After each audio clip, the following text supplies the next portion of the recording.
Westbrook with it. Give it to LeBron at the right elbow. LeBron, one-on-one against Kenrich Williams. Backing him in. Turns, shoots, scores! There it is! All hail the new king in town! Young and old, gather round from one iconic Laker to another. The king, LeBron James, has passed the captain.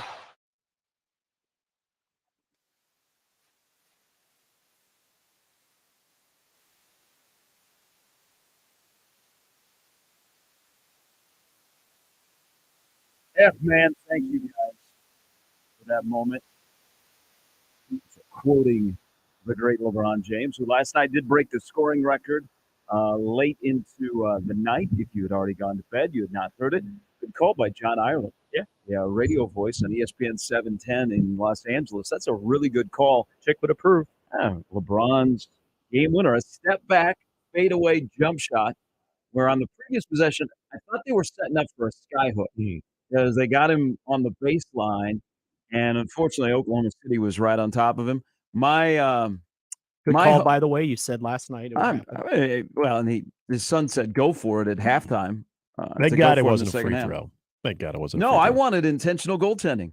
I wanted the shot. It was either so I wanted something like super dramatic. Either he's got within 4, and he's fouled on a 3 that he makes, and then he makes it the free throw line. And then that seems like a lot easier just to stop the game and do a little celebration that they did in the middle of the court. But I thought they were going to set up for a sky hook on the previous set. But that is, a guy that, as I said yesterday, he's my pick. When I need a bucket, he goes to get a bucket. And last night when he said, I'm going to go get 36, he went and got 36. Yeah. He was unstoppable. 3 quarters. Yeah, they weren't going to mess around. That game was a mess anyhow. And by the way, does anybody remember did you stick around after? I didn't. For the fourth quarter? The quarter? fourth quarter, it's like, oh, sweet. The fourth quarter, now I can go to bed. No, it was great. And yeah, they lost. But symbolic in itself, unfortunately. That's not. But most records, do you even remember? The most recent one, Aaron Judge. Do you remember if the Yankees won that game or not? You don't remember if they won or lost. Now, in this case, the way they lost last night, because we were well into this morning when that game ended. It was so typical Laker fashion, the way the game ended. And they are now, in 12th or a game and a half behind Oklahoma City. So you don't really remember how the game ended. But he got the record, and, I had a moment. The Thunder aren't as bad as I said, so. Hey, the Oklahoma City Thunder, when they get in scrawny Ralph Sampson back next year and Chet Holmgren, they're fun to watch. They're one on my league pass. They're one of the teams that I watch all the time because they're fun to watch. They're young, and they'll play games where, last night they were on a pace to score 144 points. Yeah. Now, they might have been on pace to give up 130, but welcome to today's NBA. Yeah. There's a lot of scoring going on. So they're fun to watch. But the moment happened, it happened in Los Angeles. It's good for LeBron. I'm sure that, he's not going to be worth much over the next couple of days. But the other part of last night and his game or his breaking shot, there were a couple of things that were very noteworthy of my observation. One, they needed to stop showing Kareem after every bucket. Kareem was so uncomfortable.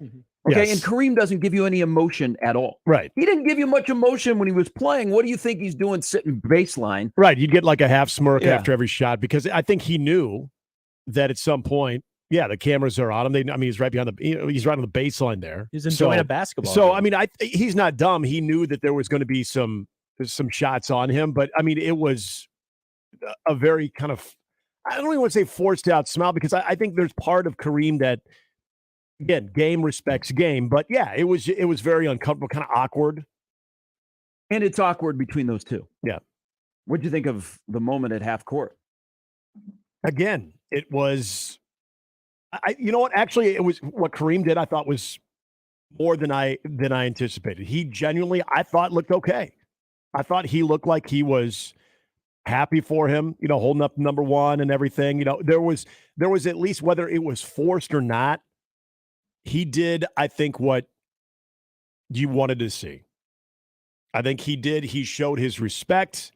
He stood there side by side with Adam Silver and LeBron, and I can't look at it and say, boy, he should have shown more appreciation, because that's a tough situation to be in. So I actually applaud Kareem for standing up there, and I think, taking it kind of. Well, I don't think he likes LeBron. That was a weird. It was just a weird hug. Yeah. I mean, it would be good. Everything about it was weird. It'd be good for the Lakers if those two were able to ever get on the same page. But I don't know that's gonna happen. But I mean, they put Kareem in a weird spot. He's not that guy that gets in front of the camera all the time. But he was there, and they had a moment, and they stopped the game, which I have no problems with. They should have maybe not having a speech while they stopped the game, that he could drop maybe the greatest F-bomb in the history of F-bombs that have been delivered on live television during a sporting event. Felt like it was longer than 10 minutes. But there are two other things. So this is just kind of let's go beyond LeBron breaking the record.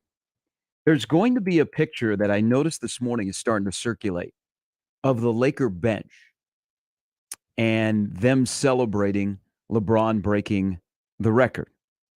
I mean, every time that Russell Westbrook fanned on a pass to LeBron, he got booed last night. But while the Laker bench is celebrating, Anthony Davis is sitting on the bench, not standing. Yeah. So I'm sure we'll read way too much into that. Yeah. But one of the most iconic pictures that will come from last night is the shot from behind. First of all, Thomas Bryant is in the lane asking for the basketball. Good on you. You are now forever a meme. Yep.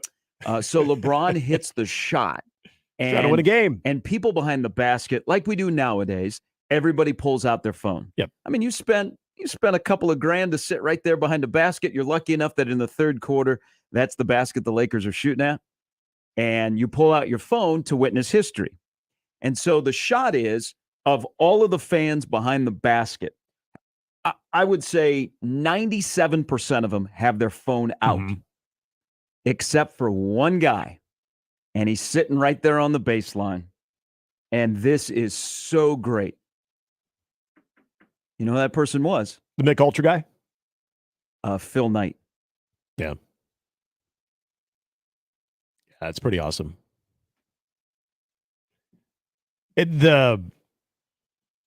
The relationship, and I know afterwards they were, embracing after the game and after he's done this press conference, that Phil Knight was sticking around.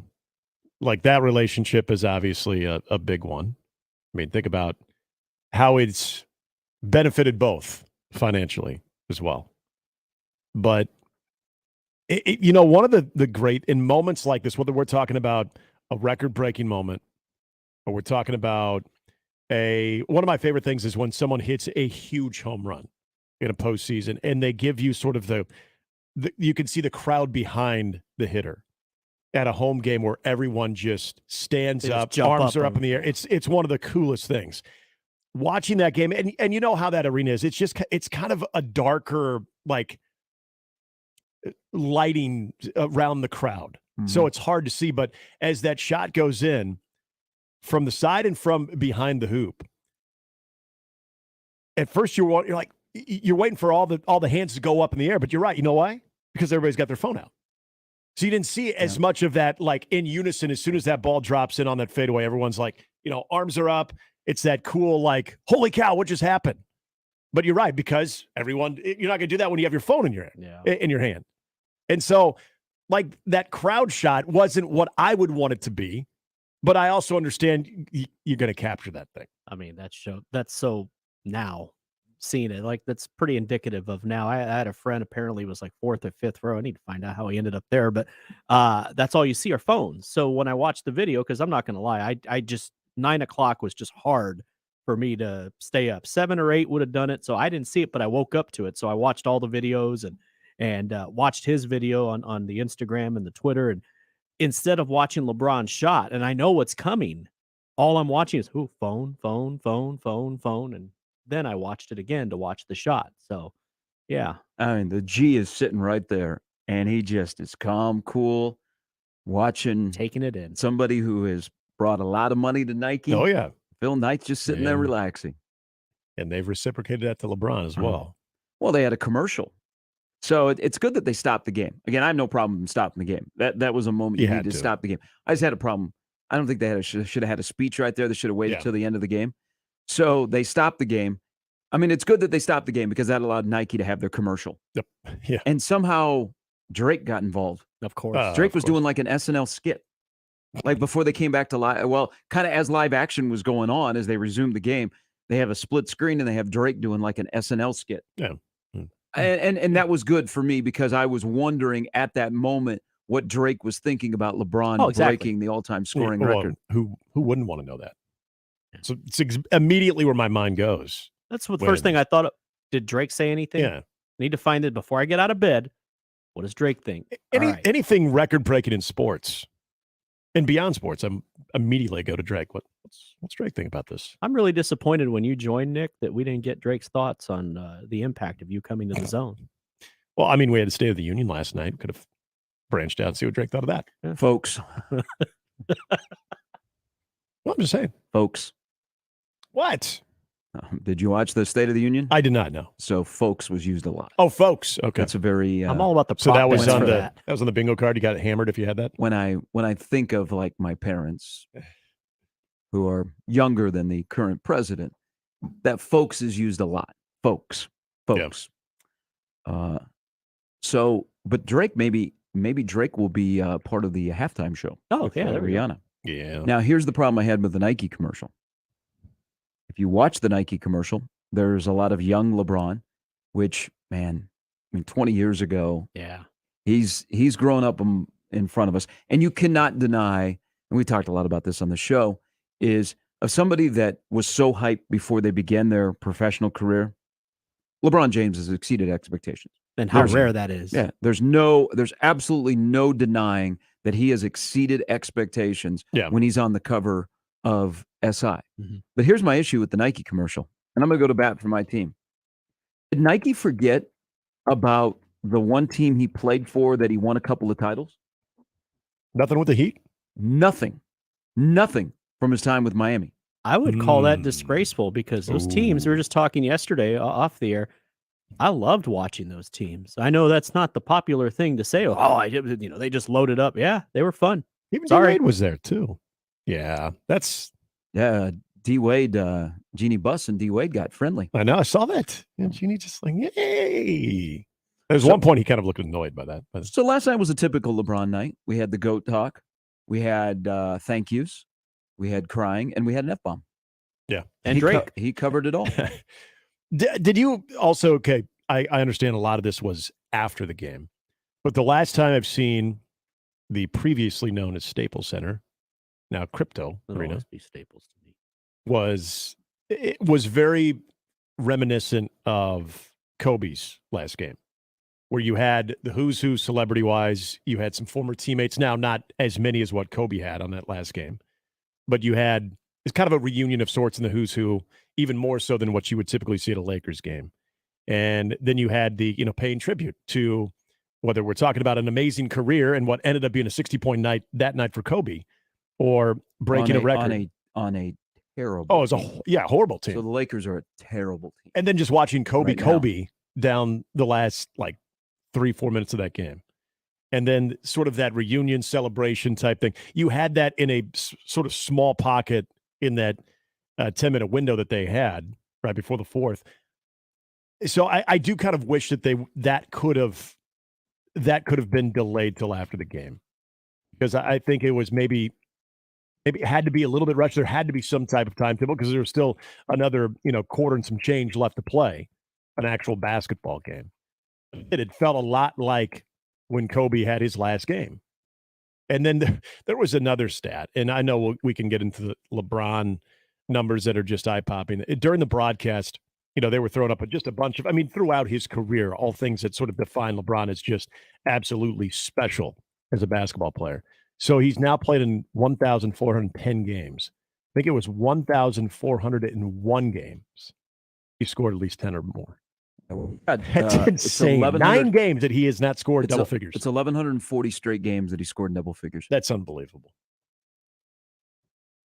I mean, it's just Now, some might say not that hard to score double figures over the course of an NBA game if you're LeBron James or Michael Jordan.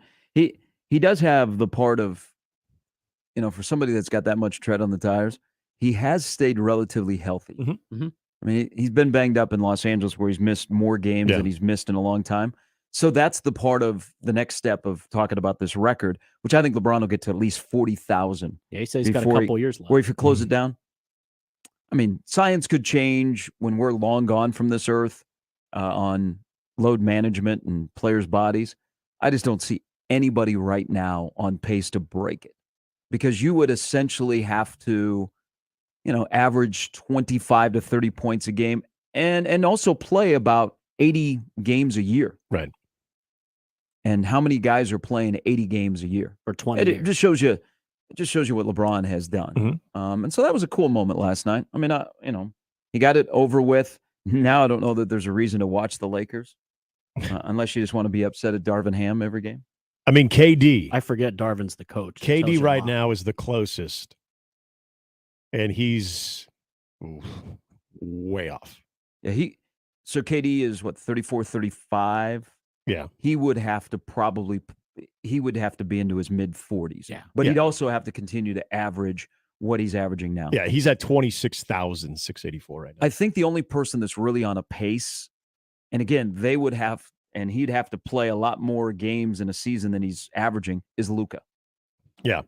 Yep. Who is just now starting to get into that 27 to 30 points per game average. But you're going to have to play more than 70 games a year. And I think Luka, the most games he's played in a season is 72. It's just another tribute to LeBron. Right. This is a record that I think he's going to put well out of reach for now. I mean, this record stood for 39 years. Yeah. And they said it would never be broken. So. And then along came LeBron. Yeah, it's interesting. Is Steph Curry, so he's at 39th with 21, just a little over 21,000. Right behind him, DeMar DeRozan. DeMar DeRozan at 21,164. Steph, 21,183. Ooh, that's good in the barbershop today to talk about his DeMar DeRozan, a Hall of Famer. You know what? When Next you look segment, we'll dive in on You're that. looking at active players that are even in the top 50. There's counting 4. Yeah, 4. DeMar DeRozan, right behind Steph Curry. Hey, the thing I love the most about Victor Wembanyama might have a better shot to break the record than Luka, Curry, or Kevin Durant, and he's not even in the NBA yet. Yeah. That's the thing. You got to start tabbing. Okay, who's the next guy that can have the game, the longevity, and the luck? those last two by far are the biggest thing. Yeah. And the best thing I take away from this record is people nowadays, whether it be fans or media, like to tear down, or well, they did this, or the ball was juiced, or this or that. You can't say any of that about LeBron. It doesn't matter what you think, because no matter what argument you present as to why, well, I mean, it's not the same. No, he averaged so many points over so many years, so many different teams, players that came and went, and he took all of them on and did it. There's nothing you can take away from this record. It is as legit a record as we've seen in a long time broken. I mean, straight up. Again, he's exceeded expectations. He was one of the most hyped athletes ever. Yep. Before he entered his professional career, he's got 4 NBA titles. He's the all-time leading scorer. He's top 5 in assists, top 10 in steals.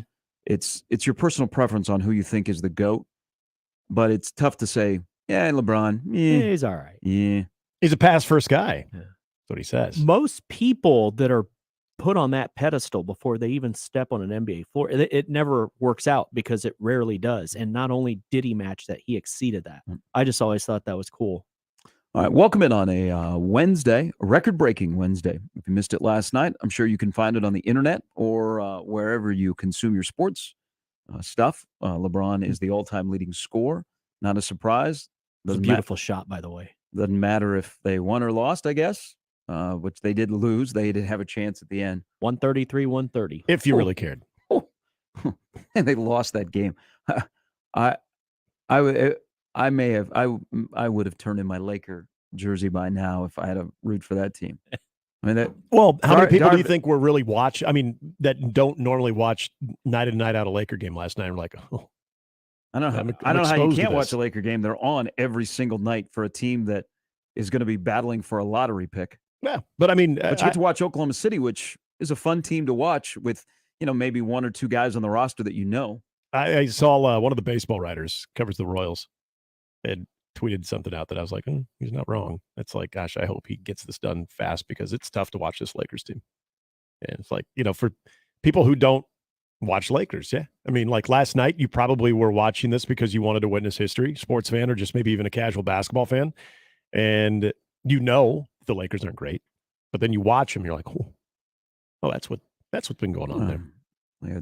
I watched all of Kobe's last game, and that was the hardest part about that. Yeah, Such a bad team. Again, another parallel with that. Yeah, and how bad that team was, like Gary said. It's like the bright spot here about LeBron is that at least it was at the end of the third quarter. You could turn it off and go to bed. What if he would have hit like a game winner? Like he still gets the record in like the third quarter, but then like down the stretch in a game, honestly, that doesn't mean much, in standings or anything like that. In the early part of February. I'm sure that would not have helped the GOAT conversation at all. All right, welcome in everybody on a record-breaking Wednesday. This is Mornings with Sharp and Handley. Nick, Jimmy, and Gary here. Coming up a little bit later, because we are in the middle of the week of Super Bowl week. Oh, yeah. Which is a little bit been overshadowed. I mean, LeBron James and Aaron Rodgers has kind of sucked some of the life out of the Super Bowl in Arizona. So maybe it'll pick up. Scott Shanley will stop by with his thoughts. And then a guy that you'll hear on Sunday afternoon that you hear many times, Kevin Harlan, will join us coming up at 9:30. The voice of the Super Bowl on Westwood One. He will stop by to drop some knowledge and other things. We'll have story time with Kevin. He's done a few games with LeBron. Yes, he has. The lineup brought to you by the Rooferys at John Higgins Weather Guard. We also have a doubleheader of basketball tonight. Nebraska is at Michigan. They've never won at Michigan. They've lost 7 in a row to Michigan. Let's see. They haven't beaten Michigan since 18. They're on a stretch where they struggle against Michigan, whether it be in Lincoln or in Ann Arbor. They're an 11.5-point underdog for that game tonight against Michigan, which until their win over Ohio State, I don't think had put together a winning streak in a while. So that's a weird team that Nebraska is going to go up against tonight. The other game that you'll hear here on the Zone is a very intriguing one in New Jersey between Creighton and Seton Hall. Now, the line is 4.5 on FanDuel. Use the promo code ZONE. Do either one of you guys know why at a couple of the other major books in Vegas they have taken down this game? Like completely off the board? It's off the board at BetGM and Caesars. It's up at FanDuel. But there's some other books that have taken down the Creighton-Seton Hall game. They know something we do. I mean, I think the line makes sense. Road game in the Big East. Right. And Seton Hall's gotten a lot better.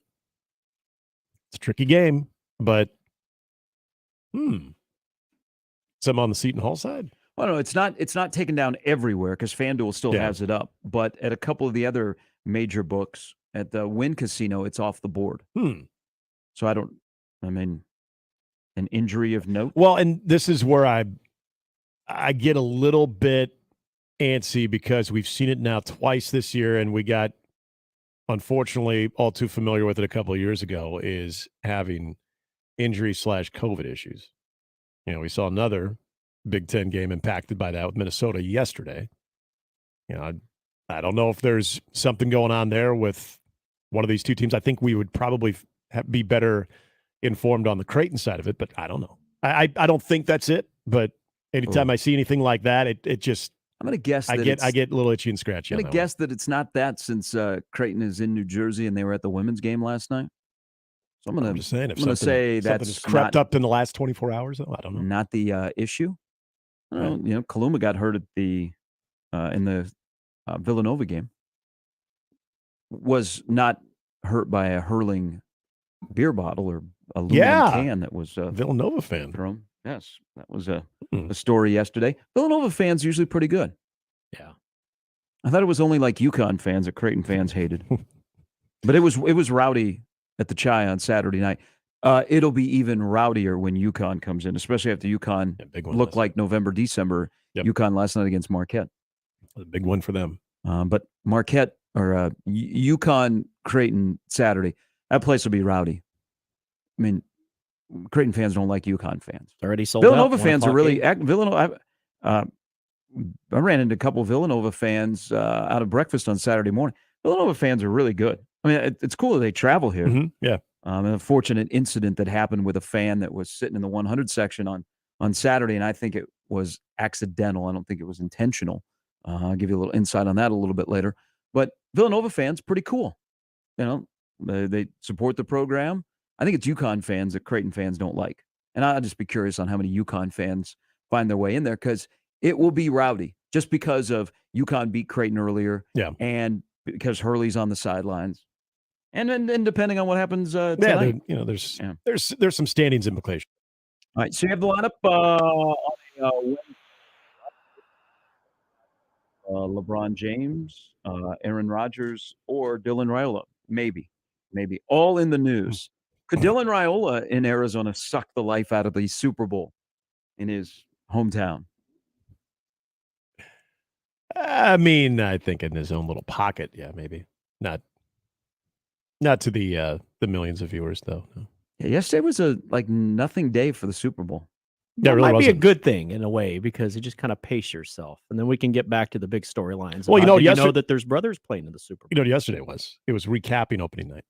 Yeah. You had Tuesday to process and just really get into opening night with all of the amazing questions, like about Patrick Mahomes forgetting about Valentine's Day. How can you, as a fan of the Kansas City Chiefs, I ask you, feel confident about your quarterback and his attention to detail when he says that he kind of forgot about Valentine's Day? Don't tell his wife, because he's concentrating on the Super Bowl. I mean, what kind of a man leads your offense? My gosh. That guy is awesome. Jeez. It's still next week. I mean, he gets paid $500 million. He can pick up some I flowers just, at again, Hy-Vee. in the line of questions that are very stupid, and you understand they're going to be coming your way on, at least in that type of media day platform and environment, the whole, what are your plans for Valentine's Day?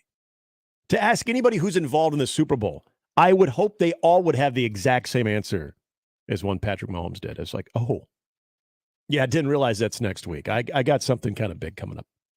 I'm sure a lot of people And I think forgot the wife, about when Valentine's Day was. I think the wife and significant other would understand that. The too. wife will make it all about her on social media. So I didn't go that no, that's not why I even brought that up.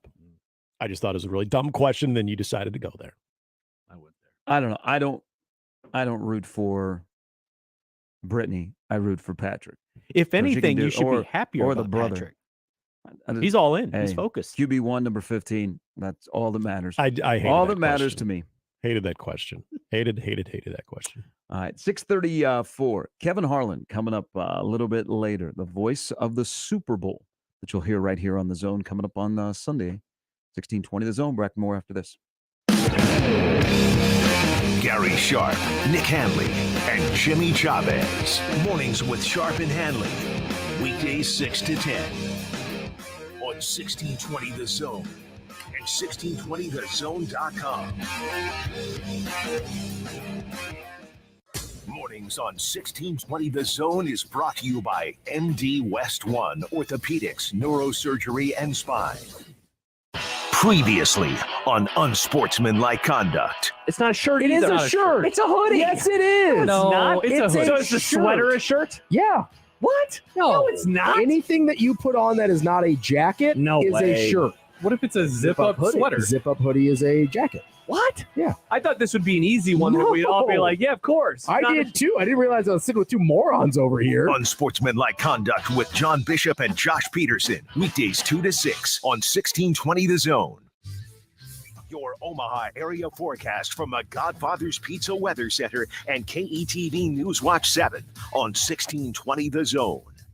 Another mild day Wednesday. Expect sunshine in the morning with more afternoon clouds with the light south breeze, highs around 50. Chance for a little light rain and snow overnight, mainly southeast of the metro. Better chance for a light mix in Omaha Thursday afternoon. I'm meteorologist Sean Everson from KETV Newswatch 7. 1620 The Zone. Traffic.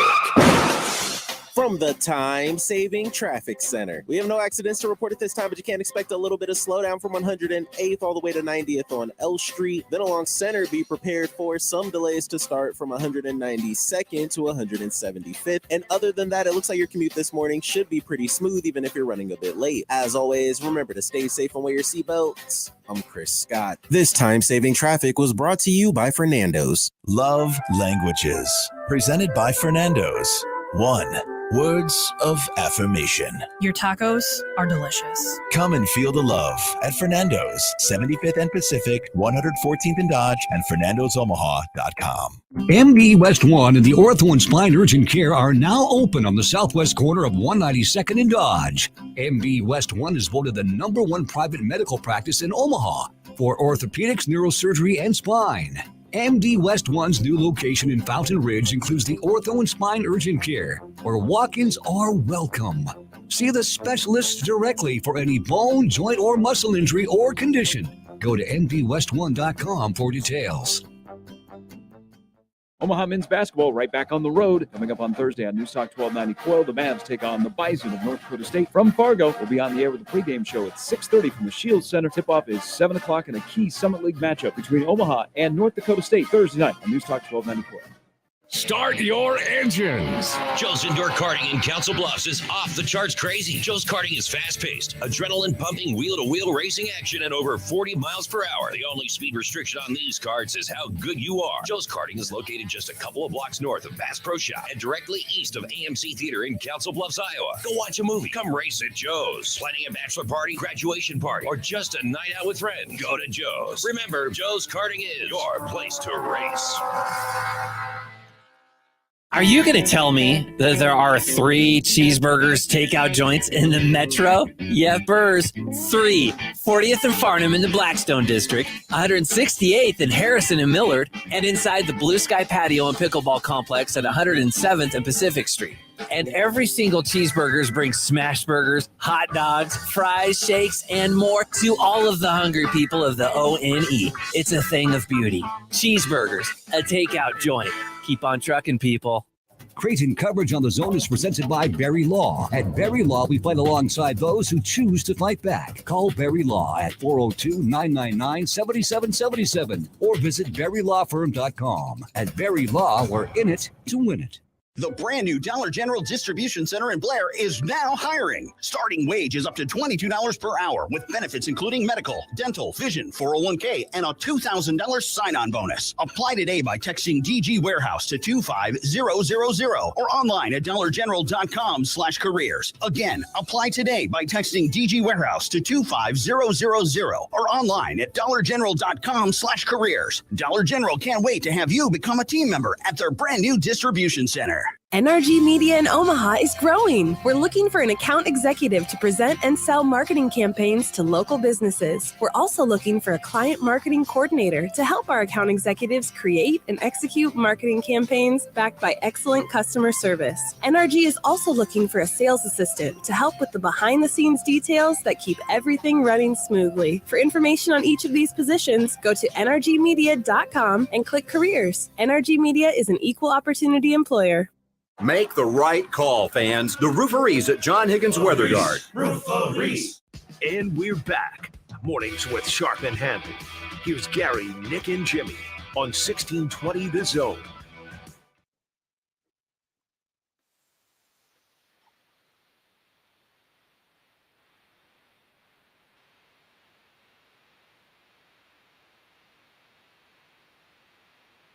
The voice, radio voice, of the Super Bowl, Kevin Holland, and joins the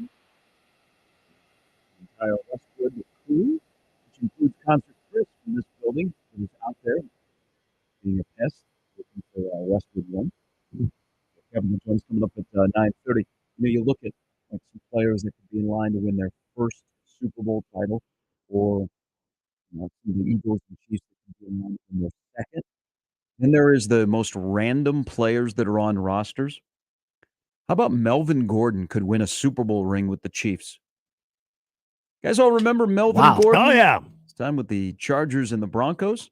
He is on the Chiefs practice squad. Then he's going to get a ring. How about that? Well, I like your confidence. Not ready to go there yet. I'm still breaking it down on if the Chiefs put a safety in the middle of the field, what will do to Jalen Hurts if he has to go to a secondary read? You know, Jimmy's already said he's anticipating a tough Monday, which means that the Chiefs would win. Well, when I said tough Monday, I actually was referring to the lack of sleep because it's not like I'm going to go straight to bed after the Super Bowl. Like it's a big cup of coffee. Like that. No. That was fine. Thought you were showing your dismay because you didn't want to see the Chiefs. I've accepted it. Okay. It'll be a parade Tuesday. It'll be a little warmer than it was. Why the are you last doing time. this? Just avoid Friday because it's we're heading out there next Friday. Where? Oh, Kansas City. Oh, it won't be Friday. Next weekend. No. When did they do it? Last time they did it on a Tuesday. Yeah, that's right. Because it was god awfully cold there. So I remember. Yeah, it's okay. Majority of those guys were warm. They don't remember a lot of that party. They have to go to YouTube to see Patrick Mahomes almost fall off the stage. Yep. Or Travis Kelce's. That's the sign of a good celebration Legendary. when you don't really remember it. It's like a wedding reception. You got to go back and hope that the videographer captured all the highlights. Better than Brady the year after. That was just embarrassing. I for one, I appreciated Surly Tom. Surly Tom was that's a TB12 I can get behind. That's an everyday man right there. How many times have we maybe came out of a bar with your arm around a buddy because I'm not judging because you're a little wobbly, whether it's the sea legs or not. You're a little wobbly. I just like, there you go, buddy. Yeah, good for you. The local news here is showing, back in the summer they had that deal where one group of people, a family, attacked another with fireworks. This is the first time I've seen the extended video. That is some bat blank crazy stuff that was going on. Wow. Hope they played the family feud under it. They got people brawling in the streets of Omaha, and then others are shooting fireworks at each other. Wow, it's the first time I've seen like the extended version of that video. My God. Did you ever have bottle rocket fights growing up? Yes. Yeah. What the hell were we thinking? So, and then I stopped because I was at a 4th of July party and we almost had an incident where it went zipping by a guy's ear and burned off part of his ear. Oh. But he used to put bottle rockets on, those styrofoam airplanes you could make? Yep. You would hook a bunch of bottle rockets to that and then throw the plane and see where it would go. And then the plane would explode. Yeah. Yeah. Those were things you did when you were much younger, and then you realized, man, how stupid it was. Somebody could get hurt. Yeah. And then you grew up and you became an adult, kind of. Yeah. We used to have bottle rocket wars over at Harvey Oaks. It was a Millard North versus Millard South thing.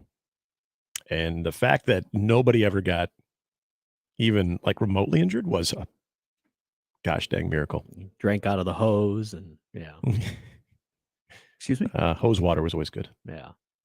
Hose water? Oh, no. I lived in a bougie suburb, man. We'd hook it up to the fountains.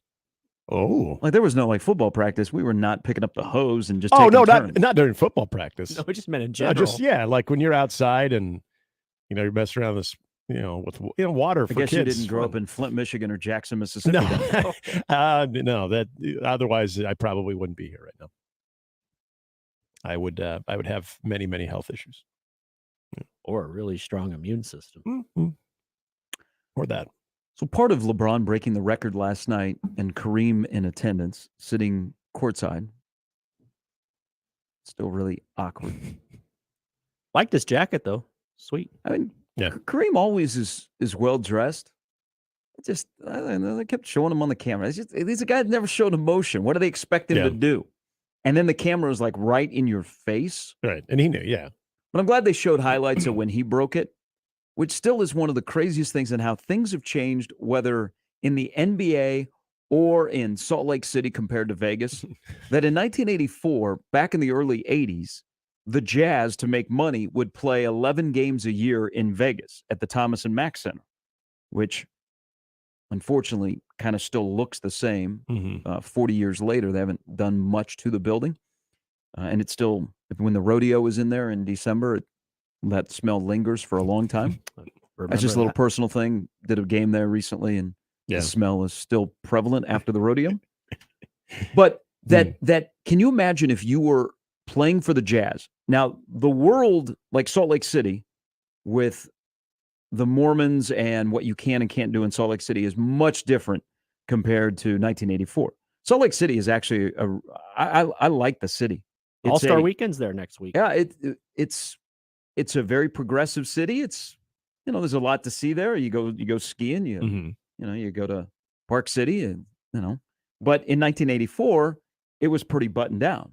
Can you imagine if you were playing for the Jazz back then, and you got those 11 games in Vegas, like your outlet? Oh my gosh! And even Vegas back in '84 compared to now is completely different. But think about you're stuck in Salt Lake City, and there's not a lot you can do, and all of a sudden you're like, well, we got 11 games we're playing in Las Vegas. Oh, those things are circled. I would love to know the stories about that too. To talk to former Jazz players and say, okay, just completely candid, what happened? Who did what? Who got into what kind of trouble? The things that we don't know about, because I guarantee you there are dozens, if not hundreds, of stories that would be fantastic.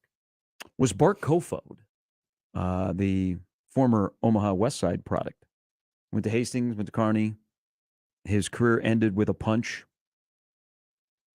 Would he have been? He wasn't on the. He was because he was still in college back in '84. But he began his career with the Jazz, and I don't know at the end of the '80s. I think at the end of the '80s they were still playing in Vegas. Oh, we need to reach out. I just want stories. Yeah. I want stories. Former assistant coach for Mike Tebow with the Omaha Racers, who are going to be in the Omaha Sports Hall of Fame. The Omaha Racers, yeah, or at least one of their teams, their championship team. I believe so.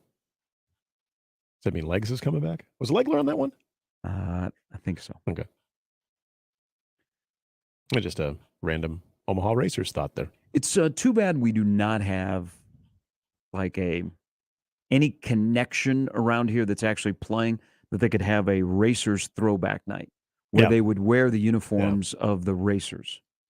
You go back to the concession prices as well. Would Omaha Creighton ever do that? That would be so cool.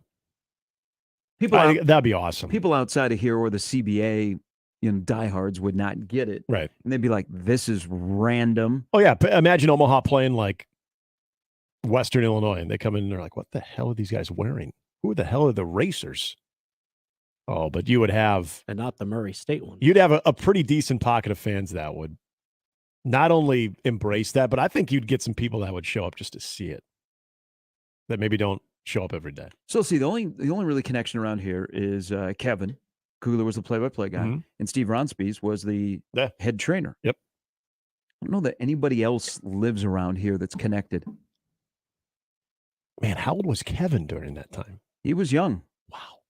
He was young, and you're traveling all over the Continental Basketball Association. I think it's Steve Eidelman. But are the old uniforms stashed away somewhere? They got to be somewhere. Somebody's got to have some Racer memorabilia. We'll get to have a throwback night. And those colors, those were distinct, man. Those aren't just your normal colors, too. You got some pastels there. You got some Easter colors there. I think it'd be so cool. Now, would you have to go with the original length of the shorts as well? Oh, yeah, it'd be complete throwback night. Yeah. It's too bad you can't just, go back to Exarban Coliseum. I know. One of the best things about Exarban Coliseum, like for CBA games, is, the way it was set up with the stage area where the locker rooms were. Mm-hmm. So it was behind the dudes that would hang out back there. Yeah. And you could get back there and you just hang out. Like I remember one time chatting with Tate George. Really? Remember him from UConn? Yeah. Yeah. John Baylor and I went to a game, and he was like the only person, he didn't care about the CBA. He didn't care about the Racers, or he might have played like, who was like the Quad City Thunder or the Connecticut Pride, one of those teams. Mm-hmm. And Tate George was playing. And that's all JB wanted to do. He wanted to get with Tate George. He wanted to talk to him about the shot. Yeah. Okay. So we went back to where their locker room was. And while the rest of the team is warming up, we're hanging out with Tate George. That's cool. I remember going to those games as a kid, and It was so neat. I mean, Sorry, and but you know what? Coliseum was that was our place. Well, your place. I was a Lincolnite at the time when the Lincoln Stars would come up here and beat the Lancers in there. They would. It's true. Or they would get beat by the Lancers. Yep. Because they had the goofy Zamboni door, which the Lancers knew what that door did with the puck when you dumped it in off the door. Yeah. They beat Lincoln in a key game because they dumped it in, and our goalie went out from, he thought he was going to curve around behind the net, and it went right back out in front. Yeah. And so it was a play. It was a Mike Hastings move. They would dump it in.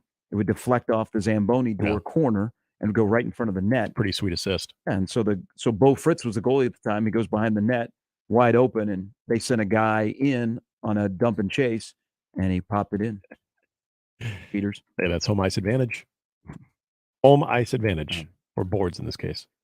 Well, we'll have to maybe get a hold of Bart. No, I don't even know what he's doing these days. So I'm the youngest of four boys. We were a very, modest income family. Go to Lancer games, but more than anything, you can go to racer games, multiple occasions during a month. And I mean, it was affordable. We didn't have spending limits when we get there too. I mean, just from concessions, obviously I wasn't drinking then. Wouldn't have been legal to do that. But yeah, I mean, we would go there all the time. So just the price of it as well, that's what has bothered me about the Omaha Xarban Knights when the Calgary Flames brought that organization in. Come on, you're really going to charge $50 for a seat at the Civic Auditorium? It was great hockey. Oh yeah, I mean, it's great hockey. It was amazing hockey, but poorly run in a relationship with the other two major hockey organizations in town. Absolutely. It was so disappointing because I remember that, going to racer games, this was very affordable. Hugh says Bart, and maybe Hugh knows Bart, and they went to school at Omaha West Side together. He said he is living in the Charlotte area. He was involved with a nonprofit Christian organization, along with Bobby Jones. Really? A former Philadelphia 76er who has coached before. All right. I wonder if he'd be willing to share some stories. Didn't because the incident when he broke Bobby Hansen's jaw was not in Vegas. Basically kicked him out of the NBA. Bobby Hansen, hero of I don't know where that was. Game 6 in 1992, came off the bench to help the Bulls come back to beat the Blazers. It's real tough because Clyde Drexler was apparently better than Michael Jordan, according to Tony Romo. You are a friggin' encyclopedia. I love this. Again, you are a ringer for trivia night of just obscure trivia. Yep. Bobby Hansen. They're down 15 entering the fourth. Jimmy, I'll buy you lunch here. Where did Bobby Hansen go to high school? There's a connection to me here in a weird roundabout way. Somewhere in Iowa? Was it in Fort Myers? No. Okay. This is my youth. Okay. Urbandale? Not quite. We were never really good in basketball. We had a couple of brief moments with Brad Bjorken, who is a great human, who is the head basketball coach at Simpson College in Indianola. He went to West Des Moines Dowling. Dowling. Before he went off to Iowa, and he is still, along with Gary Dolphin, he is the analyst on the basketball broadcast. One of the great names. Des Moines Dowling. West Des Moines Dowling. You got to put some respect on it. Are they still good in just about every sport? We used to play them in baseball almost every year. They're still really good in football. Their starting quarterback this past year is going to Penn State. Basketball, well, Caitlin Clark went to school there. Yeah. She's okay. Good. Yeah, I saw Caitlin Clark play as a freshman, and the person I was with said, you know what? You probably want to watch her. She'll be playing at UConn someday. And we watched, and I was like, okay, she's not a freshman. I don't think they've been as good in boys basketball. Now, they used to be a juggernaut in wrestling. Bob Darrow was their head coach. He's passed on, but West Des Moines Dowling won 18, 19 straight state titles in the largest class in Iowa. Nice. And then in baseball, they're good. Yeah, they were. Yeah, they were tough. They had some dudes. They're essentially good in every. That's kind of what I gathered.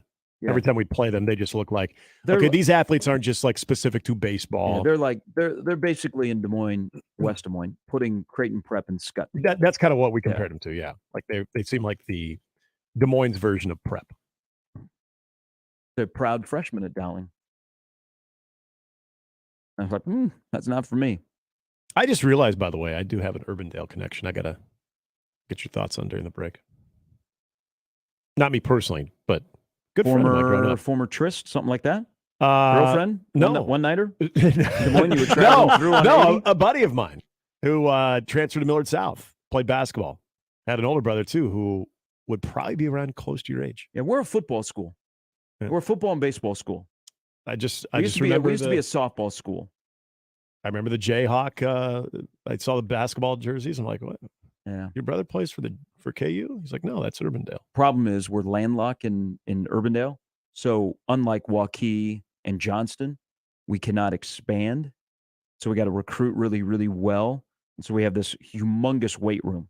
It's like one of the nicest weight rooms in all of Iowa. Yeah. So we got to recruit really well because everybody moves to Waukee and Johnston, and they have a lot of land to grow. Yeah. I knew this was going to be a problem. I had a plan when I was a senior in high school. I'm like, we're going to be in trouble because we were landlocked. We can't grow anymore. We got to go recruit. They won't let you consolidate? Oh, Urbandale's a large school. Who are we consolidating with? I don't know. We're Urbandale. I don't know how big Urbandale Don't is. be knocking Urbandale. Urbandale stands on I'm its just own. asking. It's a great white flight suburb of Des Moines. Here you are complaining about the numbers. I'm just saying. Now what? No excuse. The excuse factory is bankrupt. We have to go out and recruit. No excuse. Play like a champion. I got it. Yeah, you have to convince people that getting an education at Urbandale is worthwhile. Okay. Not really, but no, it looks good. All right. I don't know what that segment was. But did you know that LeBron broke the all-time scoring record? The tie back there. There you go. Last night. Heard that. Yes, he did. And he gave a speech. There's also the part of LeBron and Kobe and others where longevity, not necessarily a good thing. We'll get into that and much more. Also, a doubleheader of hoops tonight for Red Nebraska there at Michigan, Blue Nebraska right here on the Zone at Seton Hall. Which is a very interesting game ahead of UConn, who blitzed Marquette early and often last night. UConn, for the first time in a while, looked very similar to the team that began the year, 14-0? Yeah. UConn looked really, really good last night. And they're next up on Saturday at Creighton. All right, 6:58. A little bit later, Scott Shanley joins us and Kevin Harlan on Mornings with Sharp and Handley on 1620 The Zone. Mornings with Sharp and Handley on 1620 The Zone and 1620thezone.com. Omaha's most listened to all sports radio station. Again and again and again. 1620 The Zone. Car repair is car repair. Most places you go can change your oil or fix your brakes. The difference is the experience you'll get at Omaha Car Care. We're part of the community. We were born here. And we believe that our relationship with you should be built to last. We're going to consult you, not sell you. We're going to give you a free loaner car. We're going to treat you like a valued friend that we want to continue to see in the years to come. I'm Rick Betker, owner of Omaha Car Care, and we'll be along for the ride. Oscar's Pizza and Sports Grill is your home for the big game. Whether it's the pro football playoffs or a rivalry on the hardwood, you'll find all the action on Oscar's upgraded audio-video system. With 40 TVs and massive dual projectors, the game has never looked better. Pair that with their award-winning char-buffed wings and $7.99 Monday through Friday lunch specials. Oscar's Pizza and Sports Grill has everything you need. 173rd and West Center Road, and for takeout at 162nd in Maple. If you love attending live events, whether it's a big-time sporting event or seeing your favorite artist in concert, then you need to check out my friends at Tickets for Less and their app. It's absolutely free. It brings all of your favorite things about Tickets for Less.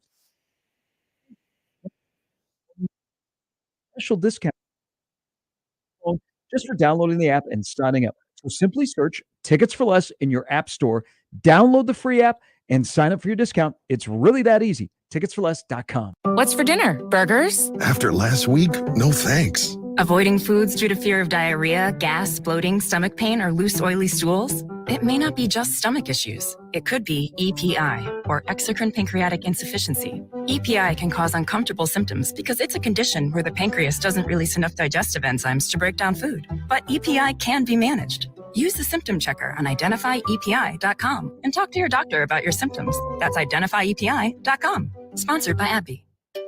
Finding great candidates to hire can be like, well, trying to find a needle in a haystack. Sure, you can post your job to some job board, but then all you can do is hope the right person comes along, which is why you should try ZipRecruiter for free at ZipRecruiter.com/radio. ZipRecruiter doesn't depend on candidates finding you. It finds them for you.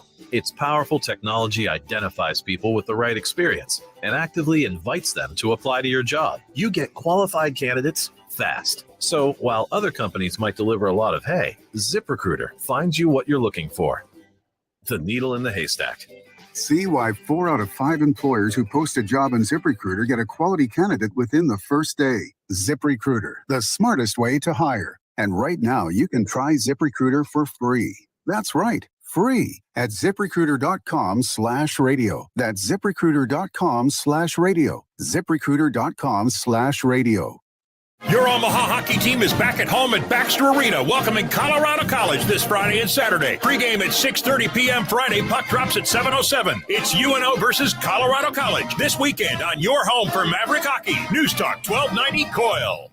Are you ready to rock? Hairball. The bombastic celebration of Arena Rock invades the Liberty First Credit Union Arena Friday, April 21st. Hairball features dead-on recreations of Kiss, AC/DC, Twisted Sister, Van Halen, Motley Crue, and many more. It's like 20 concerts in one night. Tickets available now at the box office or online at LibertyFirstCreditUnionArena.com. Hairball at the Liberty First Credit Union Arena Friday, April 21st. Visit HairballOnline.com for more. MD West 1 and the Ortho and Spine Urgent Care are now open on the southwest corner of 192nd and Dodge. MD West 1 is voted the #1 private medical practice in Omaha for orthopedics, neurosurgery, and spine. MD West 1's new location in Fountain Ridge includes the Ortho and Spine Urgent Care, where walk-ins are welcome. See the specialists directly for any bone, joint, or muscle injury or condition. Go to mdwest1.com for details. Now back to mornings with Sharp and Handley on 1620 The Zone.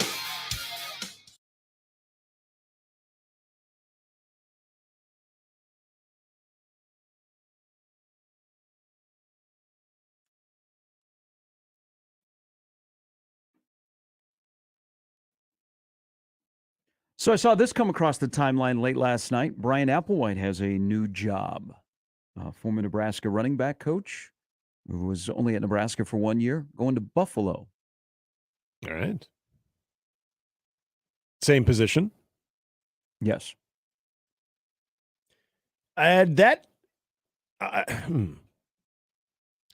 again, I know the jobs sort of dried up there in college football, but he was one, and maybe it was just because of A.J. Allen. He was one that I was really fascinated on where he would go, where he'd wind up. You knew he'd go somewhere. And I don't know if it was just, again, either consciously or subconsciously, okay, is it going to be a place that could also be enticing A.J. Allen, where he'd want to follow him there? But, yeah, for a while there, I figured Brian Applewhite would have a really good shot at being at a Power 5 again. So Frost hasn't landed anywhere. Mickey hasn't landed anywhere. Whipple hasn't landed anywhere. Chenander's at Boise State. Applewhite's at Buffalo. Whipple's got to be done, right? Mm-hmm. Bill Bush is going to be a morning show, talk show host in Lincoln. Yeah. Travis Fisher's at Syracuse. Donovan Raiola was at Retain. Barrett is still living in Lincoln. Sean Becton. Becton landed anywhere? Not that I know of, no. Or Mike Dawson? No. And Dawson, I figured Dawson would probably have another opportunity going back to the NFL. I mean, if that's what he wants, having at least that experience, you would think, maybe that is a possibility. But the Sean Becton one, that's another one that's very surprising, because unless I've missed something, I have not seen Sean Becton land anywhere either. Good pickup for Buffalo. Brian Applewhite's a really good running back coach. All right, 7:05. A little bit later, Scott Shanley and Kevin Harlan join the show. We roll till 10 on Wednesday on 1620 The Zone. More with Gary and Nick after this on 1620 The Zone. Live from the Host Coffee Studio, this is 1620 The Zone. Mornings with Sharp and Handley, brought to you by MD West One Orthopedics, Neurosurgery, and Spine on 1620 The Zone. 1620 The Zone. Traffic. From the time-saving traffic center. We have no accidents to report at this time, but you can't expect a little bit of slowdown from 132nd to 120th along L Street. Then on Center, be prepared for things to slow down just a little bit from 175th to 168th. Then along Highway 370, be prepared for some minor delays near 72nd Street and Gold Coast Road. As always, remember to stay safe and wear your seatbelts. I'm Chris Scott. This time-saving traffic was brought to you by the Nebraska Lottery. The Nebraska Lottery has raised over $908 million, which has helped to provide more than 117,000 college scholarships, save wildlife habitats across the state, and fund new facilities at the Nebraska State Fair. The Nebraska Lottery, helping to build a better Nebraska. Find a better kind of used vehicle at Woodhouse Chevy in Missouri Valley. The Chevy CPO program ensures a thoroughly inspected, reconditioned 2017 or newer model with less than 75,000 miles. It includes 2 factory-backed warranties and a scheduled maintenance program. And now get 0.9% APR for 36 months or 3.9% APR for 60 months on select CPO vehicles when you finance through GM Financial. Shop with confidence online at WoodhouseGM.com or visit Woodhouse Chevy in Missouri Valley. Woodhouse Chevy, find new roads. J-Tech Construction reminds you that this time of year, your home's energy efficiency is under tension. Don't let your windows cost you by raising your energy bills this winter. J-Tech Construction will come out and provide you with a free estimate on upgrading your windows and keeping your energy costs down. They have custom-made, energy-efficient windows that keep the outside out with the professional installation you would expect. Contact the official exterior and solar experts of the Huskers. J-Tech Construction, your exteriorexperts.com. Meet Joe A,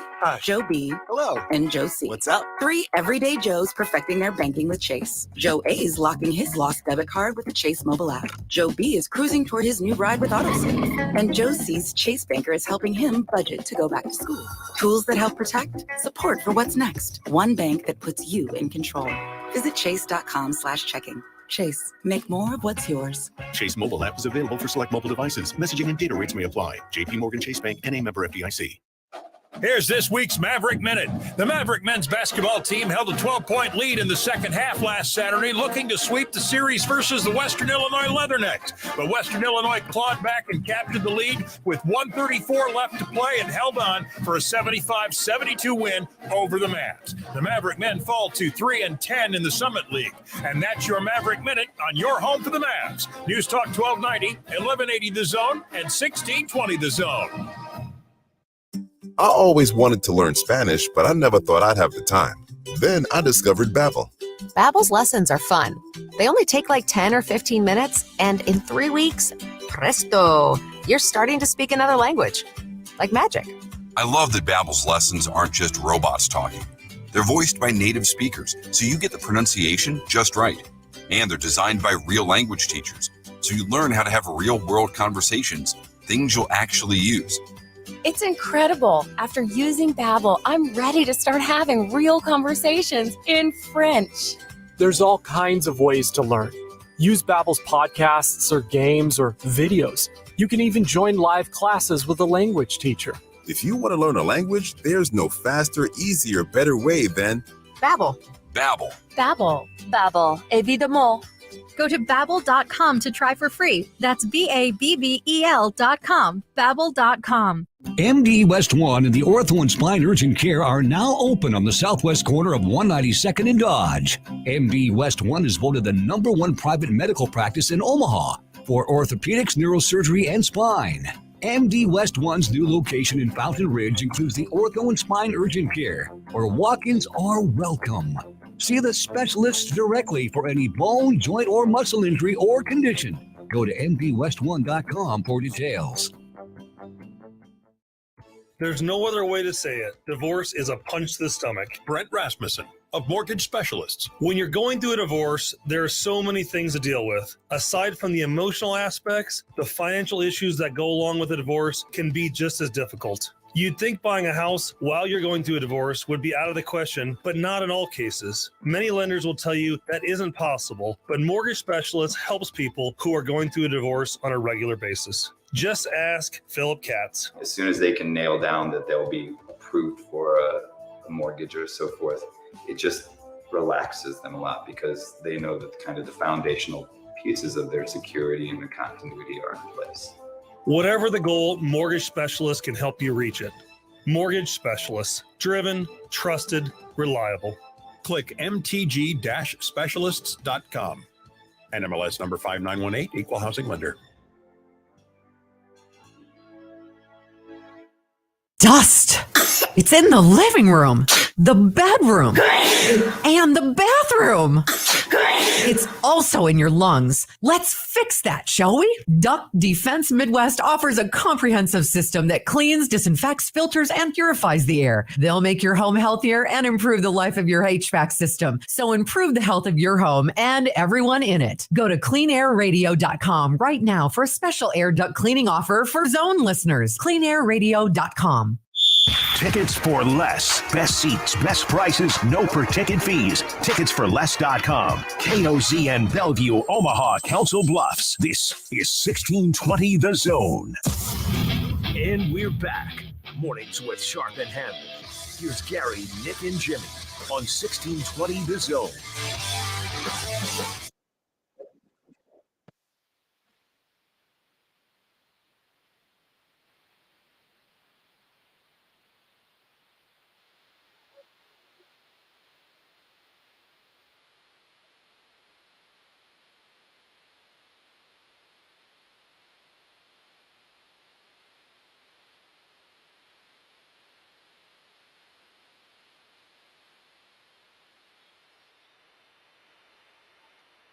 Super Bowl 57, Glendale, Arizona. Coming up on Sunday, you'll hear it on the Zone. You'll hear Kevin Harlan coming up at about 9:30.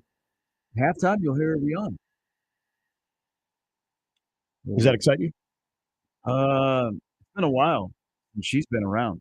Yeah. 6-7 years since she released an album.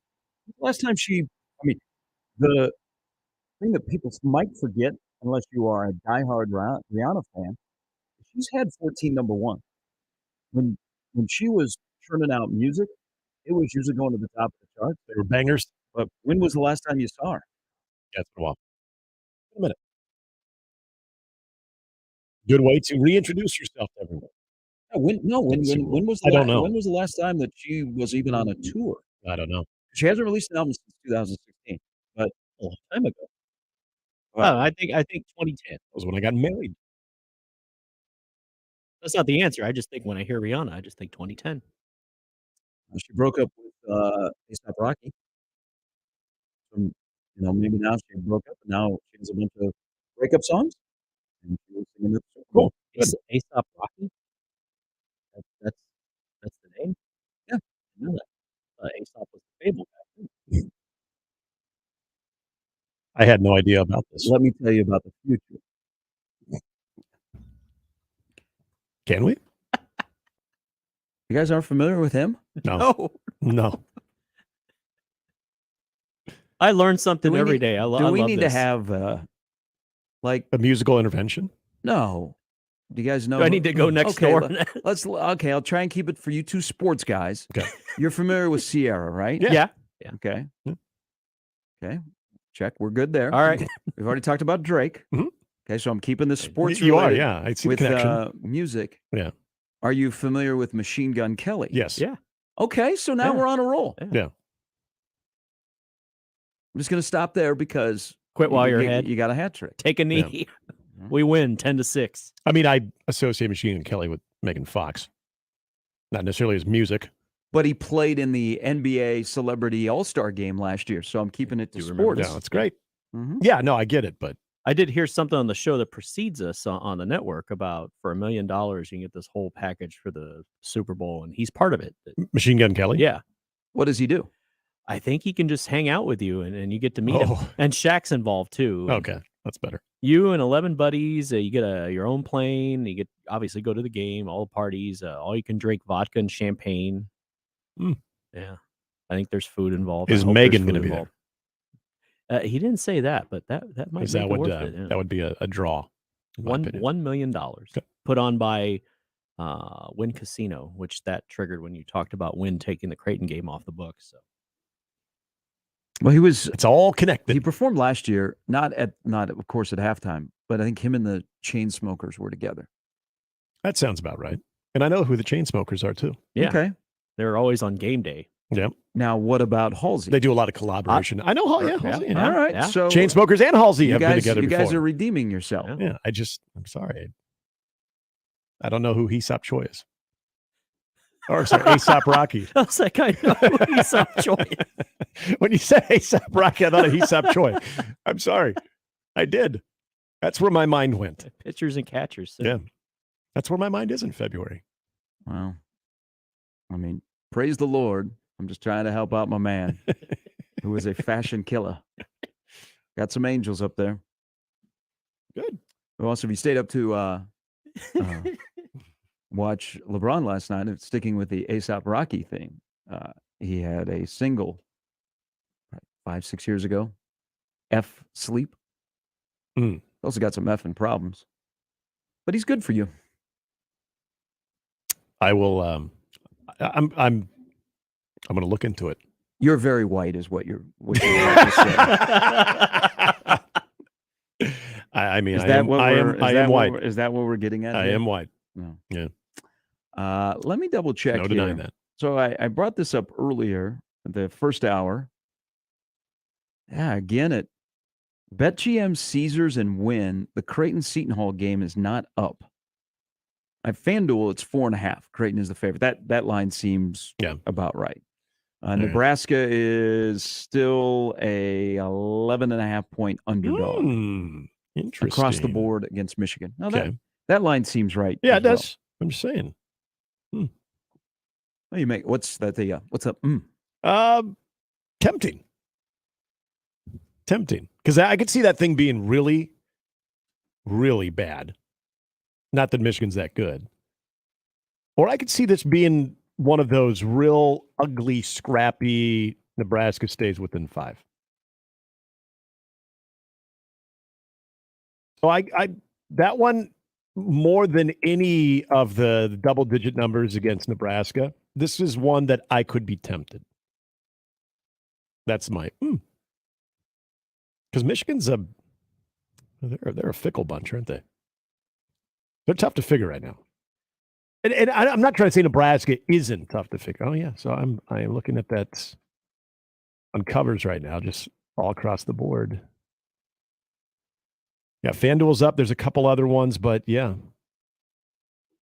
Win and Bet365, Bet MGM, all off the board. Mm-hmm. That's weird. Okay. No, sorry. I was curious on just who, repeating what I. No, I'm said. just curious on Yeah. who had the line because there's a couple that still have it, and where that number is. Yeah, but no, it wasn't that I didn't believe you. I was curious. But yeah, the Nebraska one is. I think that number is intriguing. That number is tempting because I could honestly see a scenario where Nebraska covers tonight. What was, I know this is not to put you on the spot, but last year was a weird game. The line last year was probably pretty healthy in the game in Ann Arbor, where Nebraska was just getting boat raced. And the next thing you know, they go on a huge run to get back into the game, and they only lost by 6. The thing that'll happen tonight is, what's the answer for Dickinson and Howard? Right. And what happens if Derek Walker gets in foul trouble? Yes. Now, there's the part of the Penn State game where you don't want to overreact to one game, because Nebraska had been a turnover factory until the game against Penn State, but they played really well against Penn State. But I don't think Penn State respected Nebraska. And Nebraska came out, played well. Tominaga hit some shots, and they got some key contributions, and they played winning basketball at the end of the game. Yeah. They didn't allow Penn State to get back into the game. When we've seen, when it gets to be crunch time, 8 minutes to go, the door will open, and the next thing you know, you go from being up 4 or 5 or in a tight game, and you lose by 16. Yeah. I think tonight, the most important thing, this also goes for Creighton as well, because I think if Creighton, Seton Hall is playing better, but Seton Hall has been slow starting, and they're playing at home. And I think I would hope the environment would be fairly big, because that's a huge game for Seton Hall if they're thinking about getting to the NCAA tournament. Absolutely, having a Creighton win on your resume. They're a bubble team right now. But It's you huge. go on the road, And it's important to get to the free throw line early, in my opinion. Is Nebraska going to get to the free throw line early against Michigan? But I wonder how this game will be officiated in both places. Yeah. Because what does Nebraska do if Walker gets in foul trouble? Okay, I think Breidenbach's minutes are going down, down, down. Wilcher's minutes are going down, down, down. More Tominaga, more Lawrence, more Sam. Dawson. Cato's going to have to play tonight. And then, what happens if in the Creighton-Seton Hall game, how it's officiated, what if Kalkbrenner gets into foul trouble on the road? Yeah. I mean, you could essentially say that about all starting five for Creighton. If a couple of guys got into foul trouble, what are you expecting off the bench? But in particular for Nebraska, what happens if Walker gets in foul trouble? I mean, what's the? I mean, what do you actually do? I mean, are you? And we saw a little bit of junk zone, and you see Fred kind of implement that even when Derek Walker's on the floor too. But how are you going to offset that? Because I'm with you on Breidenbach. I mean, that's not the answer. And Blaise Keita's battling injuries, has played some spot minutes, but he's not ready. And, kind of going back to last game too, as much as I really do appreciate Tominaga's performance, you're not getting that every night. And that's probably not a recipe for success if Derek Walker is not more involved. So if he is being officiated in a way that is going to handcuff him and not allow him to be able to defend Dickinson and really occupy that paint, that's an issue. It's a big issue. And this is where you kind of look at that depth and the lack of answers that Nebraska really has outside of Derek Walker. And from the standpoint of two, it makes you think a little bit about the future of this program going beyond. But tonight's a good example of that. And over to the Creighton part of this too. Look, this is 2 games now where the bench has not scored. And I know that they're able to get away with that. The bench not scoring. How about Saturday? There were 0 bench points for both teams. Yeah, between the two. Game. Yeah. How there's got to be a Rob Anderson stat out there about the last time that happened. Yeah. And I think there are see this Creighton team kind of, win a couple of gritty games, some ugly games, but get the wins. I know that's in the back of a lot of people's mind of, can you? And I think eventually the answer is no. Tonight, I feel like, boy, you're going to need. If you are goose egg tonight on the bench, that worries me in this matchup on the road. That worries me. But yeah, as far as the Nebraska, going back to the original question about if you don't get Derek Walker minutes consistently because he is on the bench because of foul trouble, okay, then that's where I'm looking at the spread and saying there's your problem right there. There's your problem. If he's on the floor, if this is officiated, and again, that's a big part of it. If he's on the floor and he's effective defensively, okay. I mean, I think you can hang in this one. I think you can be around in this game late. But it probably does come down to that one factor.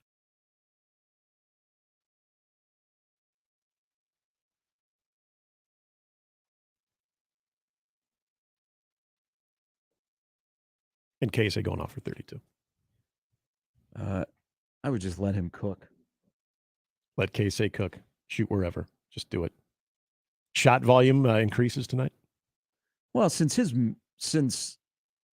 you lost 2 guys to injury, and so you have to find ways for other minutes.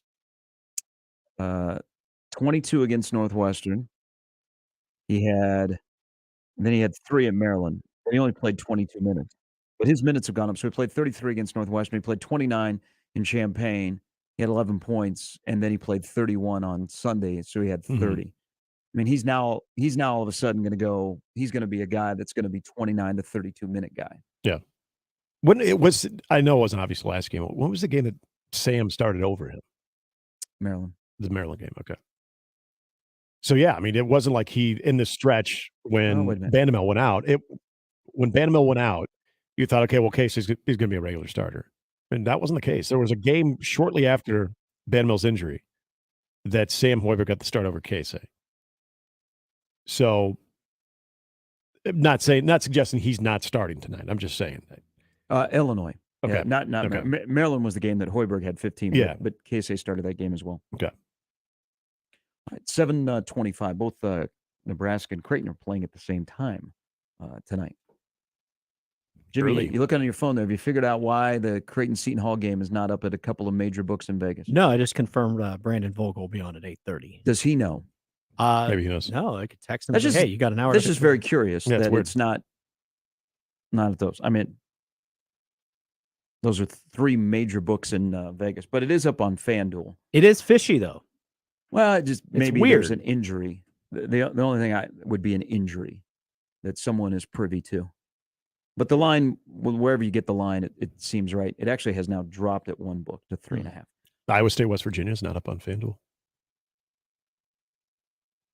Maybe they know that Bob Huggins is getting ready to retire. Maybe he's going to announce it before that game.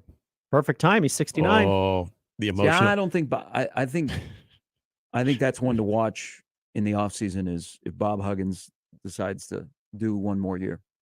Then he will commission the new college basketball league. Hey, we are in February where teams are looking behind them if you're on the bubble and you got to win some important games. But we're also starting to get into, okay, which coach is going to be back or not. Mm-hmm. We talked about it a lot on this show because, Fred's status, who knows if Fred knows. I mean, I think Fred's coming back for year number 5. Is last night, I think a coach wrote his ticket out of New York City, and that's Mike Anderson. Probably about time. Butler, when's I gotta look.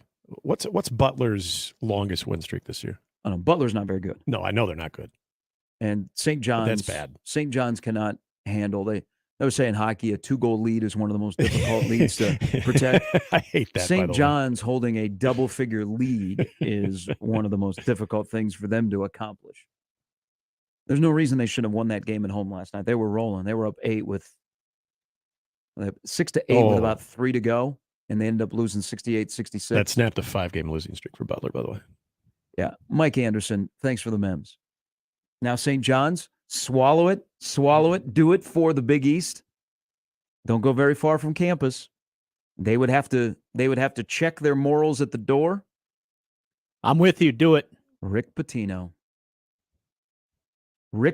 and St. John's seems like a marriage that is bound to either be great or an absolute train wreck. Bring it all Either back. way. Old school Either Big way, East. it's must see. Oh, he'll still get. I mean, New Rochelle's not that far. I don't care what people say. The guy can coach. Maybe not the way that you would want a team to be constructed, but he can coach, and he is still a major name and personality in this sport. You just gotta, or just keep losing. You just have be to irrelevant in New York City. As the athletics department, you just have to answer some questions early on in that hiring process. So Iona right now is 16-7. They're 9-3 in conference play. I've done a game in their gym. The Garden is a little bit bigger. This would come down to can we deal at St. John's for what we stand for? Mm-hmm. Could we deal with any negative pushback against Rick Pitino? Well, here's your negative pushback. You've been passed in your conference by where would you like to start? Okay. Yep. And they fanned on a couple of hires. Now, I thought Mike Anderson would work out, but they haven't been able to take the roster accumulation and turn it into wins on the floor. And you got to win because Georgetown is going to make a big statement with their coach. Yeah. And Georgetown's going to pass St. John's. Mm-hmm. Those are two schools that should be good in great basketball cities that when they are good, they're must-see, big-ticket items. I mean, you can't be irrelevant D.C., there. New York, and Chicago can't be at the bottom of the Big East. No. So, but last night, it's just painful to watch St. John's play because you could see it. You knew that they were going to blow that lead. Even against Butler, which Butler has many challenges, and Butler is like Butler is the team that everybody plays to get well, except for St. John's. Butler went on a 2-game winning streak against Georgetown and DePaul early in conference play. By the way, big win over K-State. Didn't even realize that. They beat Kansas State early in the season. Oh, yeah.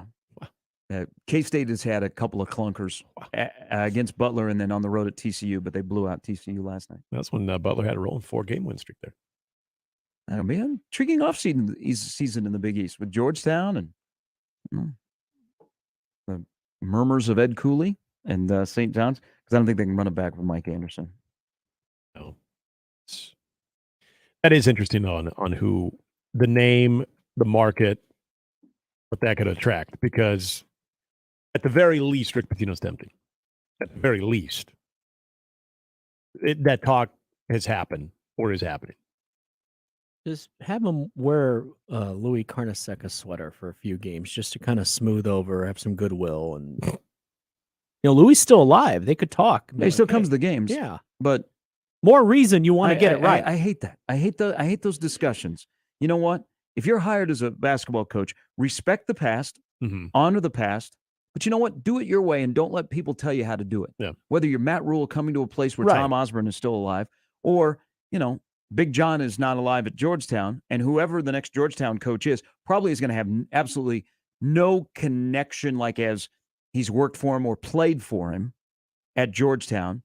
So you respect the past, but you got to do it your own way. Right. You can't be handcuffed by, we used to do it like this, and that shadow lingers over the program. Well, you never get anywhere, and you end up right back where you started. And I don't know. I've never really felt like the Carnesecca shadow hangs over St. John's, but you went from Chris Mullen, who played for him, and then Mike Anderson, and probably I don't know what the expectations for St. John's basketball is to be like he used to be, that Walter Berry is going to walk through the door, or Felipe Lopez. Well, when you fail with the old guard, and I mean, we can totally relate to this with Nebraska, where there were so many reasons that people felt, and it depended on who you were, but you were still coming to the same conclusion that you felt like, hey, Scott Frost is like kind of the perfect thing. He's, young coach that's had some recent success, but also understands the past. This is going to work. It got everybody excited.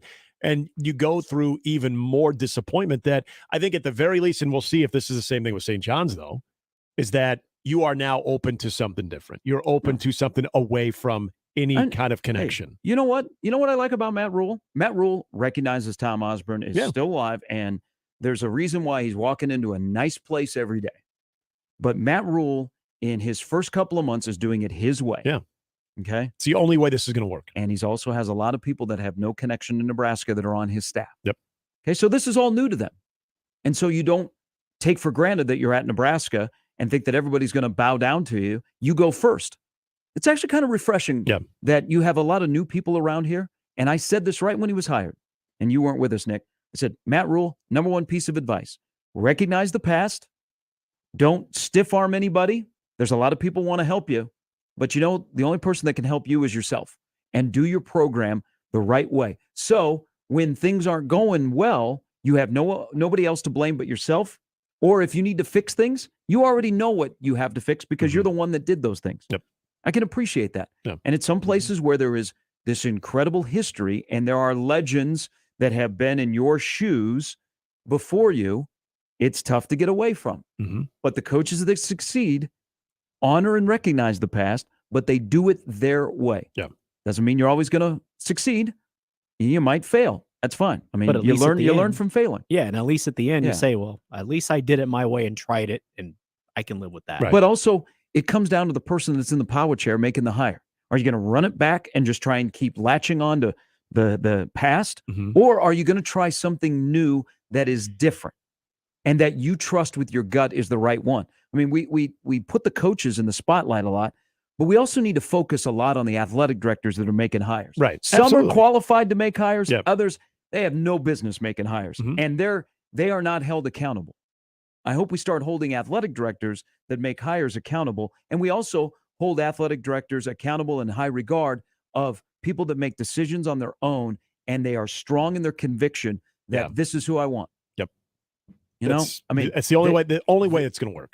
And this might be the way it works at a place like Nebraska that has had missteps either in the power chair or on the field for a while. Is you had an athletic director who had conviction and would not be denied of the guy that he wanted. Wouldn't let people knock him off track. Wouldn't let money knock him off track. Had to have somebody say, you want that guy? Ted Carter to Trev Alberts, go get that guy. And so he went and got a guy that really is unlike a lot of the coaches that have come at Nebraska before. I appreciate that. And so that's why I'll look closely at a Georgetown or a St. John's when they have to make hires of places that have such great history. Because you go into, and it's kind of sad right now because whether you're playing at MSG or Carnesecca Arena or you're playing at whatever they call the arena in D.C. now, I mean, it changes daily. Right. Still thinking it's It's sad. Center. It's sad. There's nobody there. Yeah. I mean, they have these great promotions called Come Dressed as an Empty Seat.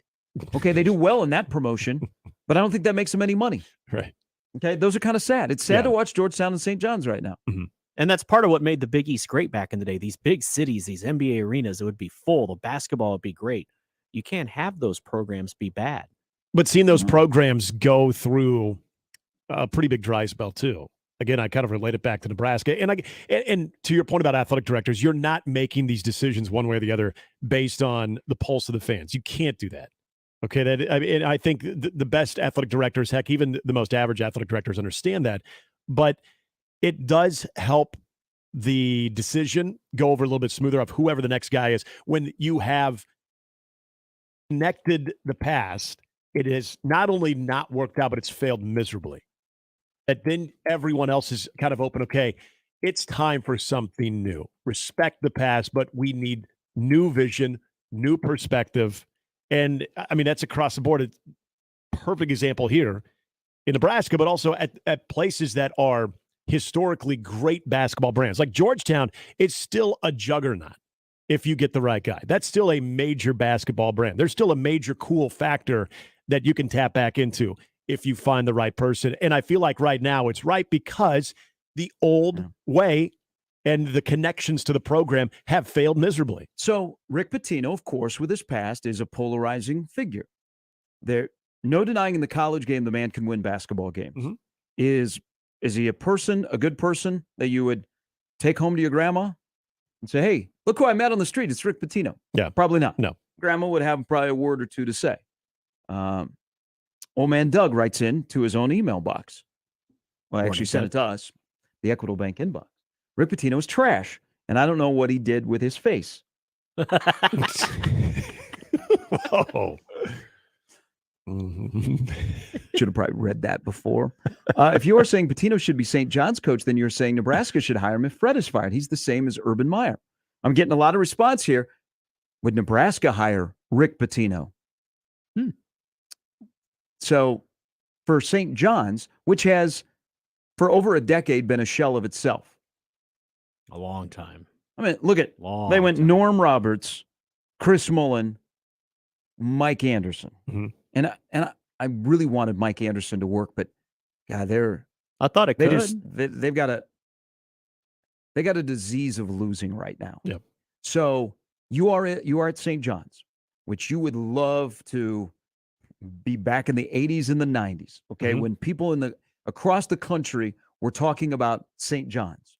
It made an appearance in Coming to America. You can, at a place like St. John's, you can go and get the 5-star that lives down the street from you. Mm-hmm.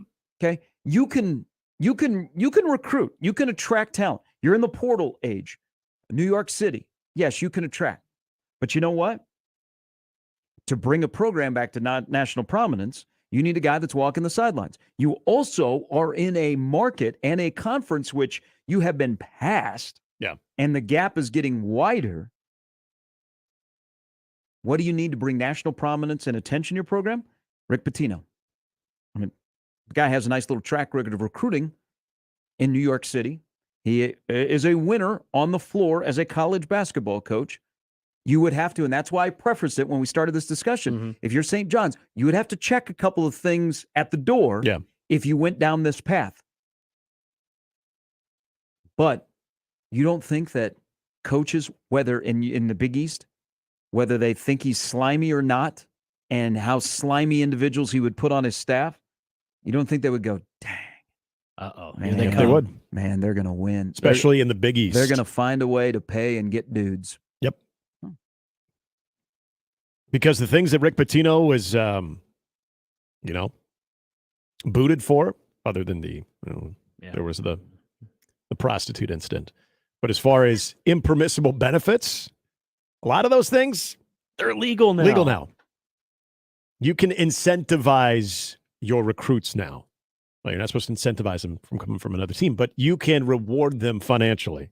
Something that, Rick Pitino for a long time was accused of doing before we had NIL. Before it was Well, cool. you'd have to say, if you hired him, okay? I mean, Iona did the same thing when they brought him, when he came back into the college game. Hey, so he had sex with a woman on a table at an Italian restaurant. Who Yes, hasn't? that's what I said. I haven't. You haven't. I have not. Nick has not. No. He did that in 2009. Okay. And then he was part of the bribery of a recruit and, why he got fired at Louisville. Okay. Iona had to face and say, we think that he's a different person. Well, in the back of their head, they're going, God, if we win in basketball, look what that's going to bring attention. Yeah. I'm sorry. Yeah. I'm sorry. That's the way it is. If we win in basketball, People are talking about you. overlook that stuff. If we don't win in basketball, we'll get rid of him quicker. Yep. We'll just get rid of him. And it didn't work. No. Okay. We'll save face. We'll move on to the next coach. But that's the thing with St. John's, that if they decide to go down this path, they would have to check some things. Yep. And they'd be pretty secure. Yep. But it would resonate throughout the conference. Definitely would. I mean, wouldn't it get you guys fired up? Do you go down? I mean, it was kind of cool seeing Chris Mullen, who always showed up with no socks. Right. Coaching for St. John's. Yeah. It's still, even though it is just in a flame, there's still a presence to Patrick Sure Ewing there on the is. sidelines of Georgia. Absolutely there is. Even the little weasel Sean Miller when Xavier was here. Yeah. I mean, look at Hurley. I mean, Hurley will be here on Saturday. You see Danny Hurley and you immediately get enraged. Yep. Yeah. And then you add, potentially, again, just hypothetical, you throw Patino in that mix? You're watching. You think the Creighton fan up in section 230 on Saturday throwing one of the aluminum bottles in celebratory mode because you're excited because you beat Villanova? You don't think you see Hurley? Somebody goes, aluminum bottle, I'm throwing the whole damn keg. Yep. Yeah, you don't think that Patino in this conference would get you? Oh, yeah. Look at the responses you There's just a said you presence. got. They'd be paying attention. They'd be all over it. Yep. There's a major presence. Major presence there. So we'll, But this isn't us advocating for him in his past, but the consideration, if you're St. John's, of this, if you don't believe that this has not been a conversation, I think you're kidding yourself. Now, again, how likely is it? Would it come to fruition? I don't know. That's up to St. John's, but I guarantee you the conversation has taken place, and it probably should. How long that conversation goes, I don't know. I mean, you just have to say, hey, What are we okay with? Strippers, prostitute, and Adidas money. One of those is now legal. We're good. Yep. We're good. All right. 7:43. Brandon Vogel is going to stop by at 8:30. Scott Shanley as well. And then Kevin Harlan, the radio voice of the Super Bowl, will be on the show coming up at 9:30. If you missed it late last night, how could you? LeBron James is the all-time scoring leader. And is there a reason, unless you're a Laker fan, to watch the Lakers anymore this year? Gambling? Maybe. About it. See how AD does. Yeah. He had a good view of LeBron's record-breaking shot. He was sitting on the bench while all of his teammates were up. Yep. Not a good look. Are they still doing Taco Tuesdays together? I don't know. I think their relationship has changed a little bit. I think LeBron is spending more time with his kids. Yeah. Yes. All right, 7:44. Mornings with Sharp and Handley on 1620 The Zone. Hey, this year, the only app you need at your Super Bowl party is FanDuel. It's America's #1 sports book.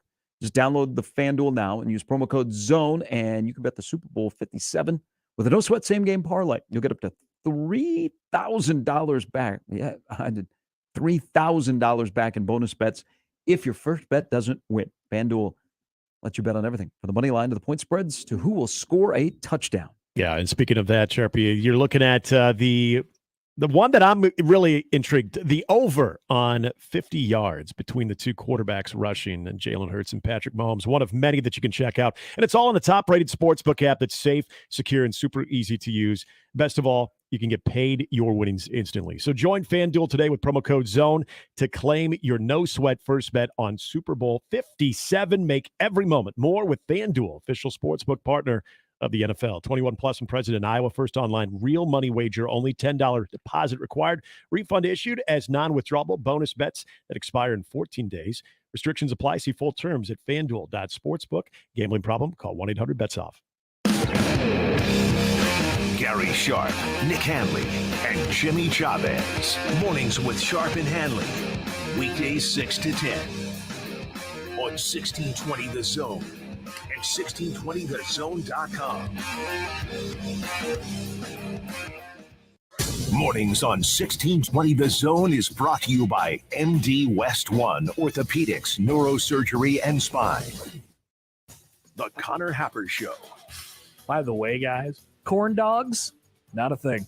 I love corn dogs. You dip them in mustard. You eat one at the fair. Corn dogs are a delicious food. But I'm talking about corn, DAWGS, the intersection of Nebraska and Georgia football players. We're not calling those guys corn dogs. We're not doing it. Thank you. Thank you for listening. The Connor Happer Show. Weekdays from 10 to 2 on 1620 The Zone. Your Omaha area forecast from the Godfather's Pizza Weather Center and KETV News Watch 7 on 1620 The Zone. Another mild day Wednesday. Expect sunshine in the morning with more afternoon clouds with a light south breeze, highs around 50.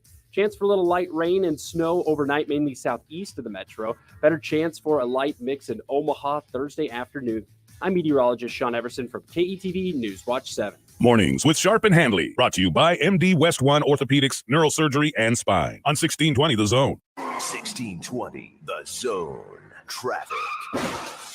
From the time-saving traffic center, we have a couple of accidents to report, starting with one near 60th and L, so please be cautious if you are in that area. Then there's also reports of an accident near 192nd and Dodge, so please be cautious if you are in that area as well. And along Highway 370, be prepared for some minor delays from Richland Drive all the way to 84th Street. As always, remember to stay safe and wear your seatbelts. I'm Chris Scott. This time-saving traffic was brought to you by Fernando's. Love Languages, presented by Fernando's. 2 acts of service. I made you tacos. Come and feel the love at Fernando's, 75th and Pacific, 114th and Dodge, and FernandosOmaha.com. Email us on the Equitable Bank inbox with whatever is on your mind. Zone Inbox is brought to you by Equitable Bank. We take banking personally. You can get me, Gary, at 1620thezone.com. We want to hear from you on the Equitable Bank Zone Inbox. Dust. It's in the living room, the bedroom, and the bathroom. It's also in your lungs. Let's fix that, shall we? Duct Defense Midwest offers a comprehensive system that cleans, disinfects, filters, and purifies the air. They'll make your home healthier and improve the life of your HVAC system. So improve the health of your home and everyone in it. Go to cleanairradio.com right now for a special air duct cleaning offer for Zone listeners. cleanairradio.com. Omaha Maverick baseball and softball season tickets are on sale now. Don't miss a pitch or run scored. 2023 season tickets include in-state rivals Creighton and Nebraska. Get your tickets by calling 402-554-MAVS. That's 402-554-MAVS. Don't miss this week's Zone Deal. This week's half-off deal is $50 in vouchers for only $25 to Timber Creek Pizza Pub and Grill. Timber Creek Pizza Pub and Grill serves pizza with an unforgettable sauce and fresh ingredients and unique combinations of bold flavors. Visit Timber Creek's family-friendly dining environment while enjoying a popular adult beverage. Timber Creek Pizza Pub and Grill, 178th and Harrison. Zone deals go fast. 9 a.m. Friday, 1620thezone.com. Do you remember your favorite teacher? I sure do. I'm Jenny Benson, president of the Nebraska State Education Association. Teachers push students to do their best and help kids when they struggle. They make their classrooms welcoming and safe for all students. They create engaging lessons that help students access complex concepts and make connections. Support our public school teachers and students. Help make this the best school year yet. Sponsored by the Nebraska State Education Association, aired by the Nebraska Broadcasters Association in this station. Give your business a whole host of options with Host Coffee. The most impressive selection of office coffee, water options, healthy food options, and vending technologies.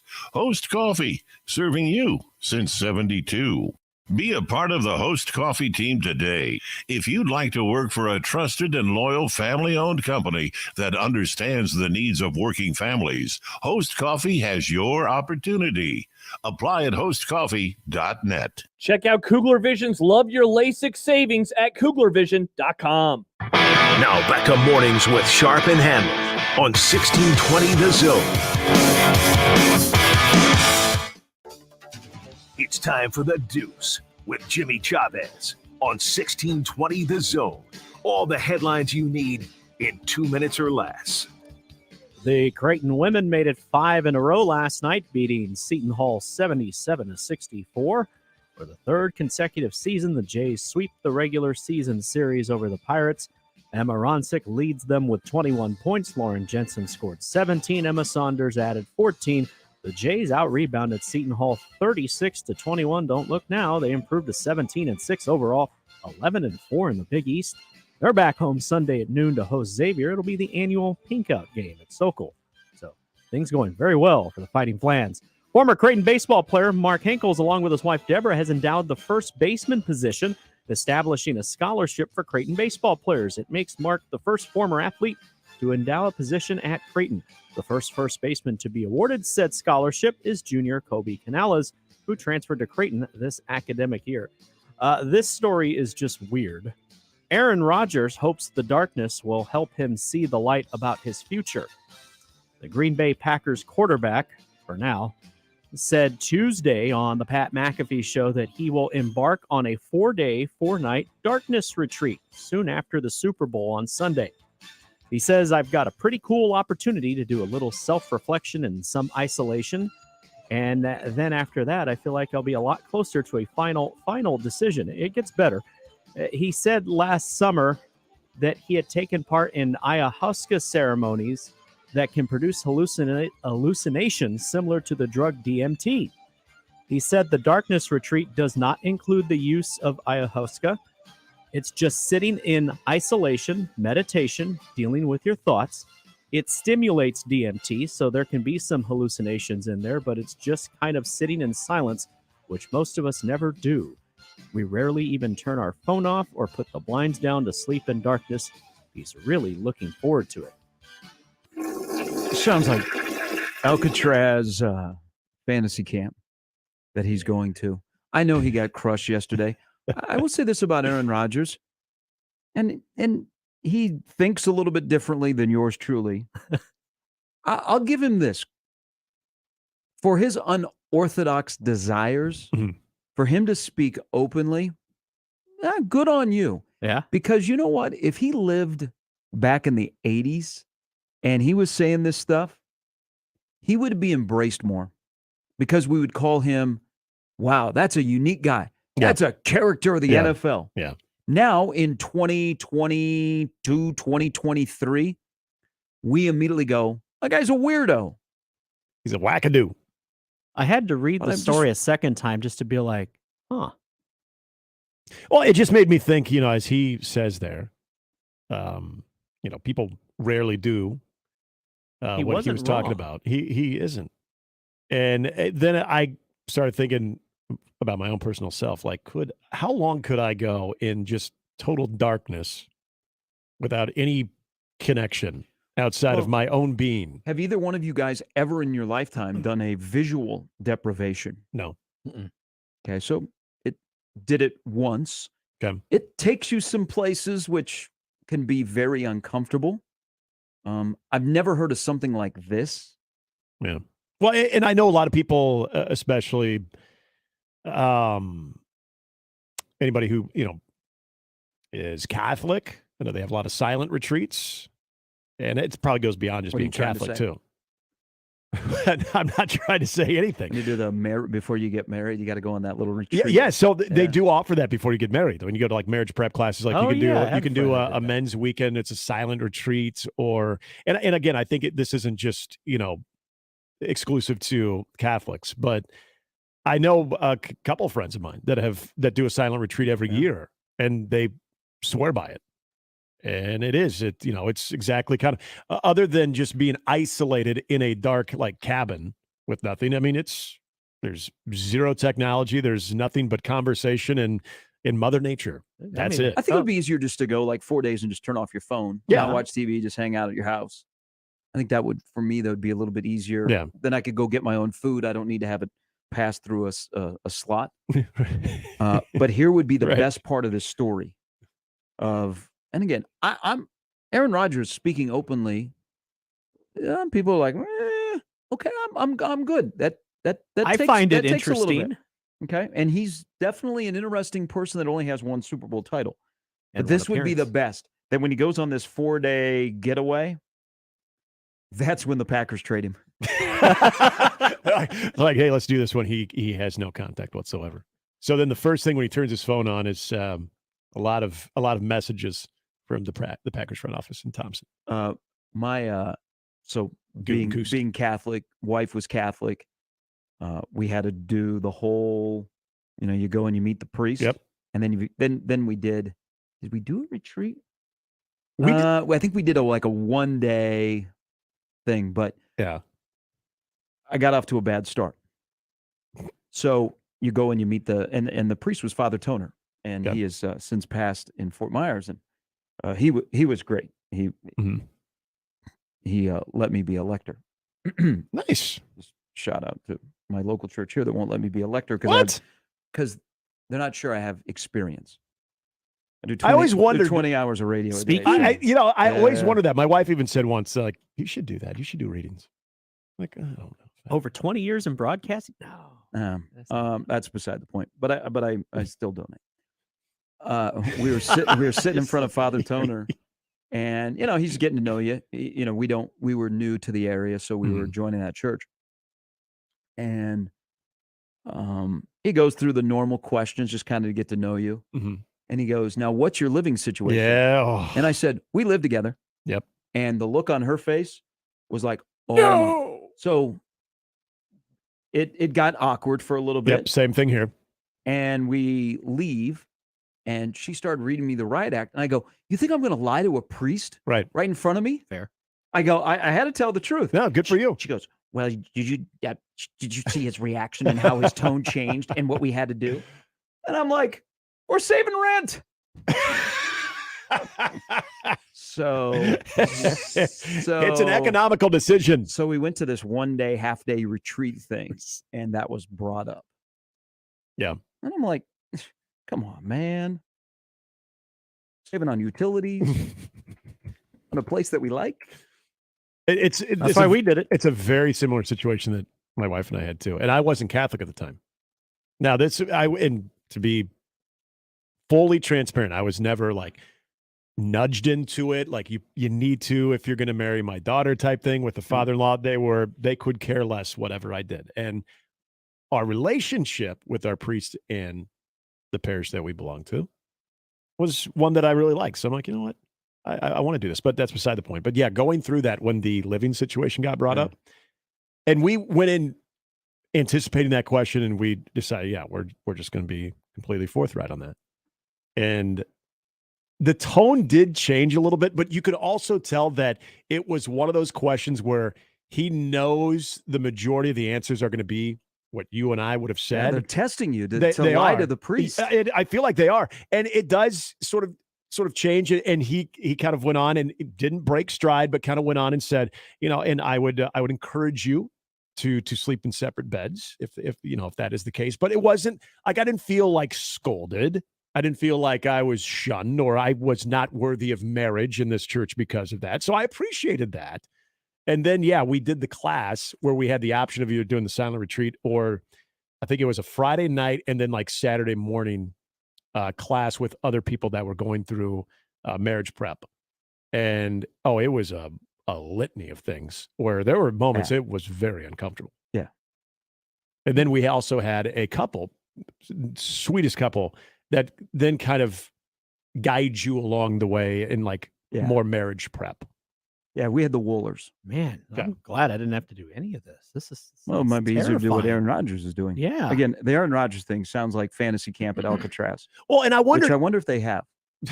Because you can still tour Alcatraz. Yeah. But should they have We're just out in San Francisco in September. Should they have a fantasy camp at Alcatraz? They should. Like Cell Block B. You know how much money you could probably get for that? Sure, they're not hurting for funds over there. Sean Connery narrate the intro. Brandon Vogel is coming up at 8:30. Scott Shanley stops by at 9. Kevin Harlan is in at 9:30. I'm trying to now I'm being detective here on why the Creighton Seton Hall game has been taken off the board at a couple of major sports books in Vegas. So Dre Davis, who is a sixth man who averages about 9 points a game, has been out the last couple of games with an ankle. I don't know if that would take it off the board. That bring it. Yeah. I wonder if there is another injury. I don't think it's on Creighton's side, but at FanDuel it's 4.5. There's something to ponder. Yeah. We'll see. Maybe that's a game time decision. Maybe text Bishop, see if he's up, see if he can ask. It pop back up on the board later. Vegas always knows. That's the thing. I know. That's the thing. There are no injuries to speak of for Nebraska, Michigan, which is 11.5 across. Well, no current injuries. No, that would everybody think everybody is good to go. Until an hour before tip-off, we find out that Sam Hoiberg is not going to be playing tonight.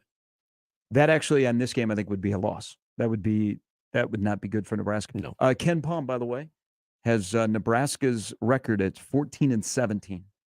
So that would have Nebraska going 3-4 in their last 7. That's not bad, man. Yeah. No 20 losses. Okay, so Minnesota's on the schedule. Wisconsin. They get over the vid. Maybe. Maryland doesn't play well on the road. Look at them last night against Michigan State. Because so Ken Palm has them 14-17, which would avoid the 4th straight 20-loss season. Because outside of the obvious, Minnesota, Wisconsin would be your next higher probability. Right. Yeah. Okay.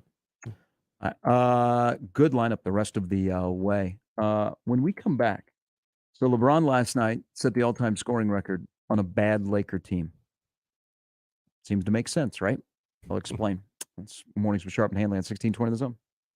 All right, whatever your outdoor adventures are going to be here coming up, whether you're just chomping at the bit for spring or you got some winter activity, got the perfect vehicle for you. And that is the 2023 Mazda CX-50 out at Woodhouse Mazda, the Omaha Metro's exclusive Mazda dealer.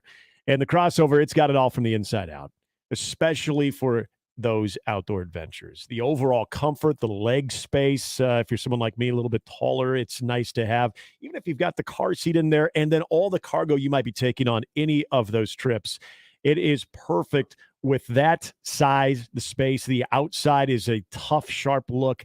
You've got the traction responsiveness optimized with different modes across a variety of driving scenarios and road conditions. Again, so many great features with the newest addition to the Mazda CUV lineup. And you can check it out at Woodhouse Mazda. Set up a test drive, chat with a live sales rep, finance and even purchase online at woodhousemazda.com or woodhouseplacemazda.com. Get out and see the CX-50 for yourself at Woodhouse Mazda in Bellevue or Woodhouse Place Mazda in Millard and enjoy a knowledgeable and no-pressure sales atmosphere. It's why I and so many others are Woodhouse customers for life. Woodhouse Mazda, a drive worth experiencing. Mornings with Sharp and Handley returns in minutes on 1620 The Zone. Remember, no matter how you listen, it's still AM radio. 1620 The Zone.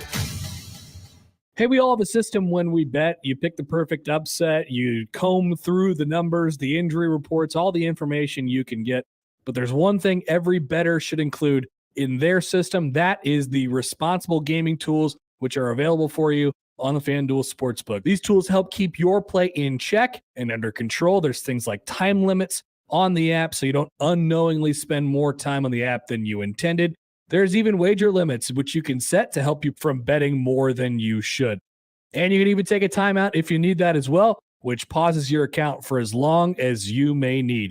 At FanDuel, they want every bettor's experience to be about fun and entertainment.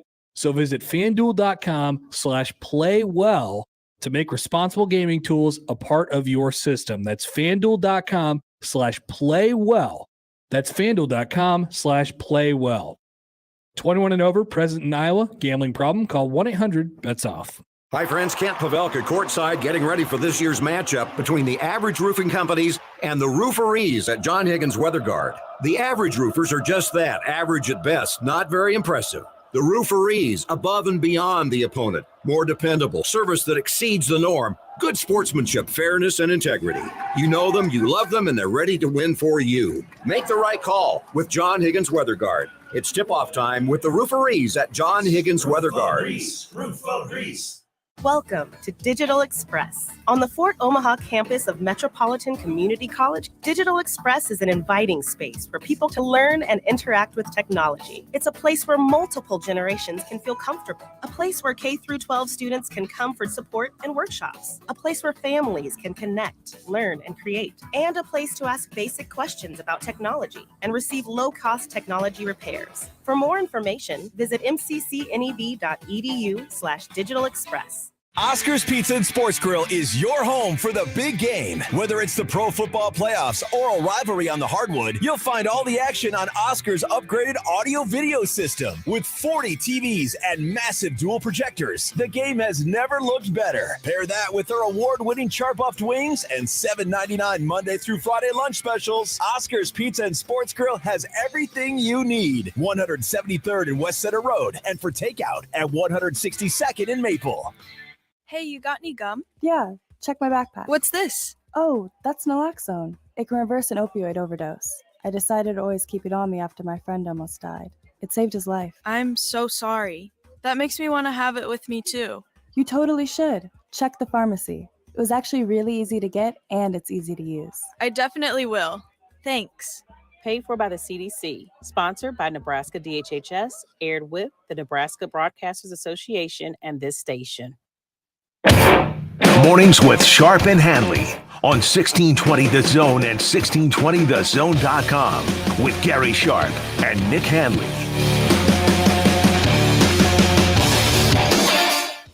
Live from the Host Coffee Studio, this is 1620 The Zone. 1620 The Zone. Traffic.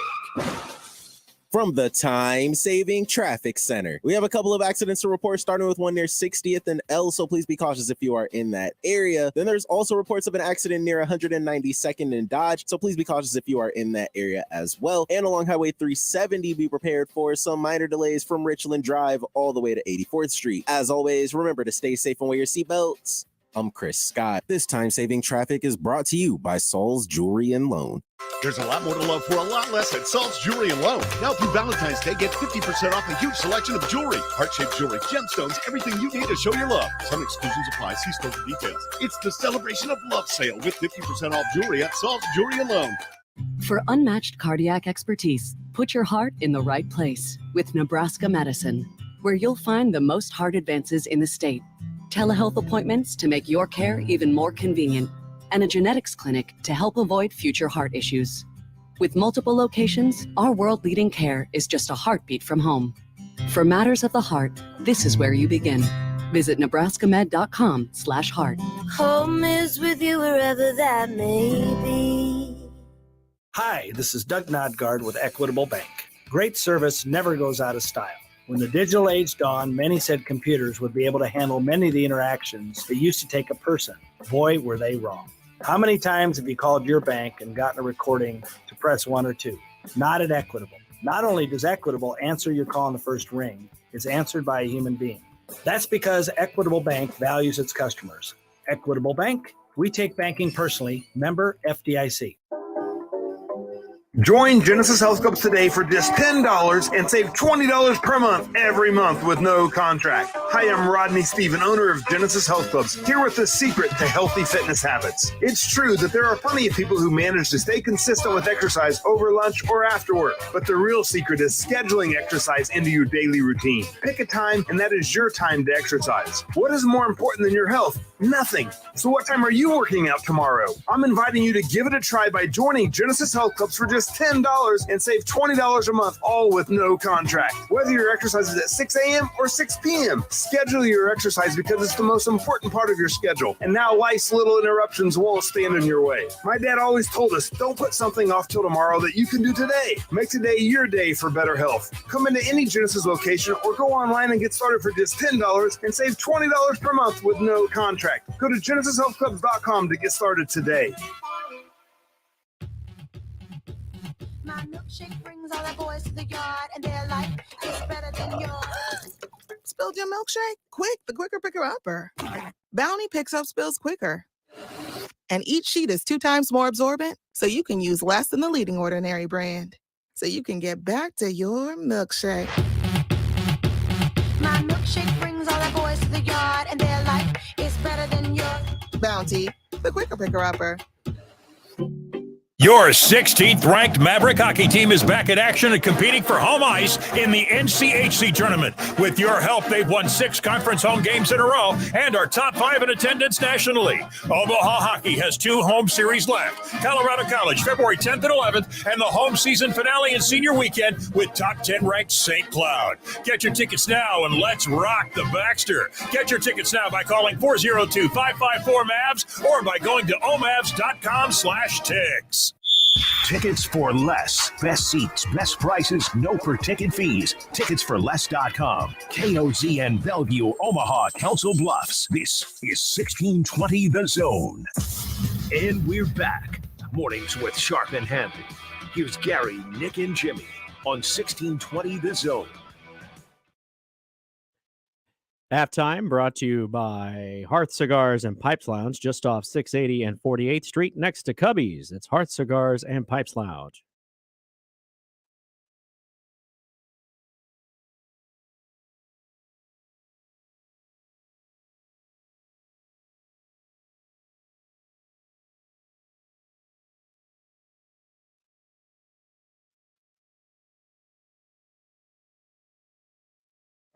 Radio voice for Kevin Harlan coming up about 9:30. Making your Super Bowl plans, either to go to a party or you like to watch the game in peace and quiet, especially if your team is playing. Eagles or the Chiefs. We'll have much more coming up over the next couple of days on the Super Bowl right here on the Zone. Is that what you'll be doing? The peace and quiet option? Yeah, what are you doing? Yep, not watching it with anybody. Right.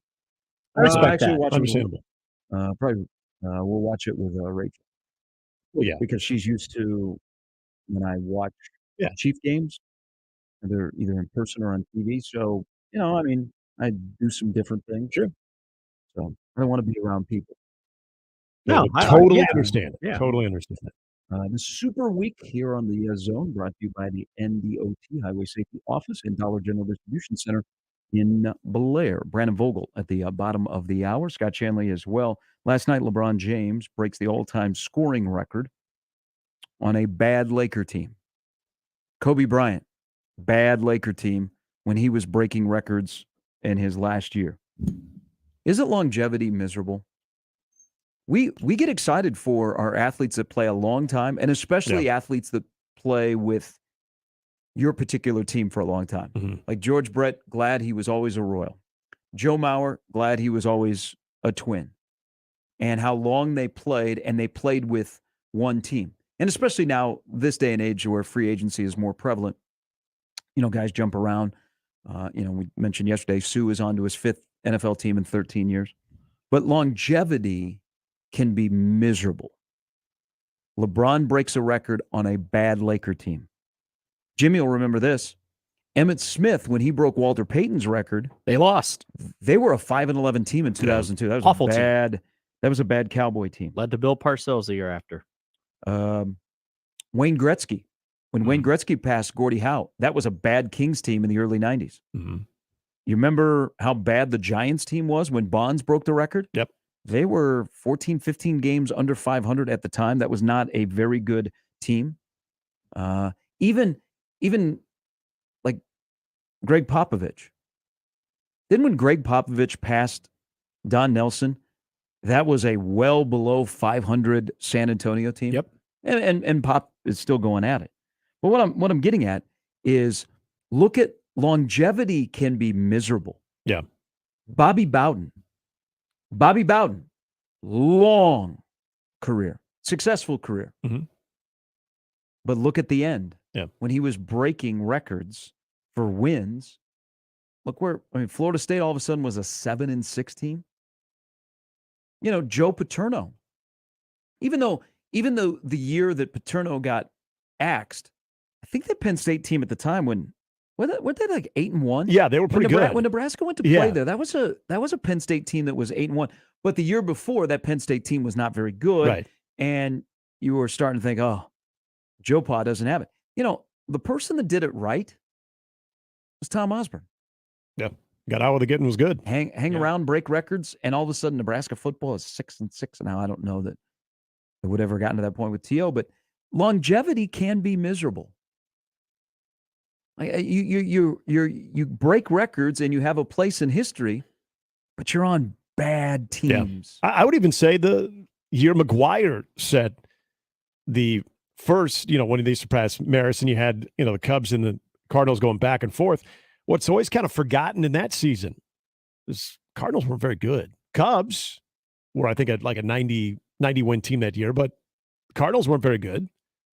And, so you have that moment where it's like, okay, is this going to be meaningful for more excitement to come? And it's not. I mean, the Lakers aren't going anywhere.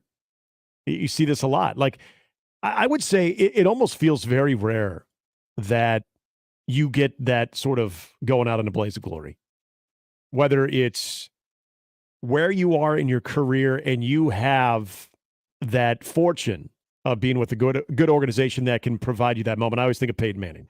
Like, we know Peyton, from a physical standpoint, was a shell of himself. But he was able to go out with another ring. Perfect timing for that. And he managed that Super Bowl too. Yeah. Just let the defense take care of you. But in sports in general, I think there's always that, that need to come back. I mean, look, he didn't break any records this year, but as far as the look of this Tom Brady final season, he individually was fine. But that division, that team, it didn't scare anybody. Nobody was looking at like, oh man, this is going to be tough. Look, I get it. You just get to a point where, and it was weird. And was just so reminiscent of watching Kobe's last game where he pours in 60 on a horrible team and goes all Kobe at the end too, where he's just putting up shot after shot after shot and it's falling. And it was, again, it was a fitting end to a career, but it was a horrible team. Last night you're watching and counting down, and so many new eyeballs are watching this game, knowing that the Lakers aren't very good, but they're going to watch to see when LeBron does this. And very fitting that they lose that game last night. People that break records. Now, there is the Peyton Mannings, there's the John Elways, that go out on top. Yeah, but people that break records, like records that are not meant to be broken, usually are on bad teams. Cal Ripken breaks a record that people thought would never be broken, Lou Gehrig's streak. So the night in 95 when he played in his 2,131st game, that was about a 500 Baltimore team. Mm-hmm. And Cal Ripken was he was towards the end of his career.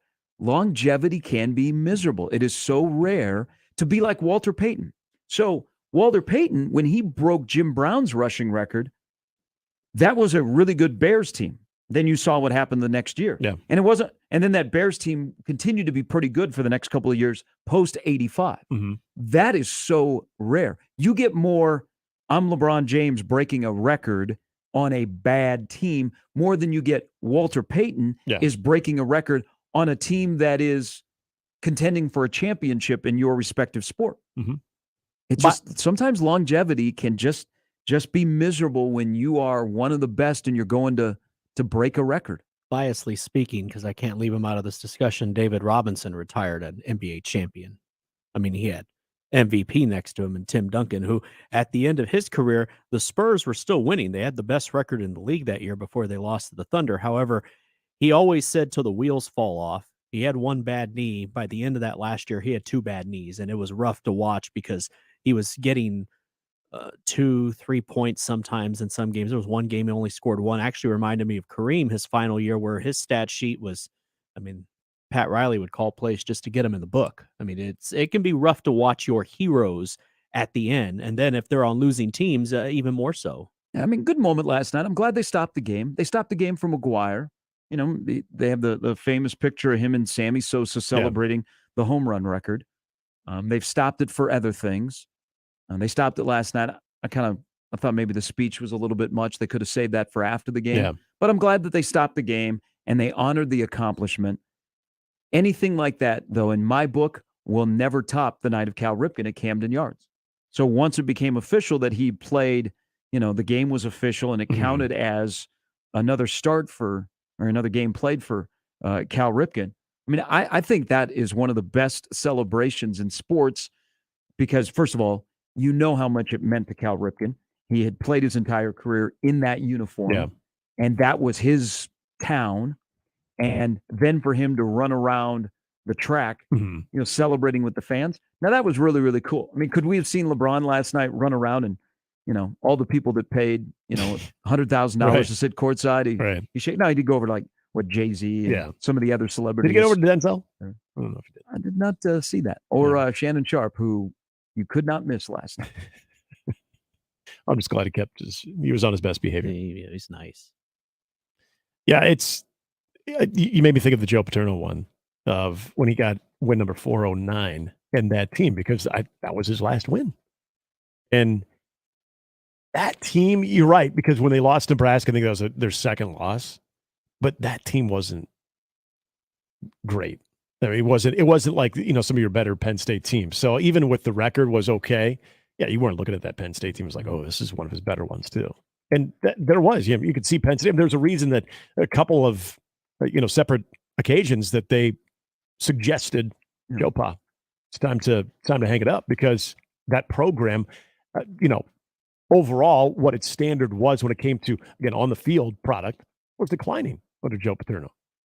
And yeah, you brought up Bobby Bowden too. Like, it's rare when you have a coach like Tom Osborne that able to end on that note with the program where it was.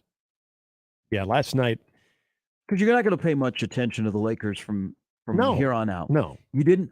After Bonds broke the record, unless you were a Giants fan or a Bonds fan, you probably didn't pay much attention to the Giants the rest of the way. I mean, Jimmy, when Emmitt Smith broke the record in Dallas in 2002, did you pay as much attention as you would as a Cowboy fan after he broke the record? I did, only because it was just a miserable experience to watch the games, but I don't remember a lot of the games after, other than the fact that it was sort of the Pat Summerall farewell tour, because that particular year, Pat was only doing mostly Cowboys games. It was the year after he and John Madden broke up, I guess, if you will. And they were hard to watch. Those 3 seasons, Troy Aikman also went out on a 5-11 team in 2000, but they were awful.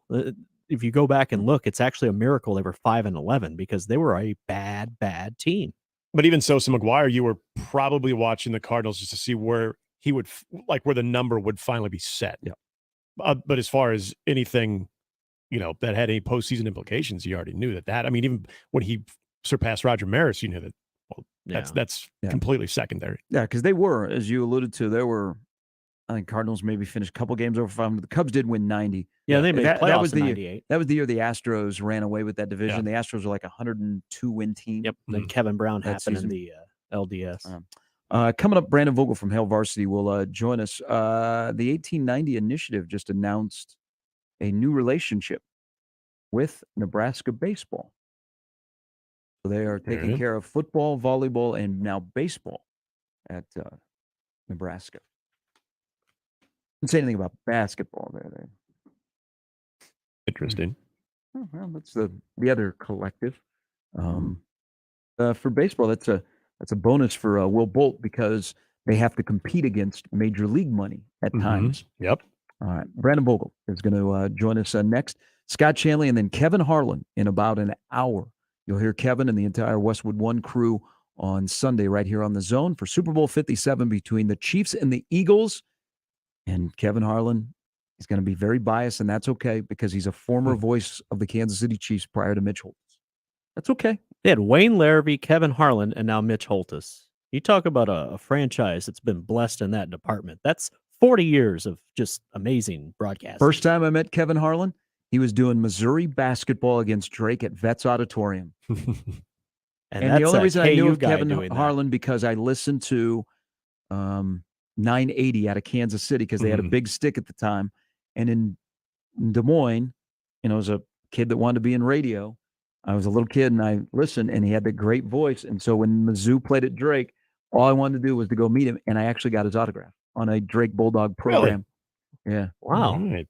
Way to bury the lead. That's a great story. Yeah, probably not going to share that. That was probably... Oh, come on, do it. Probably 40 years ago. Hey, Kevin, you remember? You remember that? Remember that when you were awesome. sitting in the little Catberg press box at Vets Auditorium? Yeah, I think we'll pass on that. We got other things to talk about. No. All right, B-Vogue's coming next. Hey, Woodhouse Buick GMC, located 119th and I. They can take care of you. You're looking for your next vehicle, that car, truck, or SUV, new or pre-owned. You can find it today. Climate-controlled indoor showroom. Lots of inventory for you to peruse. They've made car buying simple, streamlined process, in person or online. And right now, if you're looking for a light-duty pickup truck, the 23 GMC Sierra 1500 can take care of you. You got 8 different models: Super Cruise, GMC Pro Safety, Pro Grade trailering system, multi-pro tailgate. You can find out more at gmc.com. And if you finance through GMC Financial, right now they got a great offer, 2.9% APR on the GMC Sierra 1500 models if you're a well-qualified buyer. Plus, no monthly payments for 90 days. Just got to finance through GM Financial. They make it easy on you, so shop Woodhouse GMC first. Huge indoor showroom, 119th and I, or online at WoodhouseBuickGMC.com. GMC, we are professional grade. Gary Sharp, Nick Handley, and Jimmy Chavez. Mornings with Sharp and Handley. Weekdays 6 to 10. On 1620 The Zone and 1620thezone.com. Mornings on 1620 The Zone is brought to you by MD West One Orthopedics, Neurosurgery, and Spine. Previously on The Crossover. I also refuse to give anything, no matter how satisfactory it was, the full 5 stars, because That's not very helpful. there's no such thing as perfect. You fill it out? Perfection is unattainable. Yeah, usually.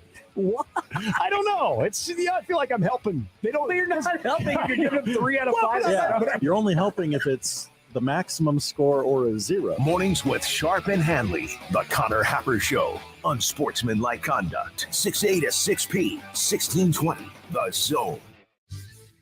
Your Omaha area forecast from the Godfather's Pizza Weather Center and KETV News Watch 7 on 1620 The Zone. Another mild day Wednesday. Expect sunshine in the morning with more afternoon clouds with the light south breeze, highs around 50. Chance for a little light rain and snow overnight, mainly southeast of the metro. Better chance for a light mix in Omaha Thursday afternoon. I'm meteorologist Sean Everson from KETV News Watch 7. Mornings with Sharp and Handley, brought to you by MD West One Orthopedics, Neurosurgery, and Spine on 1620 The Zone. 1620 The Zone. Traffic. From the time-saving traffic center. We have no accidents to report at this time, but you can expect some significant delays from 149th to 138th along Industrial Road. Then on Dodge, be prepared for some very minor slowdowns from 80th to 54th. And on Center, it looks like you can prepare for some minor delays from 192nd to 175th. As always, remember to stay safe and wear your seatbelts. I'm Chris Scott. This time-saving traffic is brought to you by Saul's Jewelry and Loan. There's a lot more to love for a lot less at Salt's Jewelry and Loan. Now through Valentine's Day, get 50% off a huge selection of jewelry. Heart-shaped jewelry, gemstones, everything you need to show your love. Some exclusions apply. See store for details. It's the Celebration of Love sale with 50% off jewelry at Salt's Jewelry and Loan. The brand new Dollar General Distribution Center in Blair is now hiring. Starting wage is up to $22 per hour with benefits including medical, dental, vision, 401k, and a $2,000 sign-on bonus. Apply today by texting DG Warehouse to 25000 or online at dollargeneral.com/careers. Again, apply today by texting DG Warehouse to 25000 or online at dollargeneral.com/careers. Dollar General can't wait to have you become a team member at their brand new distribution center. Guys, let's face it, there is a time when you just need to get out of the house, to have your own place, to be with the guys, or just a quiet, relaxing place for yourself. Well, Hearth Cigars and Pipes Lounge hears you loud and clear. Settle in. Escape to Hearth Cigars and Pipes Lounge for an incredible selection, plus premium cocktails, a knowledgeable, friendly staff, state-of-the-art humidor, and incredible lounge. Hearth Cigars and Pipes Lounge, just off I-680 at 48th Street, next to Covey's. The big game, the big kahuna, the World Series of Football. Whatever you want to call it, it's happening. This week, it's Super Week on 1620 The Zone. Super Week is powered by the NDOT Highway Safety Office and by Dollar General Distribution Center in Blair. Catch all our big game coverage all week long as we gear up for Sunday. Super Week on 1620 The Zone. Powered by the NDOT Highway Safety Office and by Dollar General Distribution Center in Blair. Timber Creek Pizza Pub and Grill serves pizza with an unforgettable pizza sauce, fresh ingredients in unique combinations of bold flavors. Try customer favorites like the 3 Oinks and a Moo, the Mountain Man, or the Upset Grizzly Bear. There are daily specials and menu items like tacos, salads, wings, and burgers. Stop in and check out Timber Creek's family-friendly dining environment while enjoying a popular adult beverage. Timber Creek Pizza Pub and Grill at 178th and Harrison and at timbercreekpizzaomaha.com. Hey, listener. Welcome to Limu's Karaoke Lounge, where Liberty Mutual customizes your car insurance so you only pay for what you need, and the music never stops. Hit it. There's an emu with a full-time job. His partner's Doug, but Limu's the heartthrob. Grubs and worms, that's what Limu eats. Gotta fuel up to save you money and hit the streets. Only pay for what you need at libertymutual.com. Liberty, liberty, liberty, liberty. This is a sale so big that Standard Heating and Air can only do it once a year. Right now, and for a very limited time, buy a Carrier air conditioner from Standard Heating and Air and get a free furnace. Carrier, turn to the experts. On qualifying equipment, for details, call or click. Tonight, the Blue Jays are in New Jersey to take on the Seton Hall Pirates. Pre-game coverage begins at 5 p.m. Tip-off at 5:30. Creighton basketball tonight on 1620 The Zone and 1019 The Keg. Equitable Bank. We take banking personally. EquitableOnline.com. And we're back. Mornings with Sharp and Handley. Here's Gary, Nick, and Jimmy on 1620 The Zone. It's time for the Deuce with Jimmy Chavez on 1620 The Zone. All the headlines you need in 2 minutes or less. In the Big Ten last night, number 18 Indiana knocks off number 24 Rutgers 66-60. Michigan State beats Maryland 63-58. Tonight, in addition to Nebraska and Michigan at 5:30 in Ann Arbor, you have Penn State hosting Wisconsin. In the Big East, number 21 UConn beats the 10th-ranked Marquette's 87-72. And as we talked about earlier in the show, St. John's blows a late lead to lose to Butler at Hinkle 68-66. Tonight, in addition to Creighton at Seton Hall at 5:30 on The Zone, you have 20th-ranked Providence hosting struggling Georgetown, and Villanova, fresh off their loss Saturday night at the Chai, hooks up with DePaul in Philly. In the NFL, the Raiders have granted permission to the New Orleans Saints to start talking to quarterback David Carr. In the NBA, Devin Booker returned to the Suns last night after missing a month and a half. I didn't realize it was that long. While rehabbing a groin injury he suffered during a Christmas night loss to the Nuggets, Booker returned to score 19 points in 26 minutes as the Suns won their third game in a row, beating the now Kyrie Irving-less Nets 116-112. Speaking of Kyrie, after his first practice with his new team, the Dallas Mavericks, the newly acquired Irving said he felt really wanted by his new team, a stark contrast to feeling very disrespected at times during his turbulent 3.5 season tenure with the Brooklyn Nets.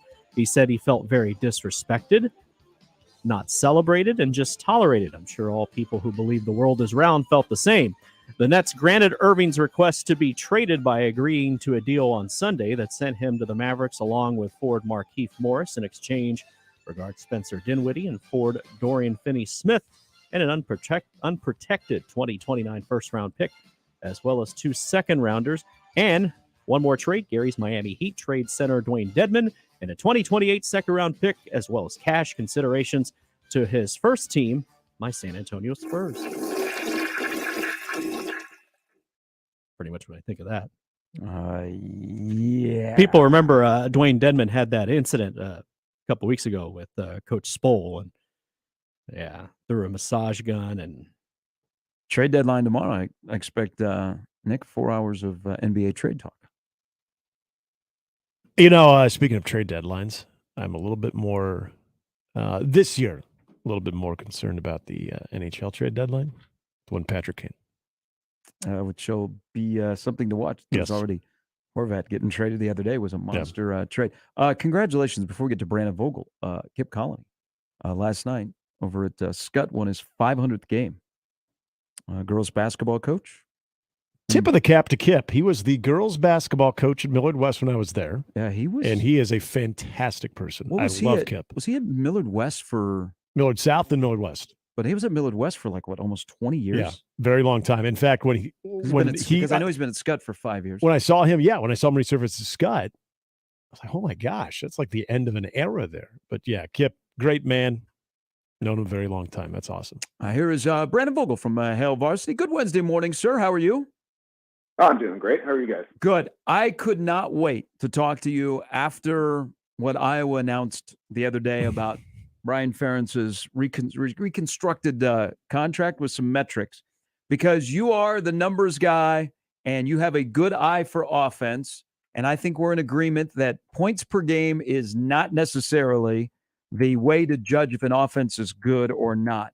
So when you hear 25 points per game, not just offensive points, but overall, what was your reaction? With no exaggeration, this is my favorite thing to happen so far this offseason. I knew it. I knew it would be. Oh, you're such a hater. This is such concentrated levels of Iowa-ness. I'm worried it's not safe for non-residents to handle it. We might get sick just talking about this. But I will say this. While, as we saw on Twitter, the jokes kind of write themselves.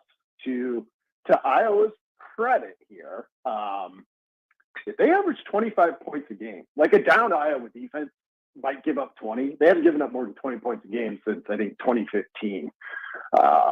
They're usually in that 14 to 17 points per game allowed range. So if you're going to outscore your opponents by a touchdown on a game-by-game basis, you don't have to worry about that. You're going to win 9 or 10 year in and year out. I mean, that's how it works for any team. It's all about the interplay of the two. Now, I don't think we needed additional evidence that basically Gary Barter works for Kirk Ferentz. I think that was well established, but this is another big log to throw on that fire. And the great thing about it is that it'll burn all season long as we're on. The chase for 25 points is on. It's going to be great. So we probably have talked about this in the past. If you were consulting Iowa and you said, okay, this is my metric to judge if we have an improved and good offense, what you wouldn't go points per game. Where would you go? The best catch-all would probably be, something like expected points added. That's becoming just the way to measure, like, how much value are you generating? And I haven't looked at what Iowa's numbers were in there last year in that category. I'm sure they were quite low. And that's the one I'd really like to bump up, because if you get that one up there, we know what Iowa is. They're really locked in on those two other phases of the game. You're going to have some years where maybe things go a little awry in the red zone or something, or maybe you don't have quite the kicker Iowa typically does. But for the most part, you don't have to worry about that there, which is a credit to how Ferentz has built that. So if you went that direction, it's just, okay, how much value are you generating? Because you can feel pretty good that the points will follow. And that's not always the case for some programs out there. Nebraska was consistently a team that didn't get as much as it theoretically earned. Brandon, we were talking about this yesterday about, and maybe it was inevitable that people would find out and they just figured to, put it out there. But wasn't this one of the distractions that we were talking about when it came to the metrics for Scott Frost to reinstate his old, his old pay scale and his old salary, that it would be a constant countdown to, okay, you're 2 away or you're 1 away as far as the amount of wins. That this is, I mean, everybody is going to be keeping receipts of this thing throughout the season. This becomes a distraction. I mean, do you feel like they sort of anticipated that there was going to be maybe an open records request on this thing, or do you think that this was a misstep on Iowa's part? Yeah, I did sort of have that reaction. They should have Fred Hoiberg these mutually agreed upon. Don't write it down. Metrics, right?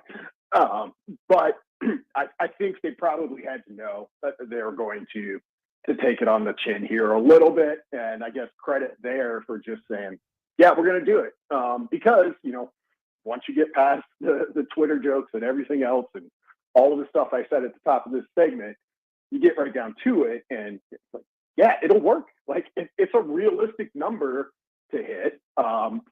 Well, maybe it is. We'll see on that part, and it would get the job done. I think that part of it is undeniable.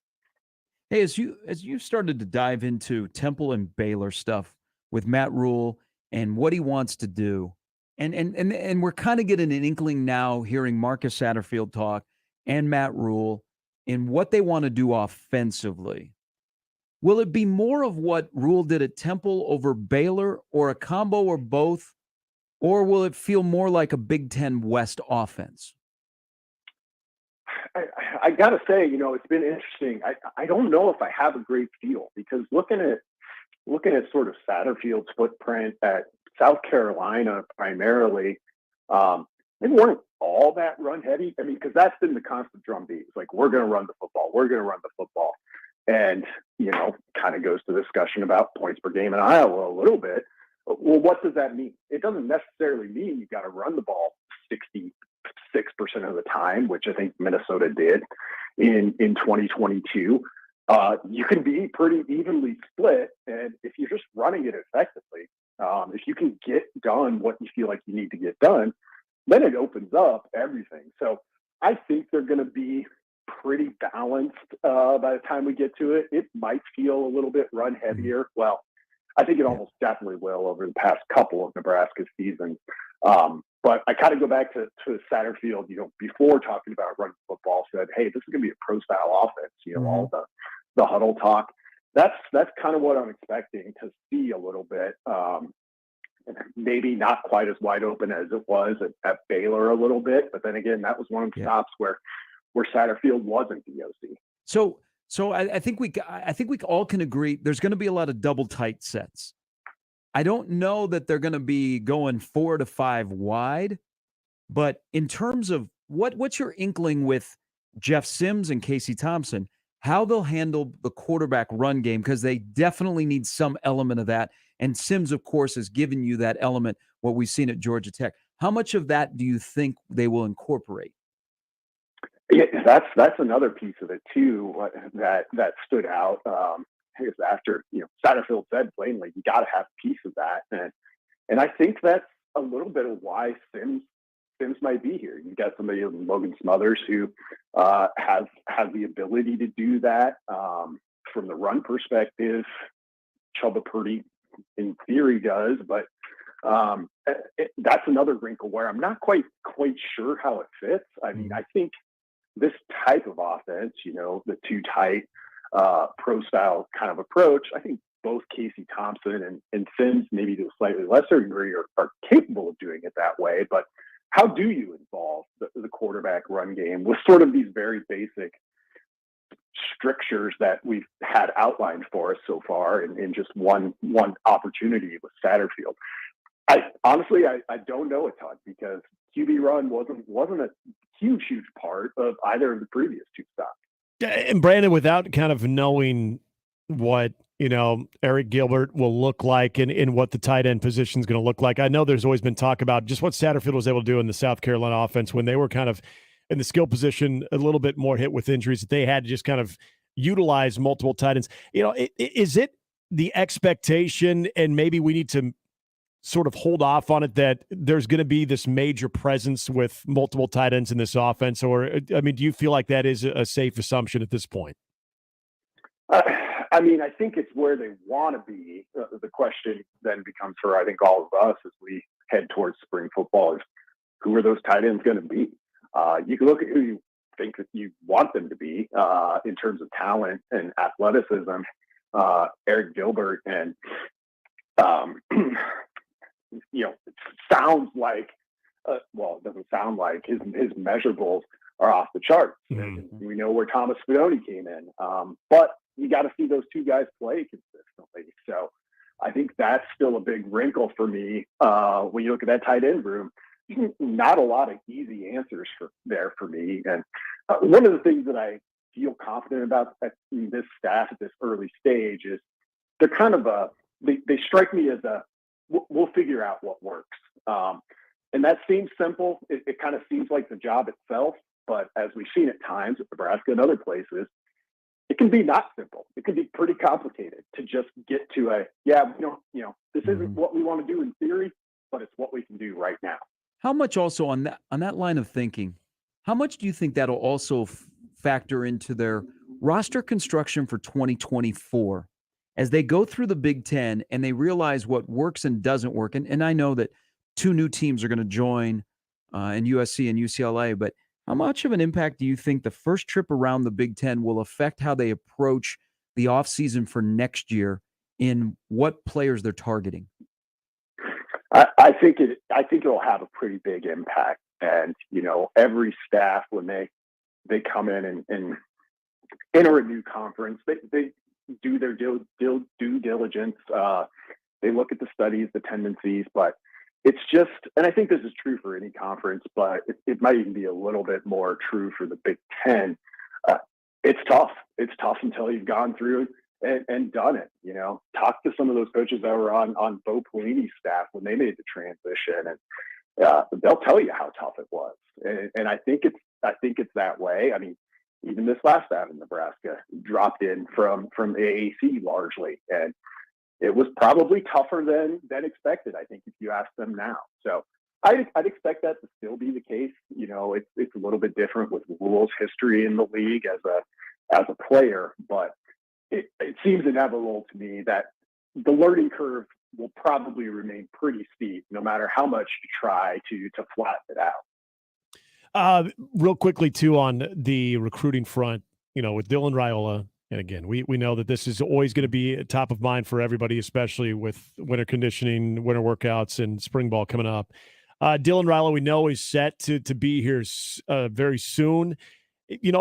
Are you still kind of taking this sort of day by day, week by week on which way you could see this going for Nebraska? And do you think that the news here recently is, anything more positive than what we've already discussed when it comes to Dylan Raiola and Nebraska potentially landing him?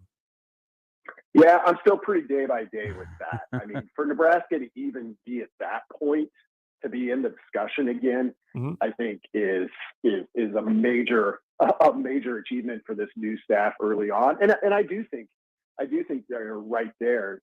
Just looking at it from afar, when you look at where he could potentially go, if we're thinking Georgia, go there, probably going to win a national title in your career based on how things went. You go to USC, might win a Heisman there. And then there's Nebraska, which there's obviously a special connection there, but I think it also requires a special kid to say, you know what, I'm going to take the harder road, go to a place where there's all these connections to my father, to my uncle, and those can all be positive. But when you're just looking at it from a decision-making perspective, man, it seems to stack up a little bit of, it's going to take a special kid and a special pitch to make those things okay. So on the heels of Nick's question, and we'll get you out of here on this, what Dylan has said publicly, and I mean, last week Georgia was in the lead. This week USC's in the lead. Hey, Nebraska's back in. I mean, you have to ride the roller coaster. But for Nebraska's standpoint, in what he has said, and just restarting a relationship with this staff, and they haven't been able to get onto the field because they won't be able to do that for 200 plus days. But we know the impact of somebody when they commit. There's others that follow. If you're Nebraska, if he commits sooner or he commits later, what benefits you more? I think if you could get him in, if he were to commit to Nebraska, and that comes around, maybe around the spring game, here in the spring anyway, that's probably the optimal time. Gives you enough time to kind of ride that wave a little bit. Each of these players is different in how involved they want to be in the peer-to-peer recruiting, but it gives you enough time for that. And you're also not quite so far down your analysis and evaluation of 2024 prospects that you can't use that to your advantage. So I think that the spring timeline is probably what would be the best for Nebraska. And if it ends up being Georgia or USC, well, they're probably not going to have problems recruiting anyway. But they'll probably get a little bit of a bump too. Yep. Hey, Brandon, we appreciate it. Thank you. Have a great week. You too, guys. Thanks a lot. Georgia has already 10 committed in the class of 24. They're all 4 stars or greater. And USC is USC with Caleb Williams, who will be the number 1 pick in next year's draft, and another high-profile quarterback that is coming on campus. If and these high, this Nick, these high profile quarterbacks, these 4 or 5 stars, they like to commit early. Yeah. I mean, it's very rare you get to September and October and there are still some big name quarterbacks that are left on the board. But if all of a sudden March 25th happens, and I don't know what's left for Nebraska to show him. I mean, they've done all the right things with the reintroduction of this staff. Yeah. He knows campus. He knows all of Nebraska. So I don't know what's left is if all of a sudden he announces that he's going to make a decision on May 1. Is that good or bad for Nebraska? I mean, it would almost be, and it would be so odd to have a high-profile quarterback, the number one quarterback, number one player, to say, hey, I'm going to wait until like end of September. Yeah. But if that was the case, that would bode really well for Nebraska because everything you're saying and saying, hey, can you feel the juice in the building? And he says yes. You can say, hey, wait till you see our first month. Right. Okay. So, but if he called up today in the middle of the night and said, hey, Rule, I'm coming to Lincoln, you'd say, well, you want me to come pick you up? Yeah. Well, I just don't know what's left for Nebraska when they get him here. I mean, glad agreed. They're getting a visit and they're back in the game and they're a serious player. But, what is left to show him that he has not already seen because he has been here more times than anywhere else. When was Arch Manning? It was right around the spring last year, wasn't it? I want to say it was like March or April, right around that time. The recruiting, being able to use that to, branch out where he's recruiting. We've talked about that a lot too. I just found this interesting. So when I was looking at some of the Dylan Raiola, latest, if you will, over the last 24 hours, who's like super in the corner for Nebraska. And it's just funny because they're getting a lot of commentary from the state, from some of our contributors here in the state when it comes to recruiting is the Alabama sites, because obviously they are rooting for Nebraska to get this done over Georgia. I thought it was very funny that, they have an entire dedicated article on Dylan Raiola and Nebraska being back in the mix with quotes from people that we know talking about, their feelings on this. And it's just so funny that there's that much attention out of a Tuscaloosa site on where Dylan Raiola winds up. Welcome to the SEC. It just means more, Nick. That's true. Here is Andrew. Andrew, thanks for the call. Hello. Hey, how you doing, guys? Good, Andrew. What if Nebraska gets the opportunity at a 4-star before Raiola decides his commitment? Do they take it? And does that scare off Raiola? You mean at the quarterback position? Yeah. I think there's anybody that they have offered, that they have pursued, I think is pretty well aware of who their priority is. And so they would wait to see. Now, even if he commits, I think they should take 2 quarterbacks in this class. But I think they've let it be known to the quarterbacks they're recruiting that their priority is Dylan Raiola. We like you, but we're after this guy. Do you think that turns off them getting anybody else? It depends on what kind of a player that is. Do they like competition? Are they scared away because they know that guy could be the guy for the next 3 years? Or do they say, you know what? I want to come to Nebraska. It's the place for me, and I'm there to compete. It depends on the prospect that they're recruiting. All righty. Thanks for the information. Hey, thanks, Andrew. Good to hear your voice. I mean, a lot of these quarterback commitments are going to happen pretty quick. I would think that after his visit on March 25th, that we're probably looking at April. Mm-hmm. Danny Kaelin at Bellevue West, who, Nebraska's not a leader there, but Nebraska's interested, but, they're probably third in the pecking order. Right. He wants to make a decision here pretty soon. There's a lot of the quarterbacks that are going to either have started or are going to come off the board. But just looking at who Nebraska has offered at quarterback and their attention towards him, there's no doubt that Raiola is number one and a big number one. But I don't also get the sense that they're going to be make or break with one guy in this class. And that at that position, if they don't get their number one guy on the board, that all of a sudden, throw up your hands, we're done. Yep, we got to start all over again. I think they've positioned themselves well. It's just they have to find the player that, is okay with, hey, I get it. I mean, he would be my number one as well. Mm-hmm. I'm still coming. Yeah, and it's all how you present it. It's a tricky situation, but I mean, this is again a staff that understands that it can't put all of its eggs in that basket, but being able to communicate that with the other prospects that you have that you might have to lean on as well. It's delicate, but I I think it's well within their capabilities. If you get your recruiting operation to a point where one kid does not make or break your class, you're in a good spot. Yep, 100%. You're in a really good spot. All right, Scott Shanley and Kevin Harlan coming up in the last hour. Mornings with Sharp and Handley on 1620 The Zone. Mornings with Sharp and Handley on 1620 The Zone and 1620thezone.com.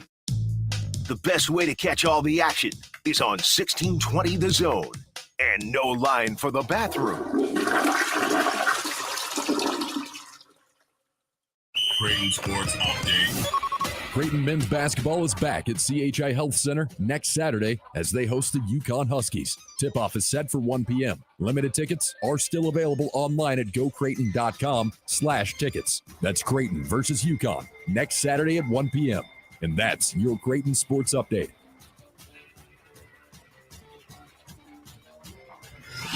1620 The Zone proudly supports Creighton Athletics.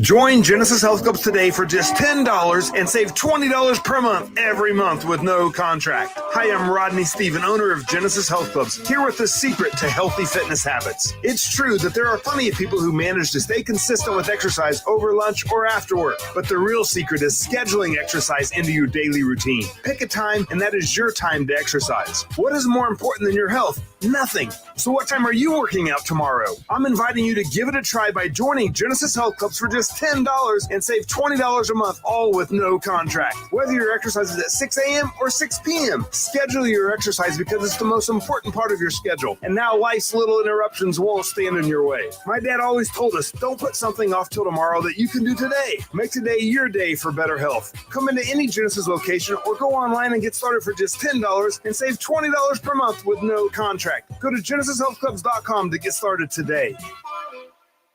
Smart homeowners know that proper maintenance of their home's AC can save a bundle in the long run. Trust our comfort specialists at 1 Hour Heating and Air Conditioning to keep your AC running strong. A proactive tune-up can actually help your AC run more efficiently and save you money on your electric bill. Just call 402-788-1234 to schedule your preseason tune-up for just $79. Always on time, or you don't pay time. Independently owned and operated, licensed in their respective state or county. Here's this week's Maverick Minute. The Maverick men's basketball team held a 12-point lead in the second half last Saturday, looking to sweep the series versus the Western Illinois Leathernecks. But Western Illinois clawed back and captured the lead with 1:34 left to play and held on for a 75-72 win over the Mavs. The Maverick men fall to 3-10 in the Summit League. And that's your Maverick Minute on your home for the Mavs. News Talk 1290, 1180 The Zone, and 1620 The Zone. Your neighborhood is more than blocks of buildings. It's the people who live there that make it special. At Union Bank and Trust, we're not just creating home loans, we're making neighbors. We're not just small business lenders, we're small business shoppers. We don't just live in your community, we help you build it. Because our people are your people. Visit ubt.com/neighbor to learn more. Union Bank and Trust, member FDIC. Listen to Woodhouse Auto Family Blue Jay Overtime, the Creighton men's basketball postgame show on 1620 The Zone. Live from DJ's Dugout downtown. It's right after every home game, presented by Barry Law. Exclusively on your home for the Creighton Blue Jays. 1620 The Zone. Now back to Mornings with Sharp and Handley on 1620 The Zone.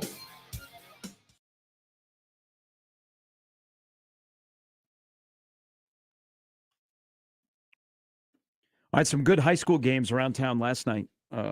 Bellevue West, which is a wagon. I thought they were going to be challenged at Southeast. They were for a bit, and then they hit the X button and won big down at Prosh Activity Center down in Lincoln.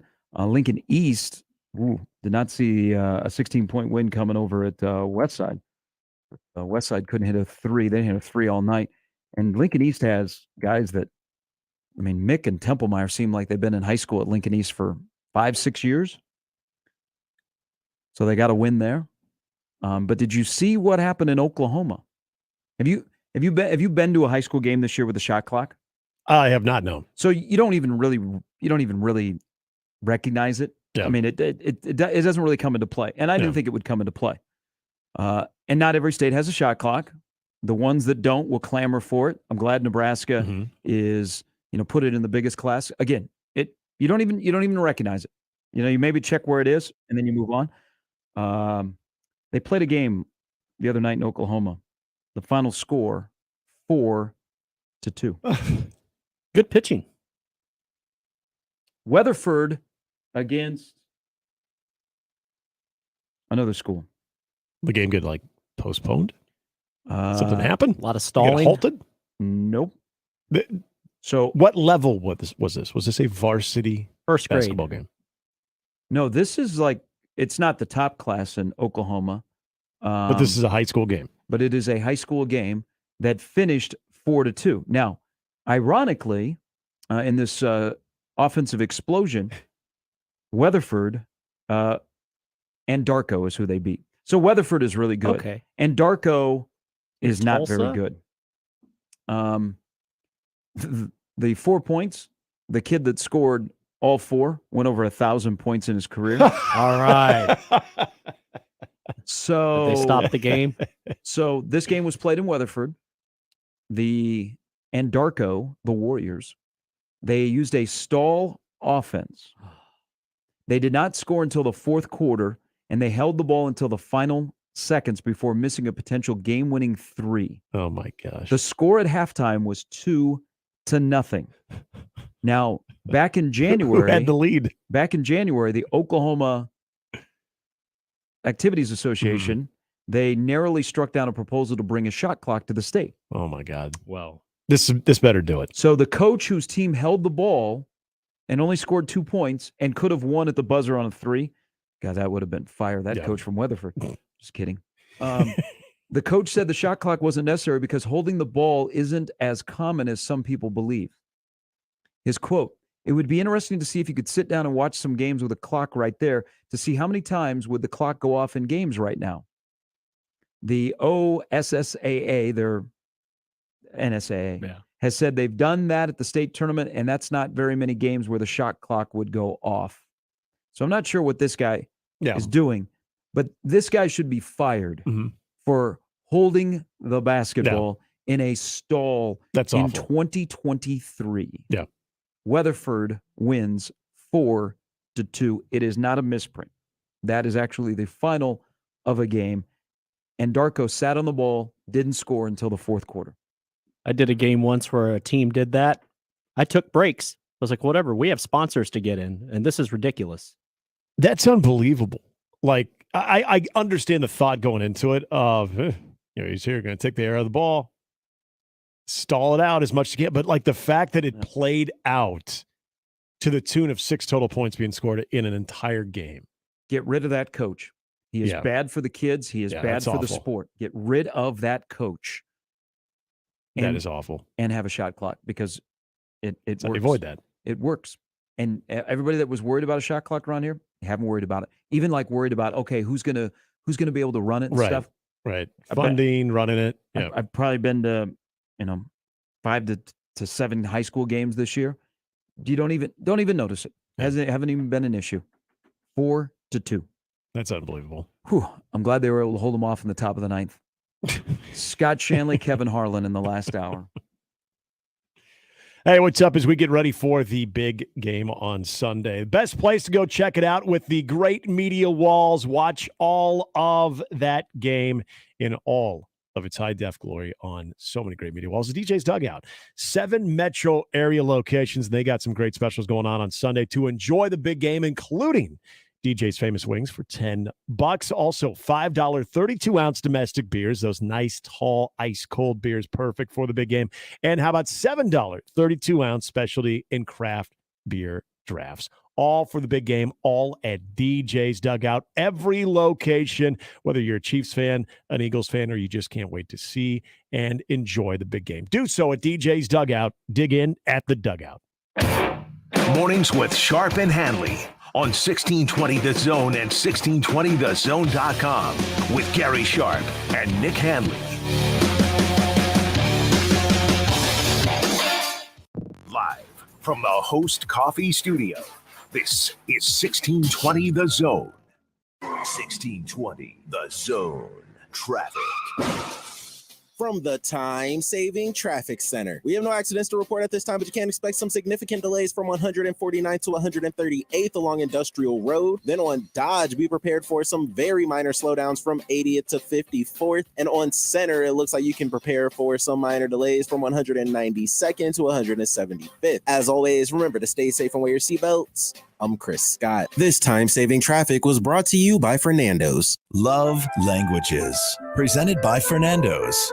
3. Receiving gifts. Here, have a taco. Come and feel the love at Fernando's, 75th and Pacific, 114th and Dodge, and FernandosOmaha.com. Shingles add beauty, protection, and value to your home. You want CertainTeed shingles. Carp's Complete Home Exteriors is a certified CertainTeed shingle master. When it comes to your roof, CertainTeed Shingles and Carps have you covered. Online at carpsomaha.com. Hey, everybody, it's Michael Severe. You know, as soon as I get off from work and head home, I'm usually going to be doing something for breakfast for the kids. And my new thing, I haven't done it really before, but the new thing is French toast. That's right. And what better bread to have for your French toast than Rotella's Italian bakery bread? It is amazing. And it really holds up to the batter and everything else. And when you're cooking it and putting that little bit of white sugar on top of it, it's amazing. You want to check it out. Get you some Rotella's Italian bakery bread and make you some French toast like I do pretty much every Sunday morning. Another great thing about Rotella's is it's versatile. Rotella's Italian bakery bread has you covered. And swing by the bakery at 108th and Harrison for all the smells and all the great bread as well. Stop by that bakery. Again, 108th and Harrison, or find us at the nearest grocery store. It's Rotella's Italian bakery bread. Over 100 years of tradition, and it's always in our house for the French toast on Sunday mornings. Omaha men's basketball right back on the road. Coming up on Thursday on News Talk 1290 Quo, the Mavs take on the Bison of North Dakota State. From Fargo, we'll be on the air with the pregame show at 6:30 from the Shields Center. Tip-off is 7 o'clock in a key Summit League matchup between Omaha and North Dakota State Thursday night on News Talk 1290 Quo.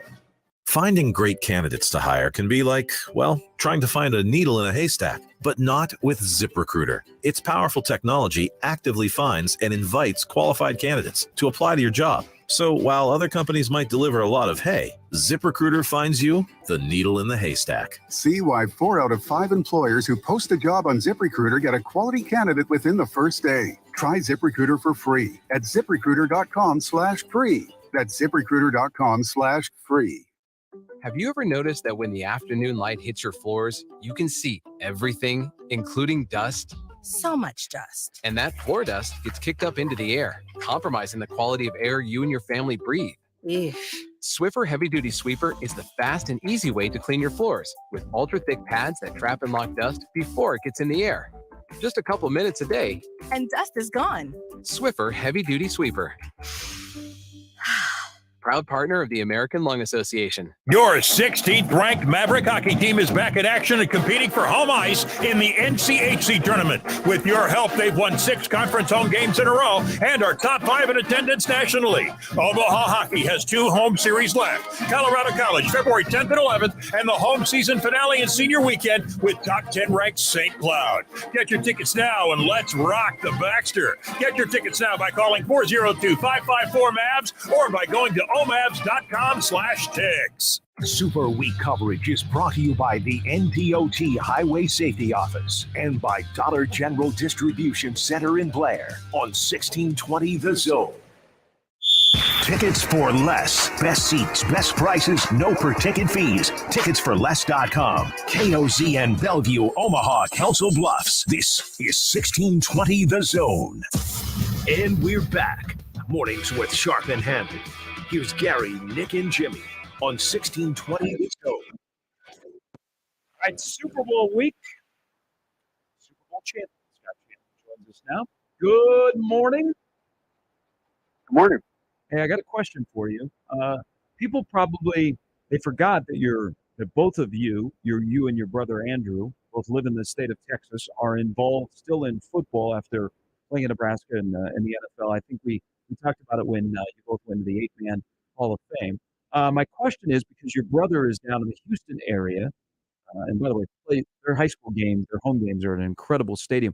Does your brother have anybody that he might be sending towards Nebraska off of his roster here in the future? Well, I know he's got a younger team from last year, and they're building a good program down there. It's not really he is so familiar with the Cy-Fair School District, which is a really good school district. There's tons of high schools down there, a lot of really good football players. He was at Cy Ranch, now at Cy Ridge, so he's got a lot of great connections down there. So, even if the kids, the D1 talent isn't coming through his school or it's incrementally, I think there's just a lot of other connections where he knows a lot of kids at a lot of the Cypress schools there in West Houston. So he has a lot of really good connections, and he's been there for quite a while, and I know he's well respected in the area. So he has a good pulse for where the talent pool is, and it changes year in and year out around there. Now, how good of a coach is he? Let's be honest.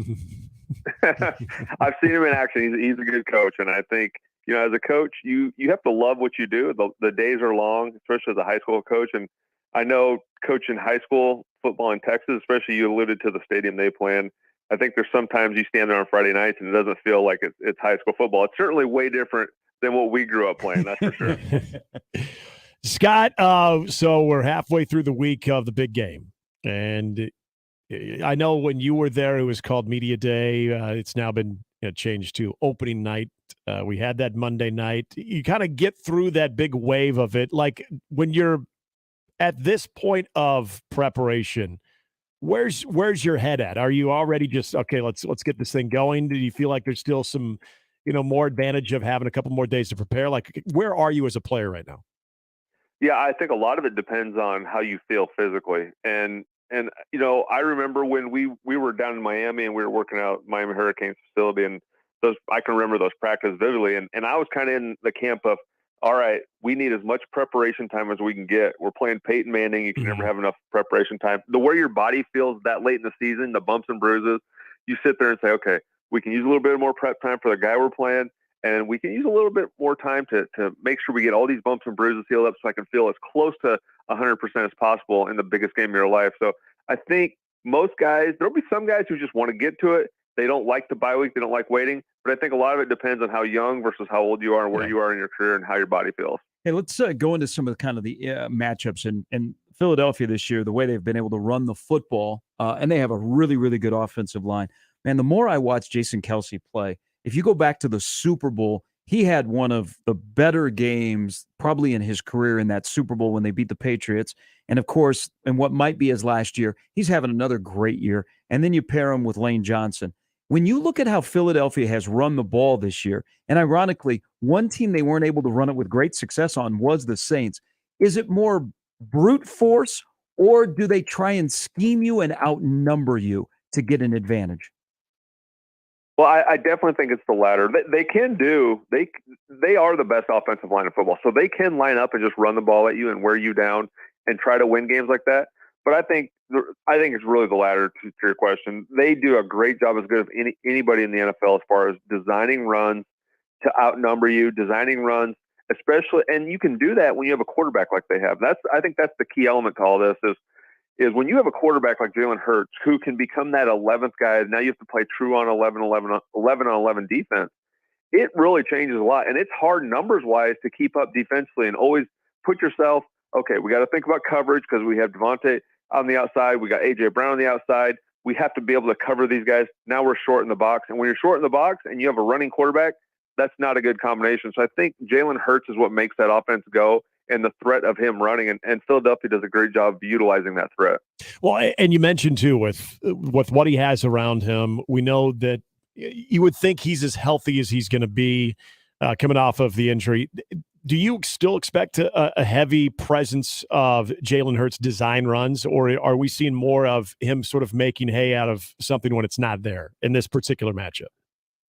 No, this particular matchup, I think you're going to see him probably run a lot. You ask any defensive coach, any defensive player, what do you hate about facing guys with legs? I mean, we went through it when Carolina drafted Cam Newton. Mm-hmm. It just changes everything. You have you throw certain defenses out the window that you can't even run because of what they can do with their legs. And it gets frustrating because you get into 3rd and 4 and 3rd and 5, and all of a sudden you're playing the quick game, you're covering these short passes, and the quarterback pulls the ball down and runs and gets the first down. It's extremely frustrating. So I think you're going to see him run a lot.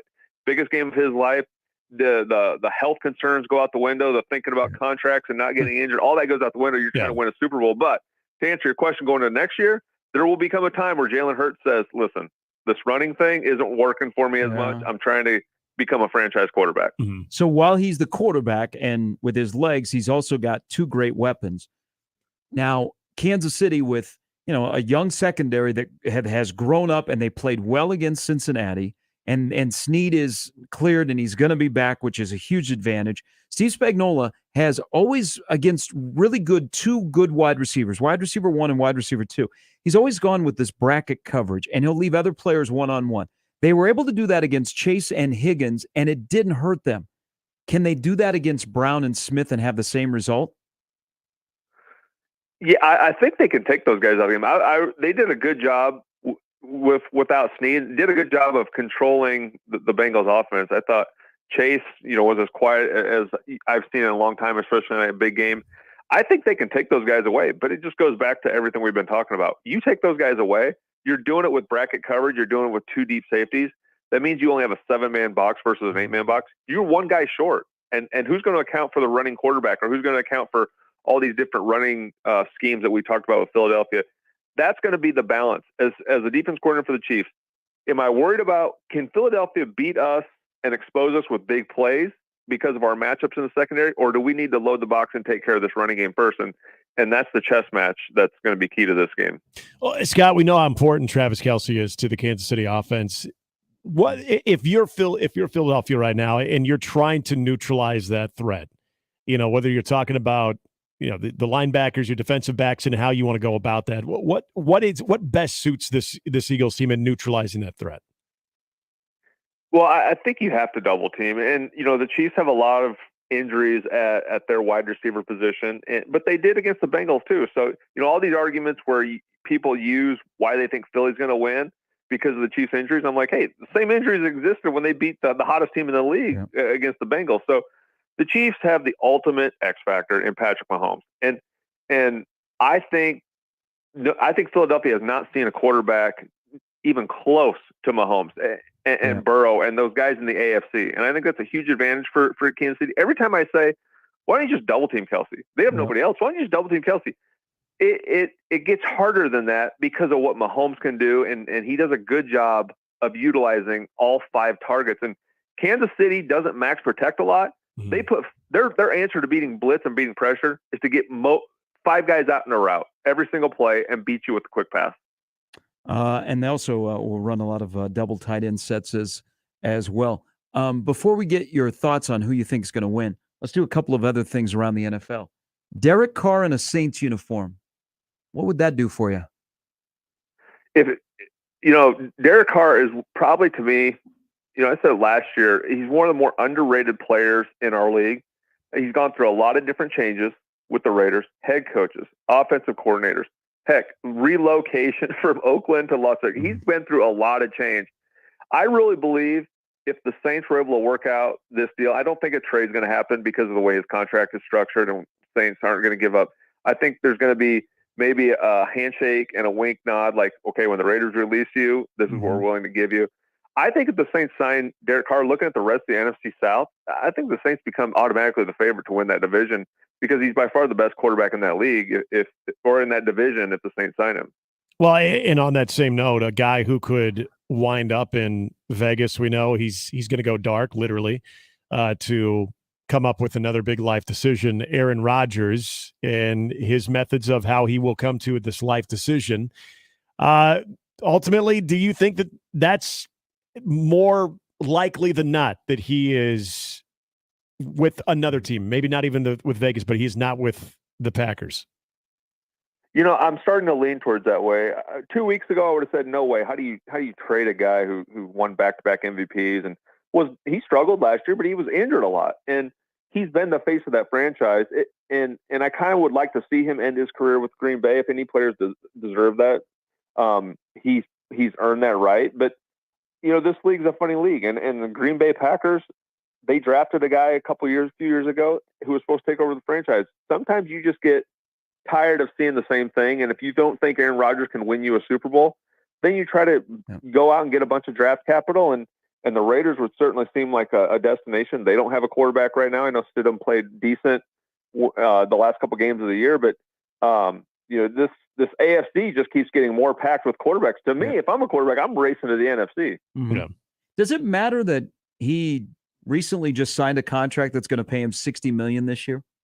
Does that absolutely? Yeah, I mean, and yeah, I think this is why he's not retiring. First of all, you're not just going to walk away from the money, but it also makes it harder for somebody to trade for him because that's a quarter of your salary cap that you have to figure out what players do we like on our roster that we have to get rid of that we can't pay because we want to bring Aaron Rodgers on board. So it has to be a team with a ton of young talent who's drafted well the last couple of years that has a ton of cap space to make that type of deal. All right. The winner on Sunday will be either the Eagles have 2 Super Bowls or Andy Reid and Patrick Mahomes have 2 Super Bowls. Who you got? Yeah, I've gone back and forth on this, and the Eagles have a better roster. When you put them side by side on paper, and you look at every position, Eagles are favored. You look at this position, Eagles are favored. But I'm taking the Chiefs. I don't think the Eagles have seen a quarterback like Mahomes. I don't think they've seen an offense like Andy Reid. They've had, I don't want to say an easier schedule. They have not faced these quarterbacks like Mahomes. He's going to be a different animal. I saw our Saints team. We went up to Philadelphia. I know they had Gardner Minshew, but the Saints made the Eagles look just average, like another team. I really think Mahomes is the difference in this game, and I'm siding with Mahomes and Andy Reid. It's going to be a really good game. I like the matchup, but I'm going to say Chiefs 31, Eagles 17. Nice. Scott, as always, we appreciate great insight. Enjoy the Super Bowl. Absolutely. Take care. That's Scott Shanley. All right, 31-17. He's on the board.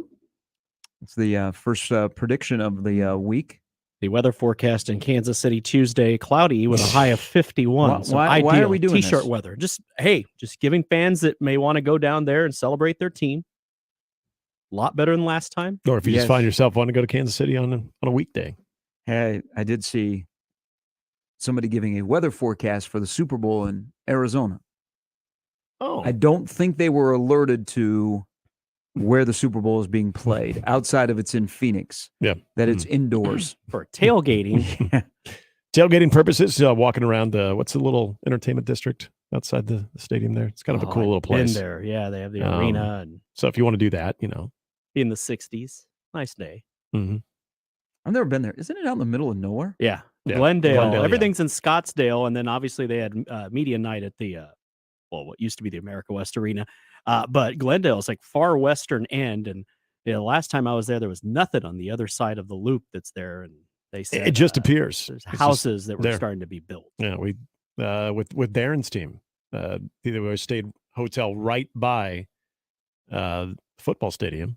When we were playing in the Surprise, we'd play at the Royals and the Rangers spring training facility, and we'd always stay there. And it's a cool, like, once you get over there, they have like a cool little entertainment district like right next to the stadium and stuff. But yeah, it's just kind of in an unassuming spot. Big parking lots. Chiefs fans will make it feel like home. Mm-hmm.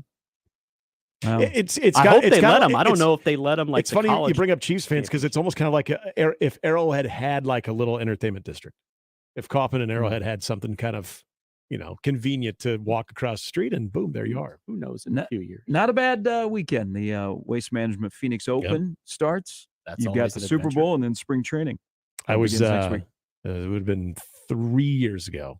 Was out there for the Pro-Am Day, watching that in the 16th Stadium. God, now I want to get out and actually watch the tournament itself. So they follow golfers when they walk through that tunnel, when they make their way from 15 to 16, and they walk through that tunnel, and it opens up to the stadium. That seating, and the reaction is pretty cool. Oh yeah. It's going to be some debauchery in Phoenix this weekend. I want to give you a little nugget. This is out of Peter King's column, Monday Morning Quarterback. Monday Morning Night in America, whatever now he calls it. So Spags with the Giants, when they beat the 18-0 Patriots, they changed up how they blitzed Brady. Mm-hmm. Jalen Hurts, according to Next Gen, has the 6th worst success rate against the blitz this season. His success rate is 47.7% against non-blitzes. One thing Hurts has going for him is the best offensive line in football, a line well-suited to defend against great rushers. He'll need it against Chris Jones and Frank Clark. 2 weeks for Steve Spagnuolo to prepare. Yeah. My friend Dave Tolson could tell you all about that. How they got at Brady's feet, and he did not like that. Spags is no Bob Sutton. Exactly. Thank God. That's why he's there. Kevin Harlan will be there. He'll join us coming up in just a bit here on Mornings with Sharp and Handley on 1620 The Zone. Gary Sharp, Nick Handley, and Jimmy Chavez. Mornings with Sharp and Handley. Weekdays 6 to 10. On 1620 The Zone and 1620thezone.com. Mornings on 1620 The Zone is brought to you by MD West One Orthopedics, Neurosurgery, and Spine. Super Week coverage was brought to you by Dollar General Distribution Center in Blair and by the NDOT Highway Safety Office on 1620 The Zone. Previously on Unsportsmanlike Conduct. The theory that a lot of folks would have is low retention rate, low success. High retention rate, high success. Yes, Indiana's 2021 team had the best single season retention rate. 80.99% of the roster carried over from 2020. So this is with all those players back. They went 2-10. That's crazy. Unsportsmanlike Conduct with John Bishop and Josh Peterson. Weekdays 2 to 6 on 1620 The Zone. Your Omaha area forecast from the Godfather's Pizza Weather Center and KETV Newswatch 7 on 1620 The Zone. Another mild day Wednesday. Expect sunshine in the morning with more afternoon clouds with the light south breeze, highs around 50. Chance for a little light rain. In Omaha Thursday afternoon. I'm meteorologist Sean Everson from KETV Newswatch 7. Mornings with Sharp and Handley, brought to you by MD West One Orthopedics, Neurosurgery, and Spine on 1620 The Zone. Hi, this is Doug Nodgard with Equitable Bank. Great service never goes out of style. When the digital age dawned, many said computers would be able to handle many of the interactions that used to take a person. Boy, were they. How many times have you called your bank and gotten a recording to press 1 or 2? Not at Equitable. Not only does Equitable answer your call on the first ring, it's answered by a human being. That's because Equitable Bank values its customers. Equitable Bank, we take banking personally. Member FDIC. Are you looking for tickets for the next big event? Be sure to check out my friends at ticketsforless.com. They're going to take care of you all of the best seats to the biggest local events, and they've also got great seats to events nationwide. Now, the one thing with ticketsforless.com that I love is they never charge per ticket fees. And you know what? With that, you can save hundreds of dollars over other resale websites. You can lock in a special discount right now when you use the special code THEZONE at checkout at ticketsforless.com. Simply enter the code THEZONE at checkout, and you're going to earn an exclusive listener discount. Memories for life start at ticketsforless.com. Timber Creek Pizza Pub and Grill serves pizza with an unforgettable pizza sauce, fresh ingredients in unique combinations of bold flavors. Try customer favorites like the 3 Oinks and a Moo, the Mountain Man, or the Upset Grizzly Bear. There are daily specials and menu items like tacos, salads, wings, and burgers. Stop in and check out Timber Creek's family-friendly dining environment while enjoying a popular adult beverage. Timber Creek Pizza Pub and Grill at 178th and Harrison and at timbercreekpizzaomaha.com. This is Marcus agreeing to a fun winter game night, the kind with fun rules. Okay, so the first player asks the second player to pick the third player's weapon. Fun discussions. No, no. And other fun reasons not involving staying in and sleeping on the bed he got at Mattress Firm's President's Day sale. There, he found great deals, like a king for the price of a queen and up to $700 in savings on Sealy. So shop Mattress Firm's President's Day sale, like Marcus, and miss out on winter plans, not sleep. Restrictions apply. See store or mattressfirm.com for details. Hey, Tapper, and it's finally time for Super Bowl 57, and the only app you need at your Super Bowl party is FanDuel, America's #1 sportsbook. Download FanDuel now and use promo code HAPPER so you can bet Super Bowl 57 with a no-sweat first bet. You get up to $3,000 back in bonus bets if your first bet doesn't win. FanDuel will let you bet on everything from the money line, point spreads, who will score a touchdown, and you know they're going big for the Super Bowl. Chiefs, Eagles, you can bet it on the spread, the money line, player props, Super Bowl MVP, and anything in between. Endless props for you on the FanDuel Sportsbook app. No sweat first bet on Super Bowl 57. All you got to do is use the promo code HAPPER, and you can get up to $3,000 back in bonus bets if your first bet doesn't win. You can do it on an app that's safe, secure, and easy to use, and you get paid out instantly. Make every moment more with FanDuel, official sportsbook partner of the NFL. 21 and over, present in Iowa. First online real money wager only. $10 deposit required. Refund issued as non-withdrawable bonus bets that expire in 14 days. Restrictions apply. See terms at sportsbook.fanduel.com. Gambling problem? Call 1-800-BETS-OFF. Lanahan Nurseries has been your dependable full-service source for locally grown trees, plants, and landscape materials. Rooted in tradition, our products and services are consistently ranked best of Omaha in quality and value. From design to install, our experts are here to help bring your landscape vision to life. Start your next project this weekend. Visit us at 192nd and Center. Lanahan Nurseries, your homegrown headquarters since 1974. Here's this week's Maverick Minute. The Maverick men's basketball team held a 12-point lead in the second half last Saturday, looking to sweep the series versus the Western Illinois Leathernecks. But Western Illinois clawed back and captured the lead with 1:34 left to play and held on for a 75-72 win over the Mavs. The Maverick men fall to 3-10 in the Summit League. And that's your Maverick Minute on your home for the Mavs. News Talk 1290, 1180 The Zone, and 1620 The Zone. Super Week coverage is brought to you by the NTOT Highway Safety Office and by Dollar General Distribution Center in Blair on 1620 The Zone. And we're back. Mornings with Sharp and Handley. Here's Gary, Nick, and Jimmy on 1620 The Zone.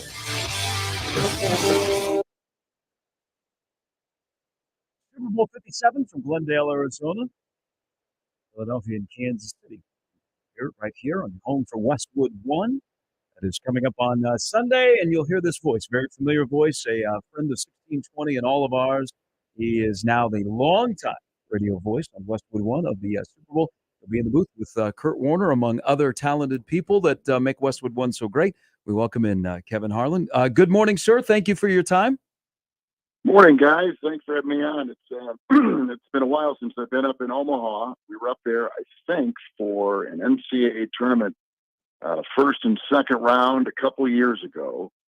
I'm going back, actually. I've done it for 25 years, so I'm going way back. But I sure enjoy your town and hope we get up there again soon. But it's nice to be on with you this morning. Hey, how did, on a separate note, talking about your connection up here, how were you treated when you were the voice of Mizzou when you would do games like at the Devaney Center?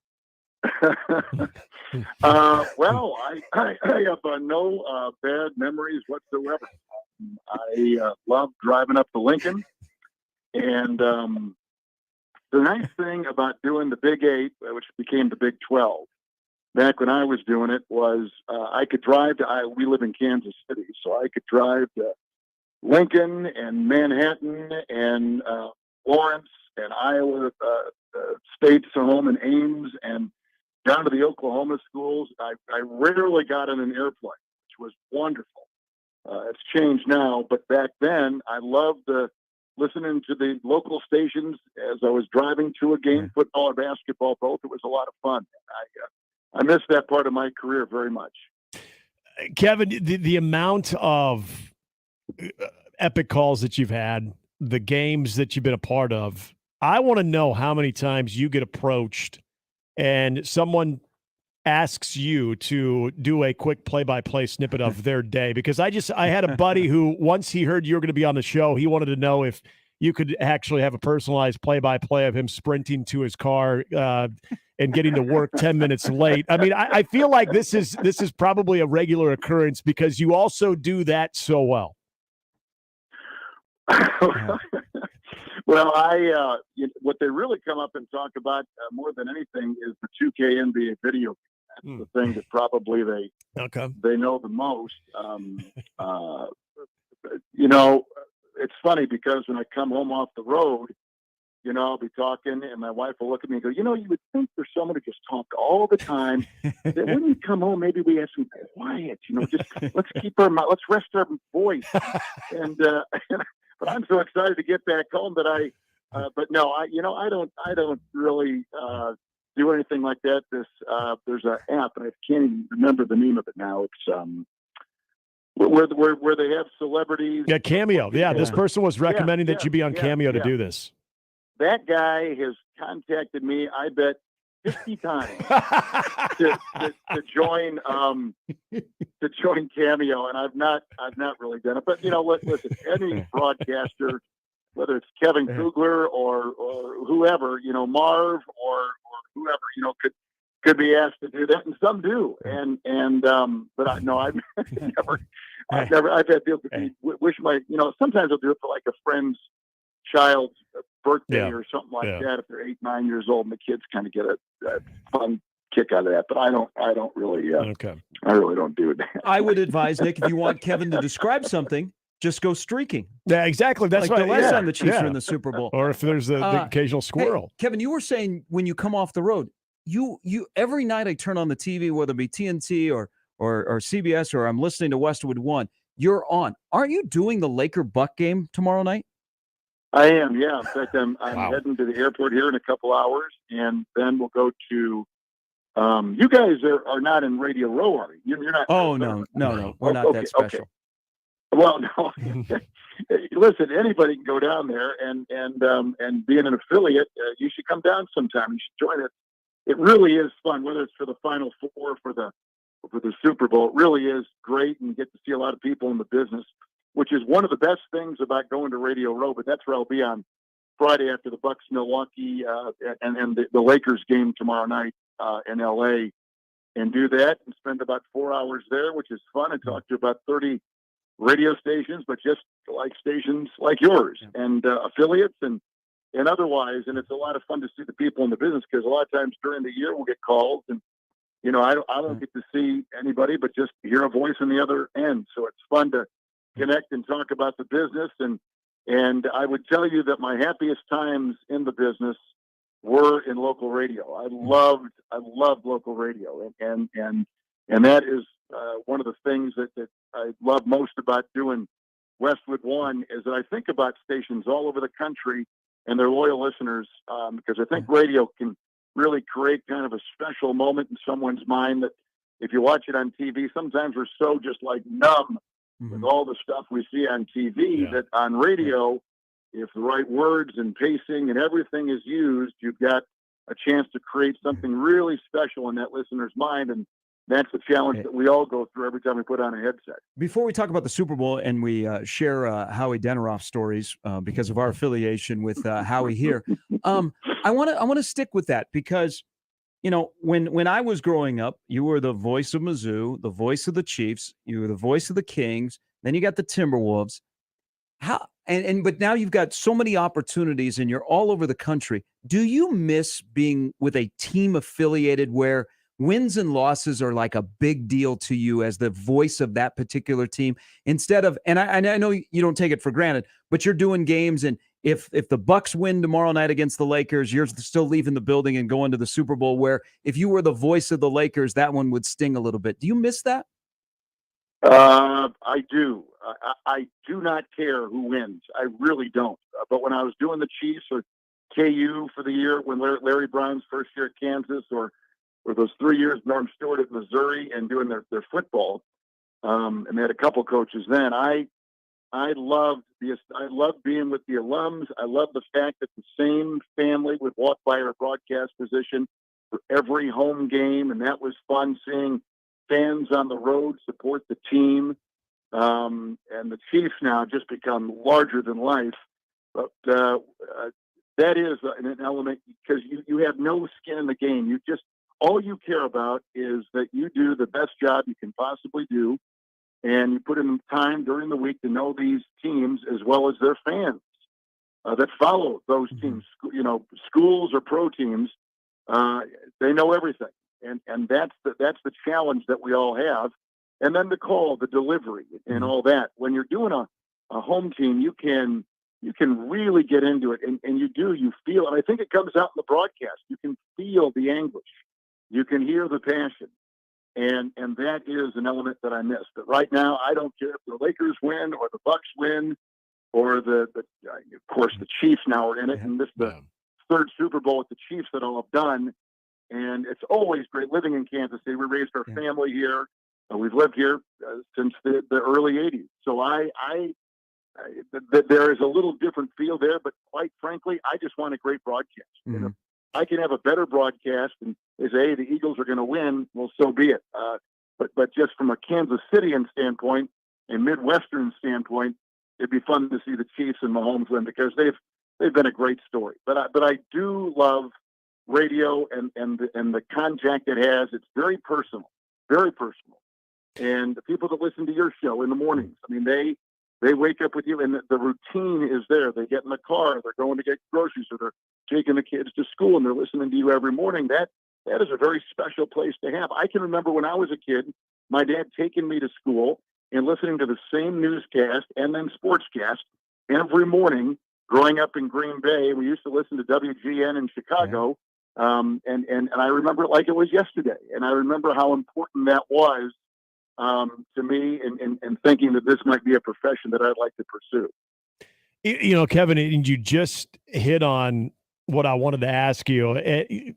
You're in a rare situation where you're the national voice of this upcoming Super Bowl, yet you've got very strong ties to the Kansas City Chiefs. And I think you just laid out kind of that challenge and what is going to drive you in this broadcast. But if you could go back to when the Chiefs won that Super Bowl, when you were able to also be on the call of that one, I mean, at some point, was there an emotional moment for you, whether during the broadcast or shortly after, and kind of rejoicing of what the Chiefs ultimately accomplished there? And that game, really, it was in favor of the 49ers until, midway late in the fourth quarter. It was a game that San Francisco was controlling. Mahomes hadn't played that well. There were no big plays. And then he found Tyreek Hill kind of alone, standing by himself on the sideline. And that just opened the floodgates, and they went on to win. So it was stunning to watch that. But as a broadcaster, I was saying, make sure you're on top of this story, because we're having a huge sea change here in what's going on. Much like when Brady and the Patriots trailed in the Super Bowl to Atlanta and came back from a 28-3 deficit to win in overtime. So, I mean, you've really got to make sure that you're buttoned down and chronicling what's going on. But yeah, it was important. It was important for me because Lamar Hunt had hired me when I was 24 to do the Chiefs. That was the motivation there. The Kings had left for Sacramento, and I got that NBA job out of college, and now they were leaving, and they were going. And I could have gone to Sacramento and continued there, but I really wanted to stay in Kansas City. My buddies were here. Met my wife here. I mean, this had become home. Went to college at KU, so this is where I wanted to be. And then the broadcaster, who at that time was Wayne Larrabee, left to go do the Chicago Bears. The job opened, but Lamar Hunt personally had his pick of the broadcasters. And I remember doing a demo tape with Len Dawson at Arrowhead, going in the next week and going into his office. And his office at Arrowhead was a football-shaped table. It was huge, and he was at one end, and I was at the other end. I was about the laces of this table, and he said, "Well, I've listened to the tape," and he was very kind, and I got the job when I was 24, and that's what I remember. I felt like, the NBA at that time was big, but not like the NFL. The NFL was a real, hey, you've arrived, or you've really made a step up. And when I got that job, I was elated. But Lamar Hunt was the reason why I got that job. And so when they won a couple of years ago in Miami over the 49ers, that was so special. And I thought of Lamar Hunt, who was no longer with us and wasn't obviously at that game. His wife, Norma, was there, and Norma's health is not all that great right now. And but I think of the Hunt family and what they meant to me in my career, and how grateful and thankful I was that he took a chance on a young broadcaster for a big position. Man, what a radio booth with you and the late Len Dawson and Bill Grigsby. Kevin Harlan joining us here on Mornings with Sharp and Handley. So when you get to Arizona and you're right there with Kurt Warner and Laura is down on the sidelines, you're also going to have, and he's a friend of ours because of our affiliation with the College World Series, and he's really kind of a friend of everybody's in the business, Howie Deneroff. Go back 10 years ago with you, Boomer Esiason, and Howie in the booth in the Superdome, which it's hard to believe that was 10 years ago, that the lights went out while you were doing the Super Bowl. You're ready for anything that happens. And I've only had like two things in my whole career that have been kind of three things, actually. One doing the Chiefs, and there was a fire in the press box in the old Schaefer Stadium in Foxborough, Chiefs and Patriots. And they were not the Patriots that we know now. They were the Patriots that were god-awful, and hardly anybody was there, and it was in December. And there was a fire, and they were evacuating the press box, but we were in the middle of our post-game show. and we couldn't leave. And finally, they literally grabbed me by my jacket, started to pull me out of my chair. The firefighters did, and I had to leave. The second one was what you're talking about, down at the Superdome. Baltimore Ravens with one Harbaugh coaching, San Francisco with the other Harbaugh coaching. The quarterback that day for the 49ers was Colin Kaepernick, and Joe Flacco was the quarterback for the Ravens.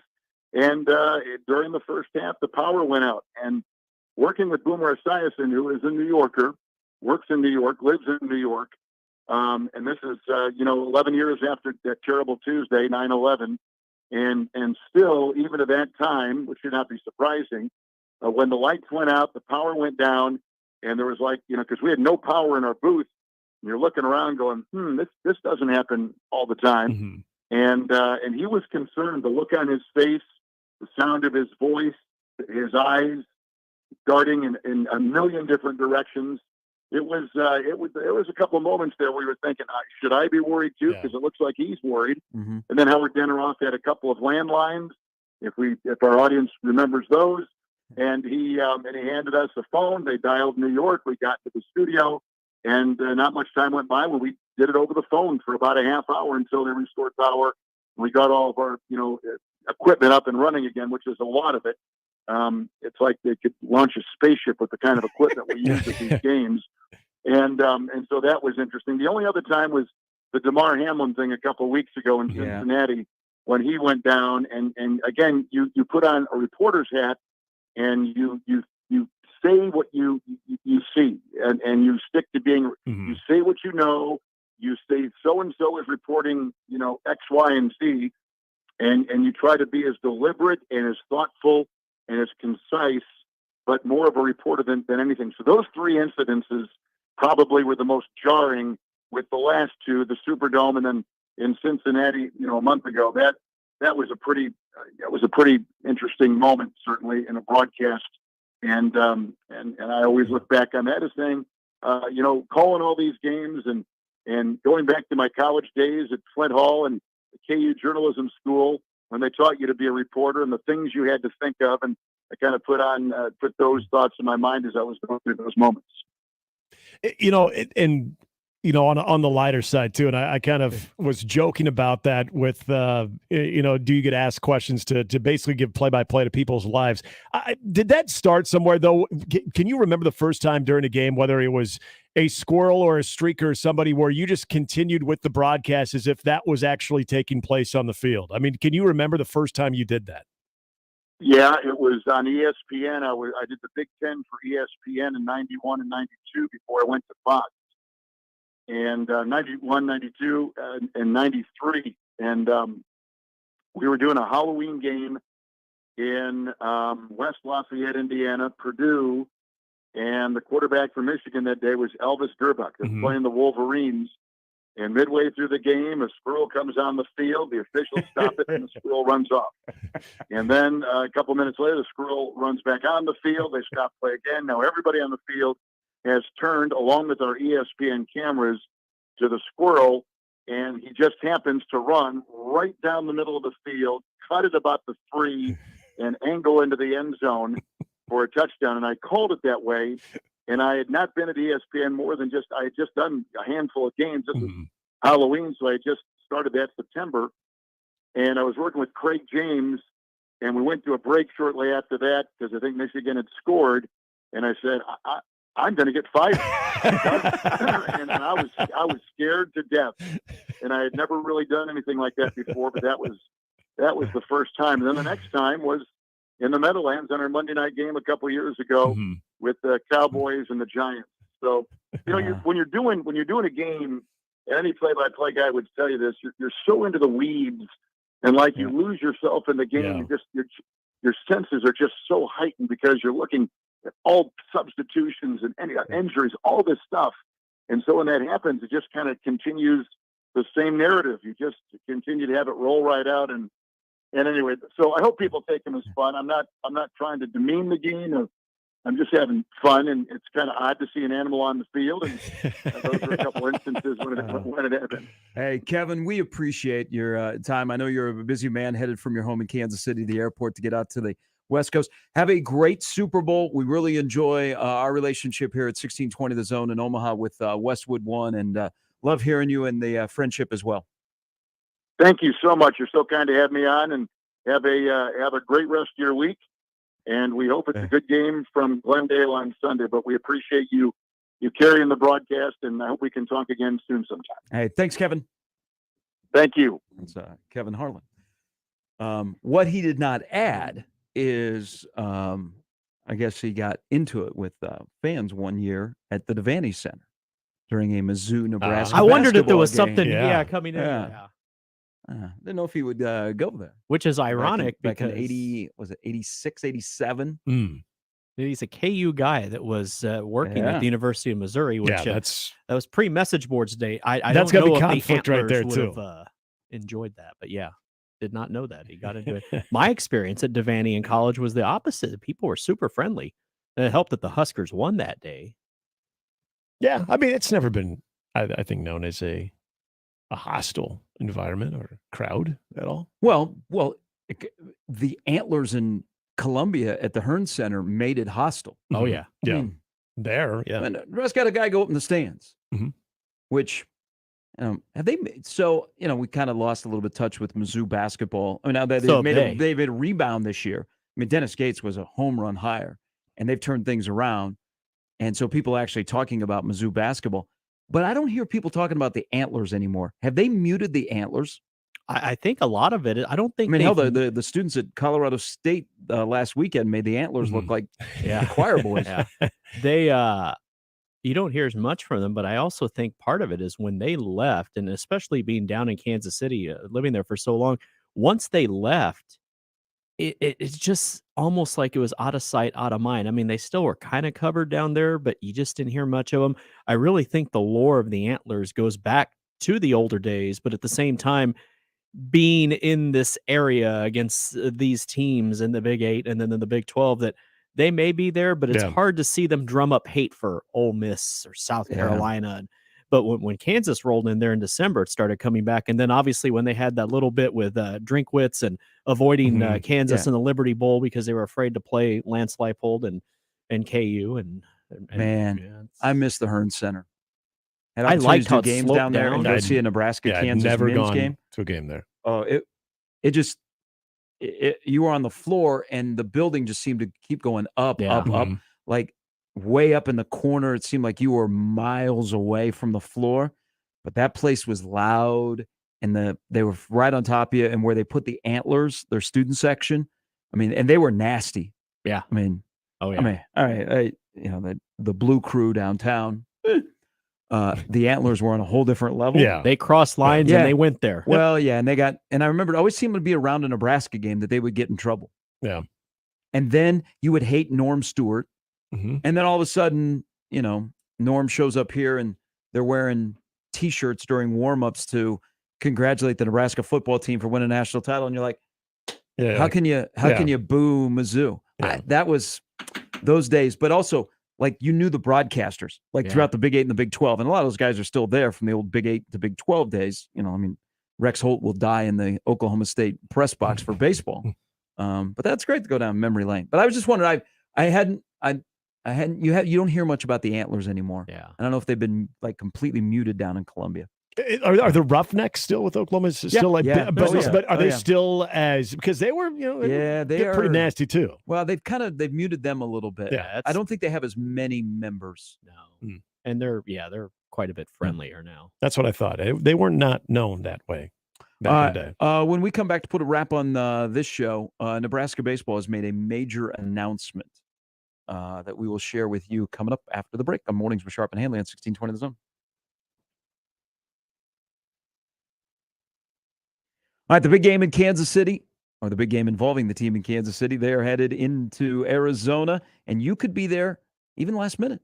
Or you want to go see the big game, Creighton and UConn this weekend, Creighton and Marquette on the horizon, or even Nebraska, and you want to go see Tom Izzo later in the year. The best events, whether they be sports or a show, can be found at my good friends at ticketsforless.com. Again, the big game in Arizona, they have great seats. They have new inventory that is available last minute, or you're down in Arizona. Tickets for Less SharpandHandley.com is the place to go to get your seats to the big game in Arizona. They have over 20 years of experience. They'll take care of you. They are top-notch, top customer care service team. They will do it right. Plus, they got the best prices, best location, and never per ticket fees. Find them today, ticketsforless.com. Ticketsforless.com, and get yourself into the biggest games and biggest shows. Mornings with Sharp and Handley on 1620 The Zone and 1620thezone.com with Gary Sharp and Nick Handley. Super Week coverage was brought to you by Dollar General Distribution Center in Blair and by the NDOT Highway Safety Office on 1620 The Zone. Do you like to shoot fireworks? Would you like to get paid to shoot fireworks? J&M Displays wants you. Help shoot an Omaha Storm Chasers game, Memorial Park display, or any of the major shows in Western Iowa and all of Nebraska. If you like to travel, J&M covers Nebraska, Kansas, and most of Missouri. They offer free training and great daily pay rates, which makes it a perfect part-time job. Visit jnmdisplays.com and click the Join Our Team tab to find out more. J&M Fireworks. My milkshake brings all the boys to the yard, and they're like, it's better than yours. Spilled your milkshake? Quick, the quicker picker upper. Bounty picks up spills quicker. And each sheet is 2 times more absorbent, so you can use less than the leading Ordinary brand. So you can get back to your milkshake. My milkshake brings all the boys to the yard, and they're like, it's better than yours. Bounty, the quicker picker upper. Every human civilization has made meatballs. It's something primal yet very elegant. Same goes for the Blackstone meatball, where you can build your own bowl of elegance. Pick your protein, choose your sauce and side, add a super salad, a tasty adult beverage, and wonderfulness. Vegan and gluten-free options available too. The Blackstone meatball, with 2 awesome locations in the Blackstone district at 39th and Harney, and out west on Chicago Street at 180th and West Dodge, and at theblackstonemeatball.com. Hi, friends. Kent Pavelka courtside getting ready for this year's matchup between the Average Roofing Companies and the Rooferees at John Higgins Weather Guard. The Average Roofers are just that, average at best, not very impressive. The Rooferees, above and beyond the opponent, more dependable, service that exceeds the norm, good sportsmanship, fairness, and integrity. You know them, you love them, and they're ready to win for you. Make the right call with John Higgins Weather Guard. It's tip-off time with the Rooferees at John Higgins Weather Guard. Roof of Grease.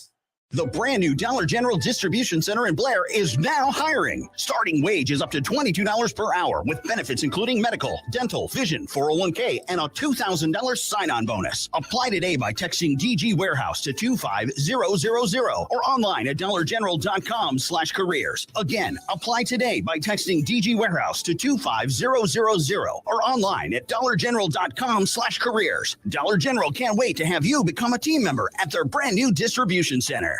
Welcome to the After Hours Lounge on 1620 The Zone. There is no reason that that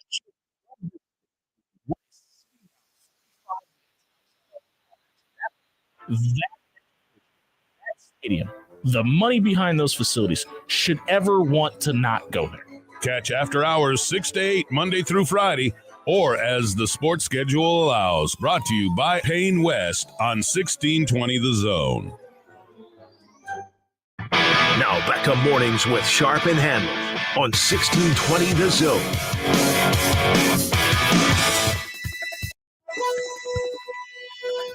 All right, as we wrap up the show, Nick and myself have done Nebraska baseball play-by-play, so we have a connection spanning many decades to the greatness of Nebraska baseball. I was lucky enough to be on the front end from the end of John Sanders, Darren Erstad, to the start of the Dave Van Horn era. They got a couple of World Series trips, and you have been with the Will Bolt era, but also with Darren Erstad. Yeah. So Nebraska baseball this morning made a huge announcement, and this is great. Block out your calendar for March 24th at Haymarket Park. Darren Erstad, Alex Gordon, and Shane Komine are going to have their numbers retired. So 28 for Komine, who was automatic on Friday nights. 17 for Darren Erstad. Number 4 for Alex Gordon.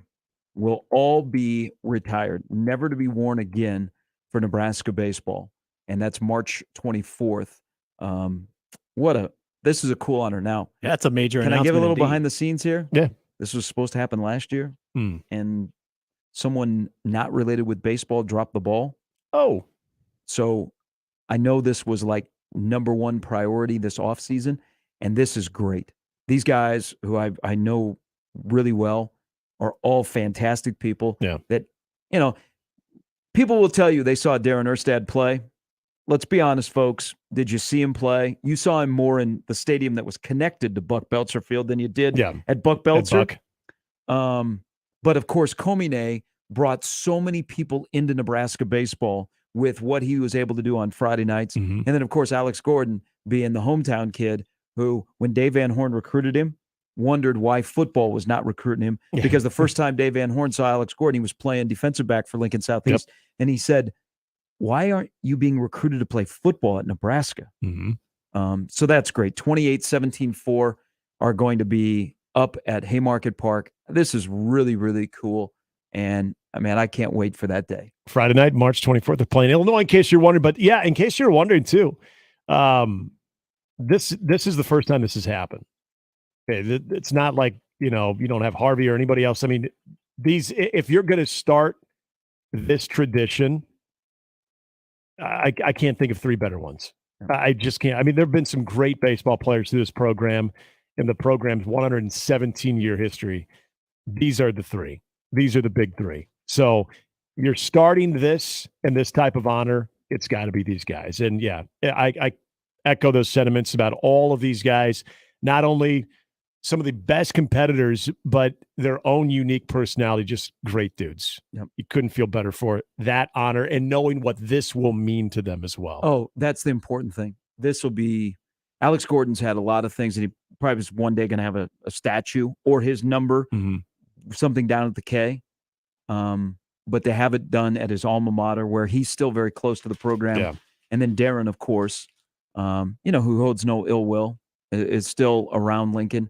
And then Shane, who, went into the Nebraska Athletic Hall of Fame recently. Yep. You're right. This will mean a lot to those guys. And then I just suggest a couple of years down the road when he is done in Fayetteville, retire number 2. Yep. All three of Would those agree. guys that are going, they're going to have the numbers retired. Still to this day, people talk about their impact on Nebraska baseball. So that's really, really cool. Yeah. All right. Great show, everybody. It was fun on a Wednesday. We had so much fun. We'll come back and do it again tomorrow at 6. If you missed our chat with Kevin Harlan, Jimmy's got it up on the radio replay page that you It'll can be up. enjoy and you can share with friends. Crossover with Connors coming next.